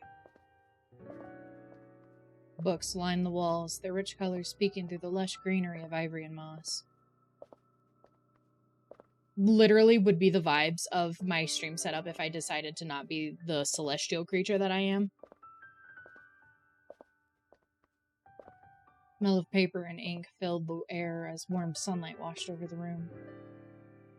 Finally, I reached the desk, but stopped short at the sight before me.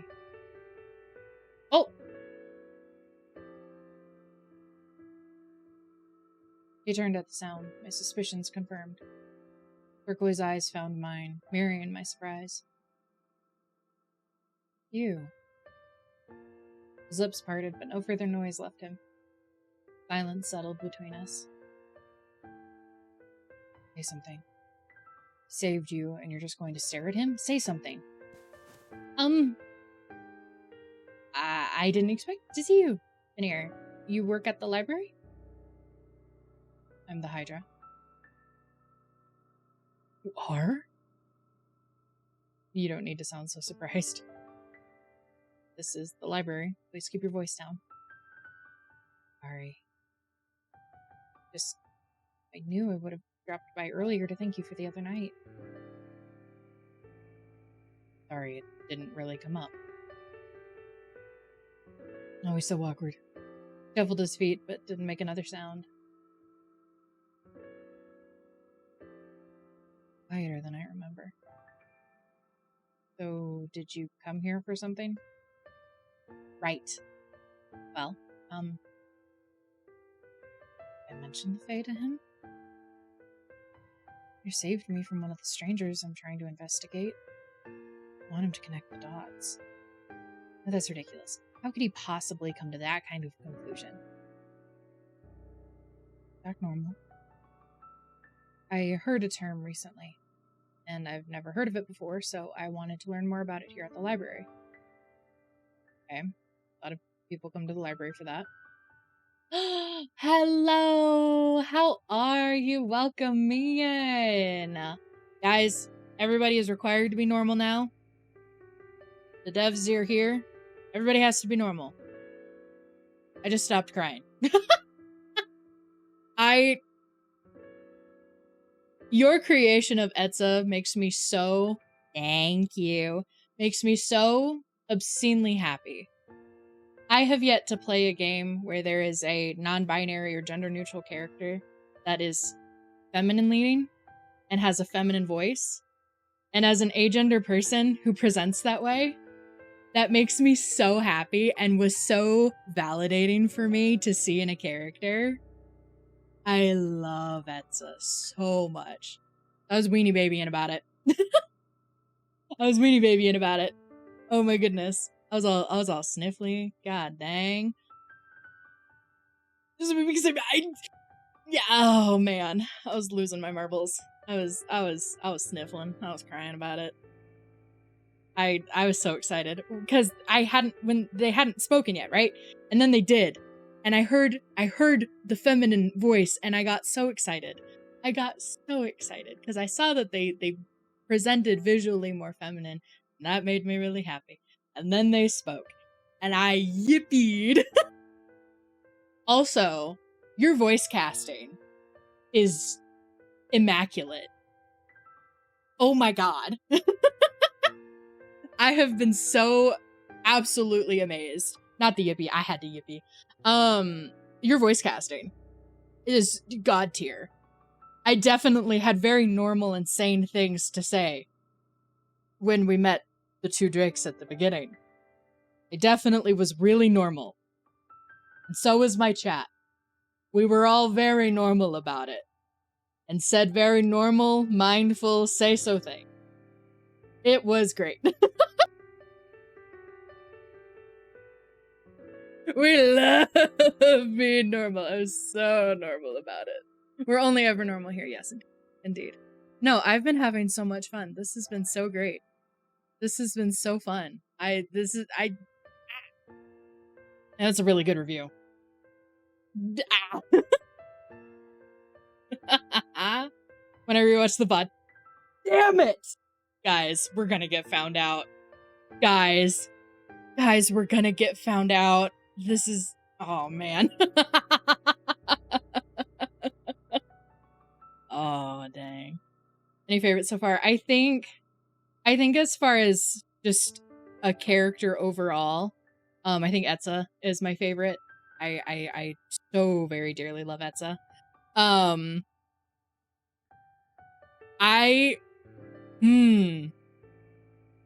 do I say this and be mindful and demure about it? Right. Yes. There definitely isn't the favorite. Definitely not at all. I definitely did not lose my marbles on his first voice line. Yeah.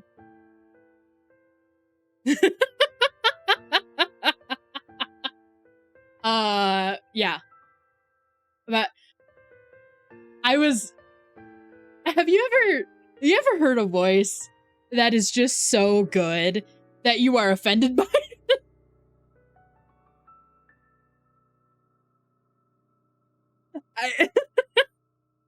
That's how I felt. That's how I felt upon hearing this man speak. Because how dare he sound like that? That should not be allowed. Like, I don't know who gave you the audacity to sound so fine. I'm just a little guy with a voice kink, and then these guys have the audacity to sound so yummy, and then Kane was all up in my business, and and then the white-haired baddie who has the audacity to have all of that gravel in his voice, and then call us little. Guys, what am I supposed to do? What am I supposed to do?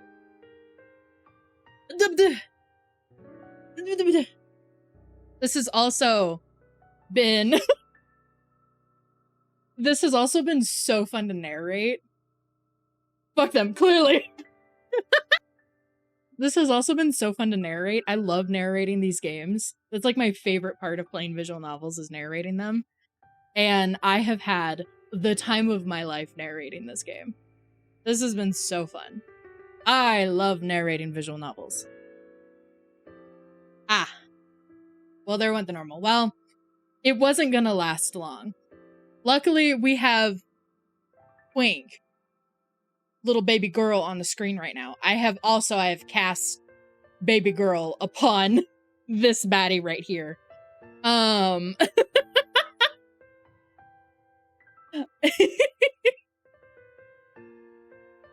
Now, if you are still here when Druk is on the screen, I cannot be held accountable for the person I become.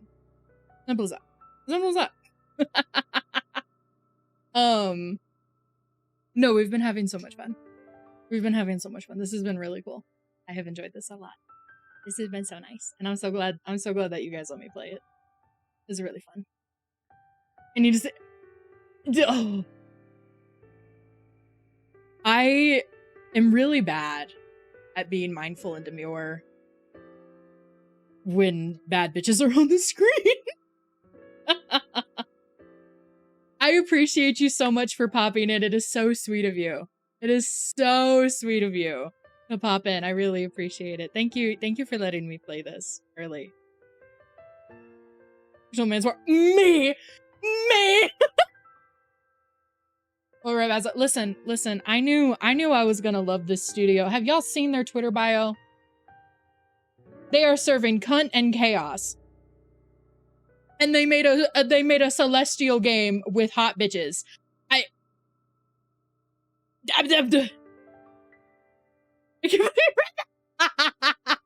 I found you guys when I found the dev team that did Lost in Limbo, and I got involved with their stuff. That's how I found you guys. And I've been seeing that bio sent me into orbit. And I fear I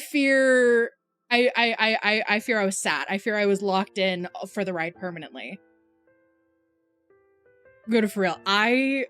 Again, white-haired, non-binary characters are my kryptonite, and celestial games. That as well.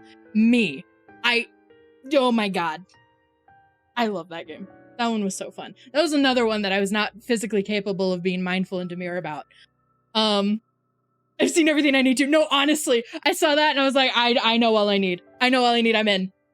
Sign me up. Wrap it up. Give me 14 of them. Love it. No, I'm physically incapable of being mindful and demure when a dev team is here, and I think I'm cooked. I think I'm cooked. Oh man. It'll be really great. It'll be really great for every VN I audition to voice act in for the future. You're like, no, please don't look at my history of playing these games. Don't do that. I can't speak normally about hot characters, but let me voice a hot character. It'll be fine. I promise. It'll be great. Oh my god. No, this has been wonderful and fantastic and so fun, and I'm very grateful for you popping in and letting me play this. This has been very fun. This has been very yippee. Oh man. Oh man.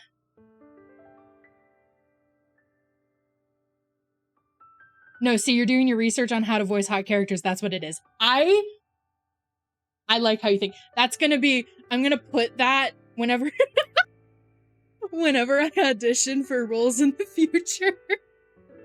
I'm gonna put a screenshot of that in it.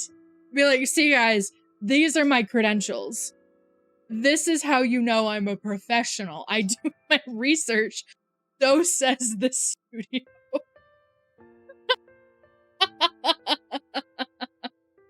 And then they'll have absolutely no choice but to hire me for a voice acting role. Clearly. That's how it works. Cat, we've done it. We've cracked the code. We've cracked the code. See, with Lost in Limbo when I auditioned, I made them memes. I'm so dead ass. I'm so dead ass. I made them memes when I auditioned for Lost in Limbo. And I'm really glad that those memes were appreciated. Ignore the fact that I don't voice in Lost in Limbo. But I did make them memes that made them laugh. Oh my god. I need to... They brought it up when I demoed the game. They were like, these are great. These made us laugh. And I'm like, thank God. Because I don't have the voice acting experience to say, hey, hire me. You know what I do have, though? Pixart, where I can make banger memes telling you to hire me, a white-haired anime character on the internet, as the white-haired anime character in your visual novel. I'm also non-binary. Hear me out. I just know they have an album they look back on and cherish. I did.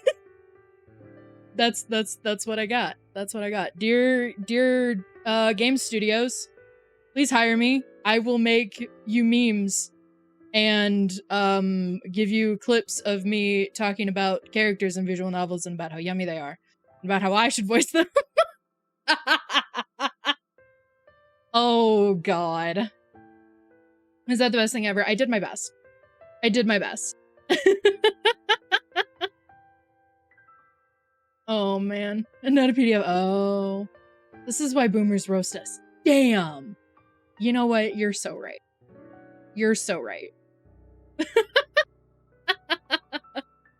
No, honestly, I think having a character like Etza in this honestly gives me a lot of hope as a non-binary person who wants to get into voice acting for visual novels, because it is, and I've talked about this on stream before, it's often very disheartening to see all of these roles casting for non-binary individuals, or non-gender conforming individuals, but they always are mask-leaning, which again, like I said, non-binary people can be all forms of expression. That's the point of being non-binary, and it's fucking great.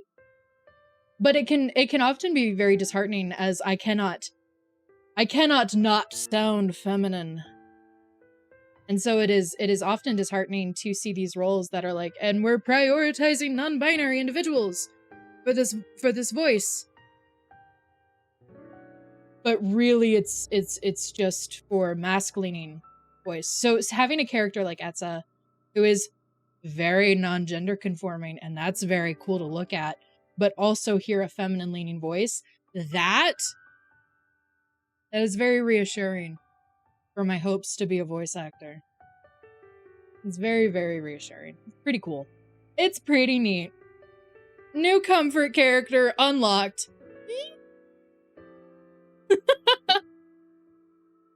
Oh, Lord have mercy. Oh, Lord have mercy. No, that was good for my little rat brain, let me tell you.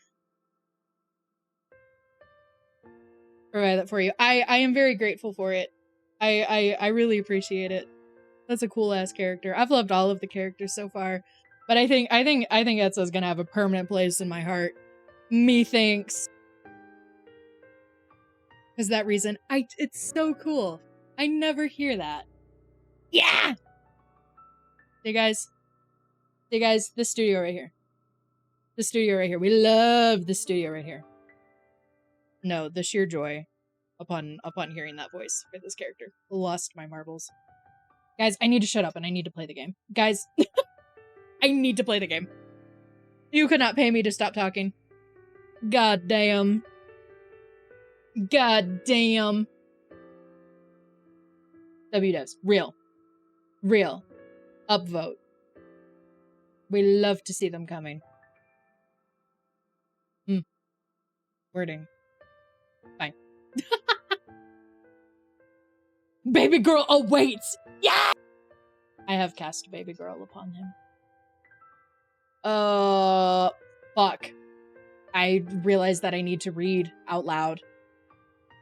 Oh, man. You have time to yap. I love that you want me to stream for so long. I love that. I love that.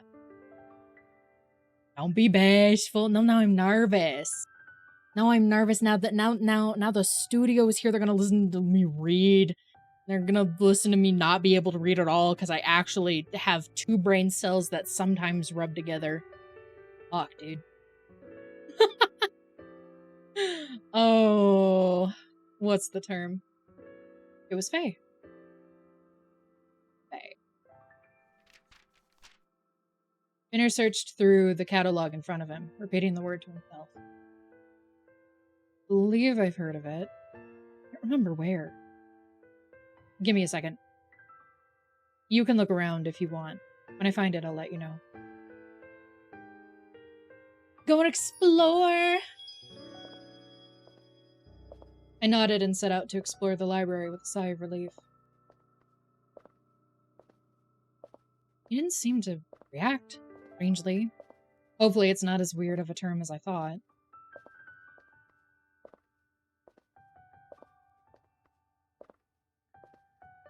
I dragged my hand across my face, closing my eyes.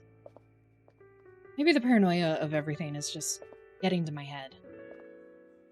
As I headed down another row of shelves, muffled laughter drifted towards me. Oh, it's a weird term. Yeah, your name is fucking weird. Uh-oh. Damn! Speaking of hot voices, none of this better be voiced. This better be dead silent.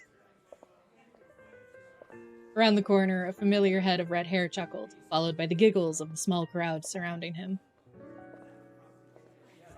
Man, what is he doing here? I quieted, my steps lighter, as I attempted to sneak past him and his entourage. Just avoided Finir, the last thing... I'm dying.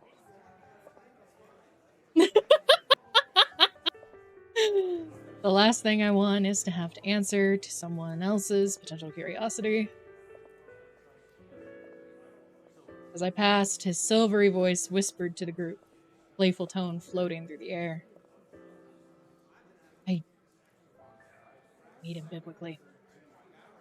I peeked over to see him leaning toward one of the group members, in much the same way he had with me just days before. Oh my god, that's me. Azaria.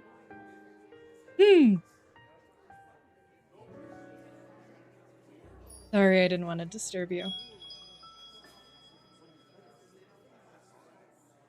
Also, the choice of putting these bad bitches in compression shirts. More hot, muscular baddies in compression shirts. 2025. Thank you. At a glance, I couldn't tell whether he believed me or not. Either way, he excused himself from the group before making his way to me. Oh, you didn't have to leave the group you were with. But I found something so much more interesting.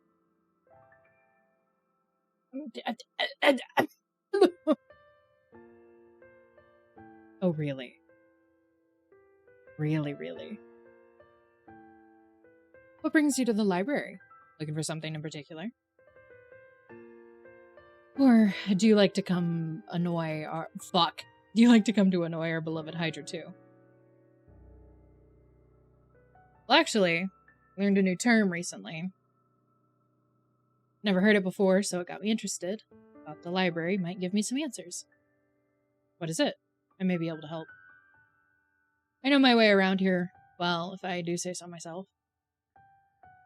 You didn't strike you as the type to come to the library often. Is that so? Exactly what kind of person did you strike me as, then?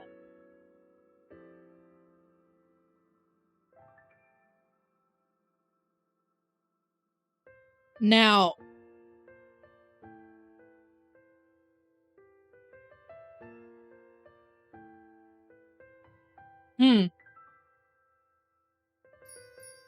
and another thing.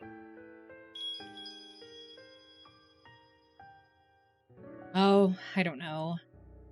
Maybe someone who hits on people, not book.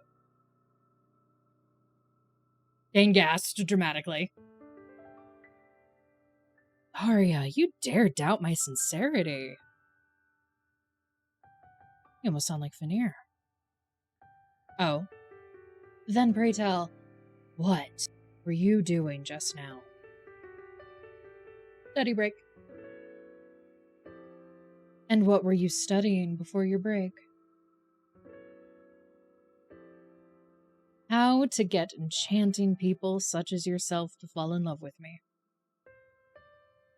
Uh-huh. And did you learn anything? I guess we'll find out, won't we? You were looking for something, weren't you? I blinked, surprised at the sudden conversation change, before refocusing on what I'd originally come to the library for. Good night, Pint. Sleep well, hon. Thanks for hanging out with us.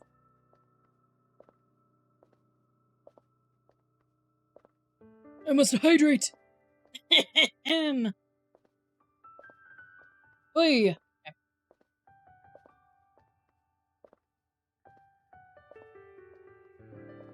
Yeah. Did I tell them? I probably wouldn't connect the dots, right?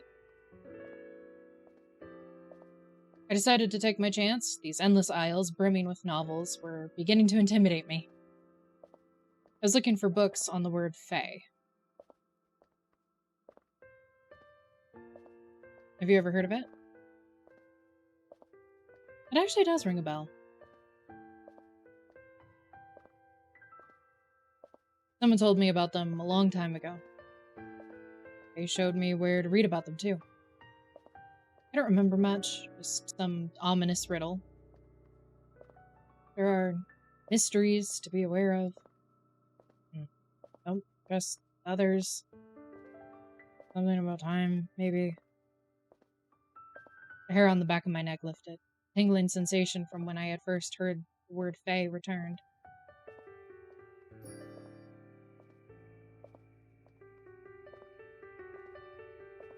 Oh, fuck. Hold on. There we go.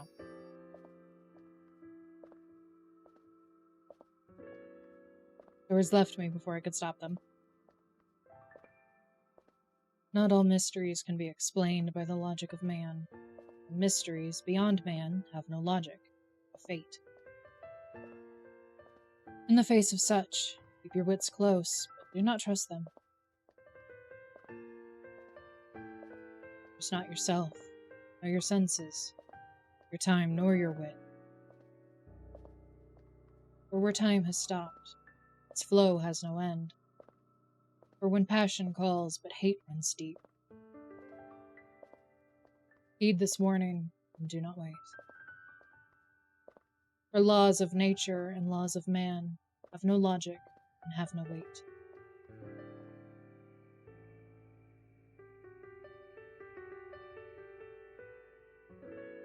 Don't tell me you're the one who told me about them all that time ago. No. Don't remember committing it to memory either. And where did you hear it? My mom mentioned it recently. What got me curious about them in the first place? Strange. This is interesting now, isn't it? We paced beside the shelves faster now. Books began to blur as we hurried through the library, Kane now intent on tracking down something to illuminate the mystery behind these so-called fae. It'll be somewhere around here, I believe. They weren't lying when they said they knew their way around here. And moved toward one of the shelves in the distance before looking back at me.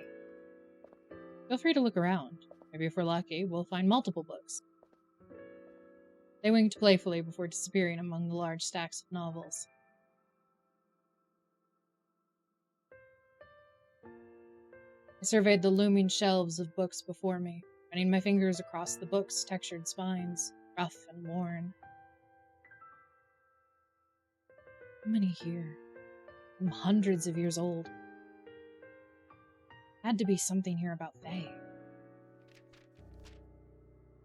I began my search, eagerly rummaging through the books for some clues.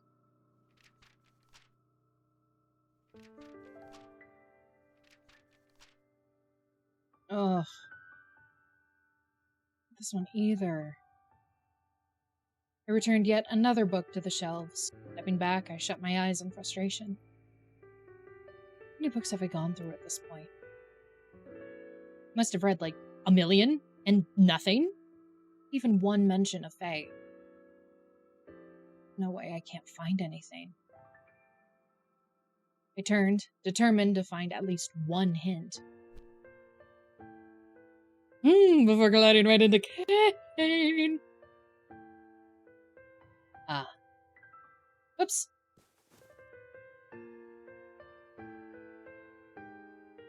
Wonderful view. 12 out of 10. Would stare again. I jumped away. The heat from their body lingered where we had collided. You must have been focused. I've been calling your name for a while. Bert? Didn't hear them at all.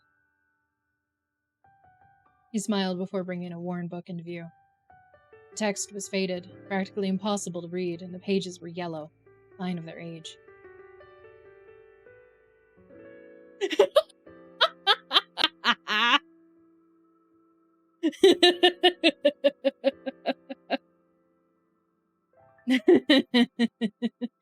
I'm glad that you could hear the sparkle emojis on either side of it.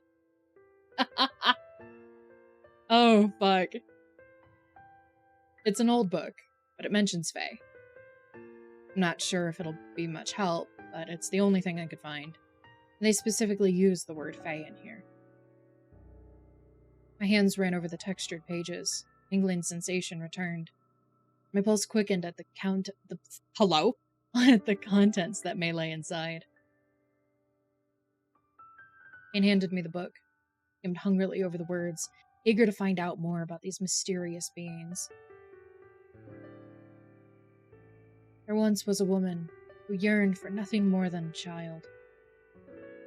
The universe was unable to grant her this simple wish, and so, taking her fate into her own hands, the woman sought advice from a witch. Witch! The witch, empathetic to the woman's venture, bestowed barley upon her to remedy her trouble. Go home and plant this, the witch instructed the woman.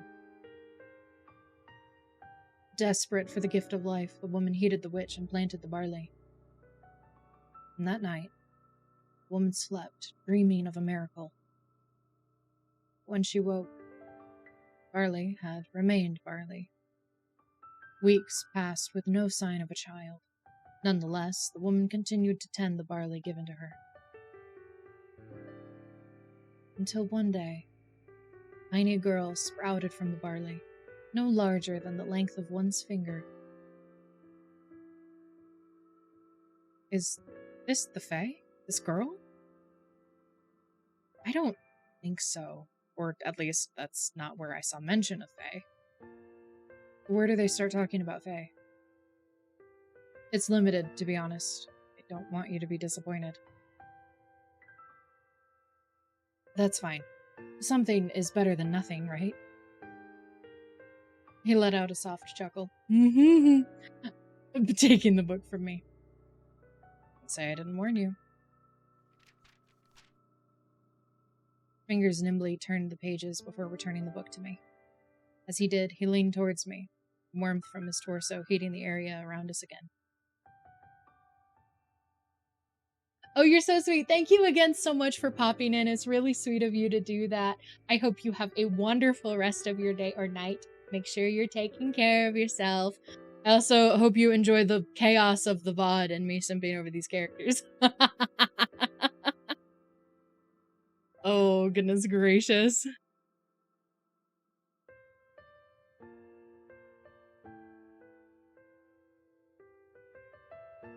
Moisture forgot. And now,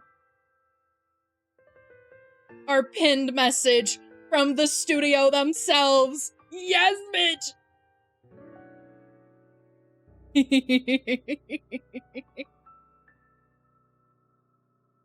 We love to see it. We love to fucking see it. Real. Period.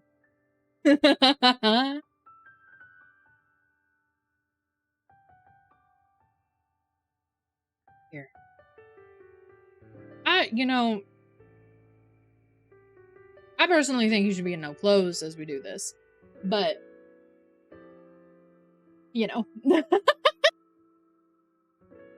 Goodbye. Have a good one. Thank you.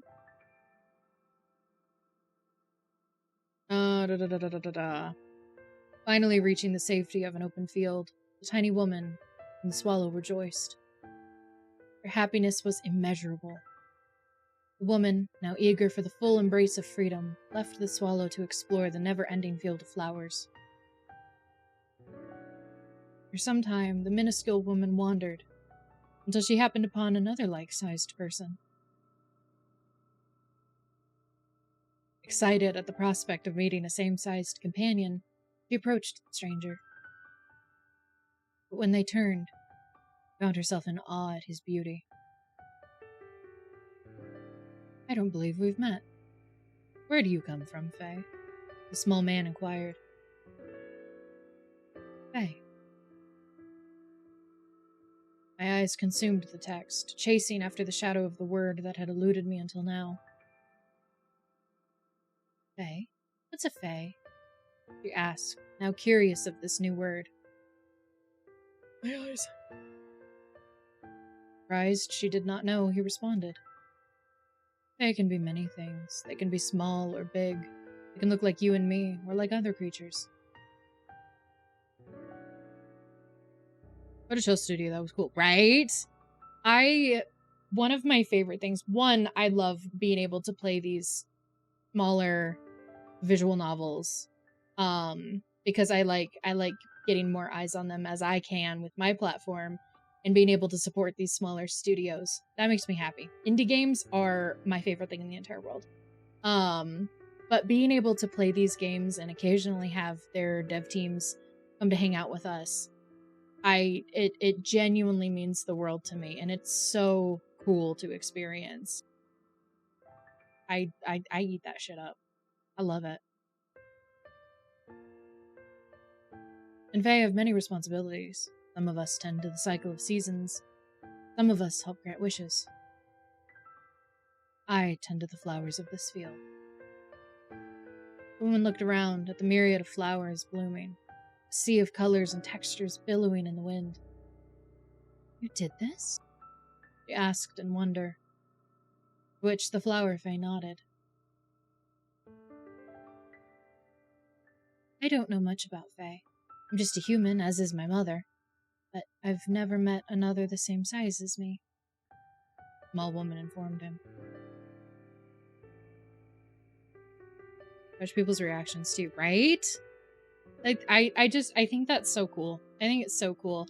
I love being able to interact with these studios and like genuinely be able to support their games and their ventures on every level that I can.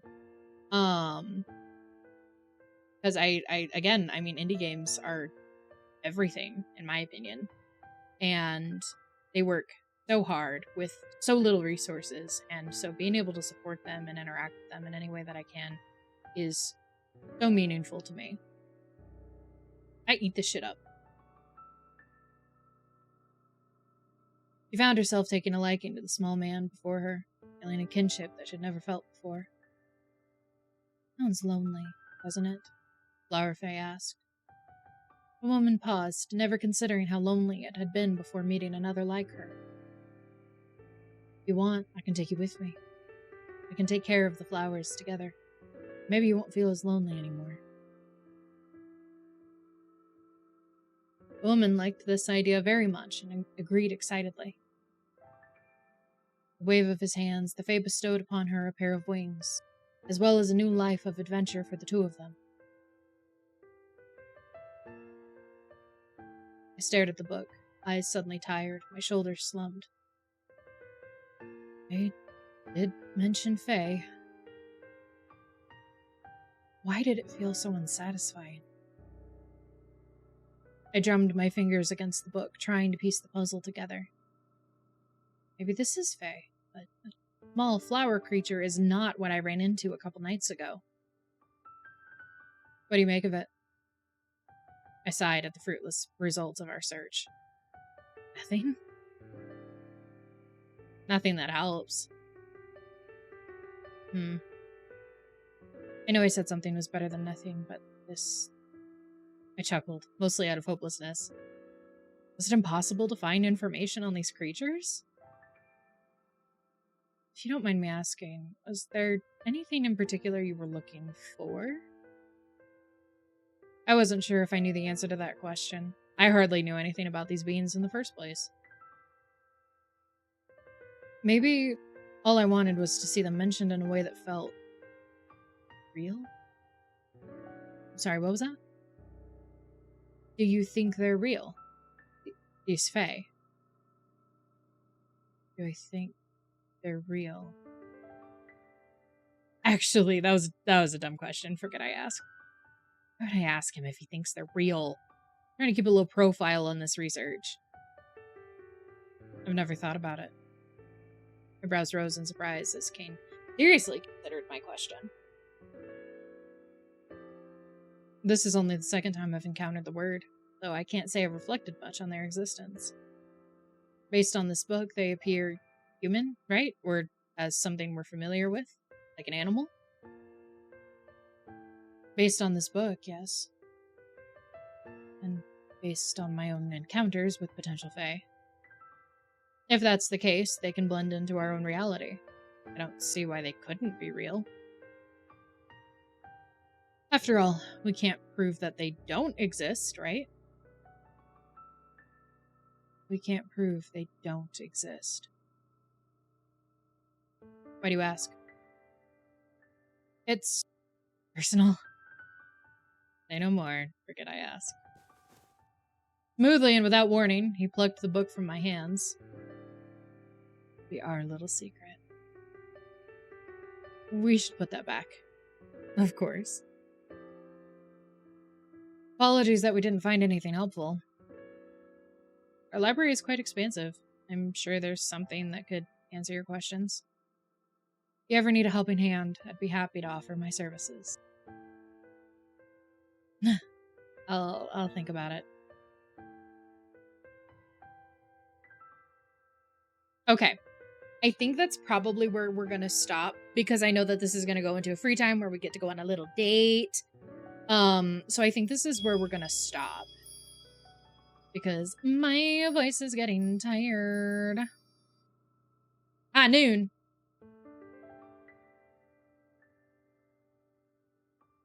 And then the next time we play it, because there's gonna be a next time. Next time we play it, we can start off with a little date with a baddie, and then go from there. Oh, you want me to yap so bad?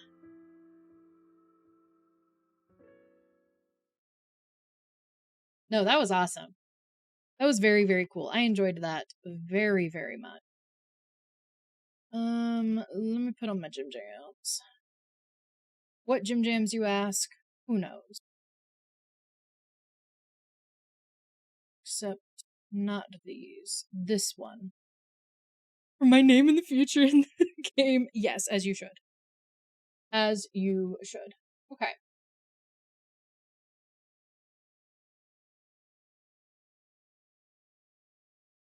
We're saved. AzariahVT. No. Can't do that.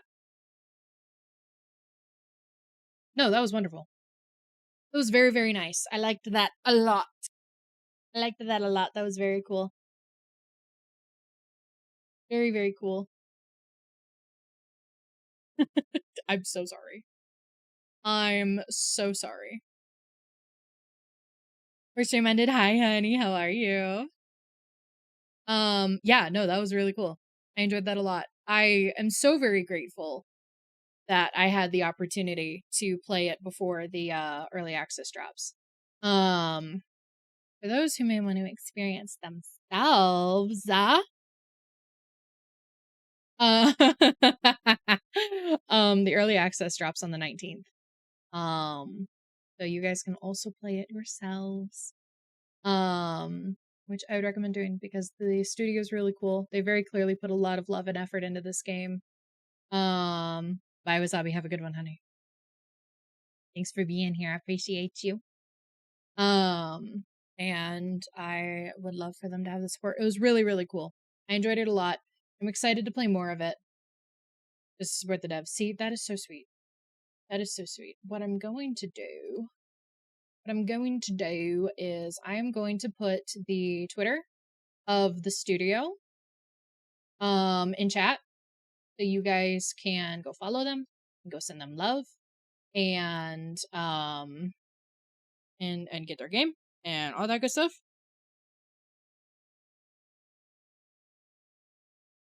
Boom. Do it.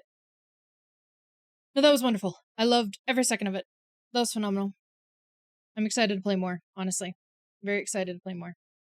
That was good. That was good shit. So yeah. Yippee! Yippee! That was fun. And now my voice is cooked.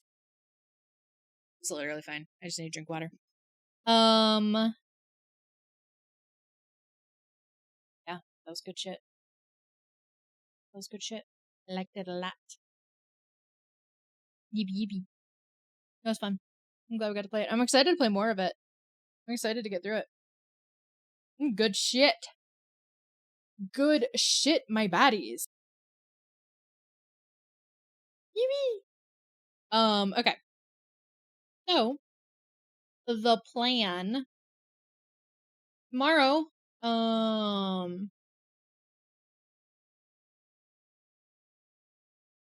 tomorrow is supposed to be, good words.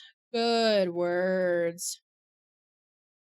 What are we even playing tomorrow? Tomorrow is supposed to be Hollow Knight. We're playing Hollow Knight tomorrow, which huge if true. Very exciting. Very exciting. Yep, we're playing Hollow Knight tomorrow. I have not touched Hollow Knight in a very long time. So everybody's going to be need to be really patient with me. Everybody's gonna need to be really patient with me because I have not touched Hollow Knight in a hot minute. It's been months. So I'm need everybody to be real chill, mindful, and demure and patient with me because I'm gonna be beans, okay? I'm going to be beans. It'll be fine. It'll be fine. It'll be fine. But yeah, so that is the plan there. Those two, most definitely. Most definitely. So I can't judge. It's fucking hard. It's hard, and I'm very unfamiliar with games like this, so they're especially hard. But I think if I put it off any longer, I think Aki will kill me. So we're gonna make some more progress, and then my wife will not kill me. That's my plan. So yep. And then Thursday is more Clair Obscure, which I'm also beans at, but slightly less beans. Happy wife, happy life. That is what I'm fucking saying. You get me. So that's the plan. That is the plan. Yeah. Kind of all I got. Kind of all I got. I think I'm gonna work on wrapping up because I'm hungry. I'm hungry. So I'm gonna wrap up and I'm gonna get food and it's gonna be great. And I already know who we're rating today. I already know who we're rating. Let me get my shit together real quick. Thank you for being here, and I appreciate you. Like, I fucking love my stream deck, you guys. I eat this shit up. There you go. Here's your raid message. We're gonna raid my wife, Mewa Mizu. Mara is playing Phasmo with a friend. So you guys can go watch her be scared of ghosts and shit. We love Mewa Mizu in this house. Yeah, we love Mara Mizu in this house. Mara Mizu is a very dear friend of mine and also one of my wives. So go hang out with her and send her some love. It's one of my favorite. Isn't it funny? We can thank Shiva for all of my raid messages. They're so silly. So go hang out with Mewa Mizu. Mewa. Thank you guys so much for hanging out with me today. I hope you guys really enjoyed the it's about kissing a god. I bet it is. I bet it is. I hope you guys enjoyed the visual novel today. I hope you guys enjoyed getting a little extra reading and narration from me than I tend to do. I know I had a ton of fun. I had a ton of fun. It was wonderful.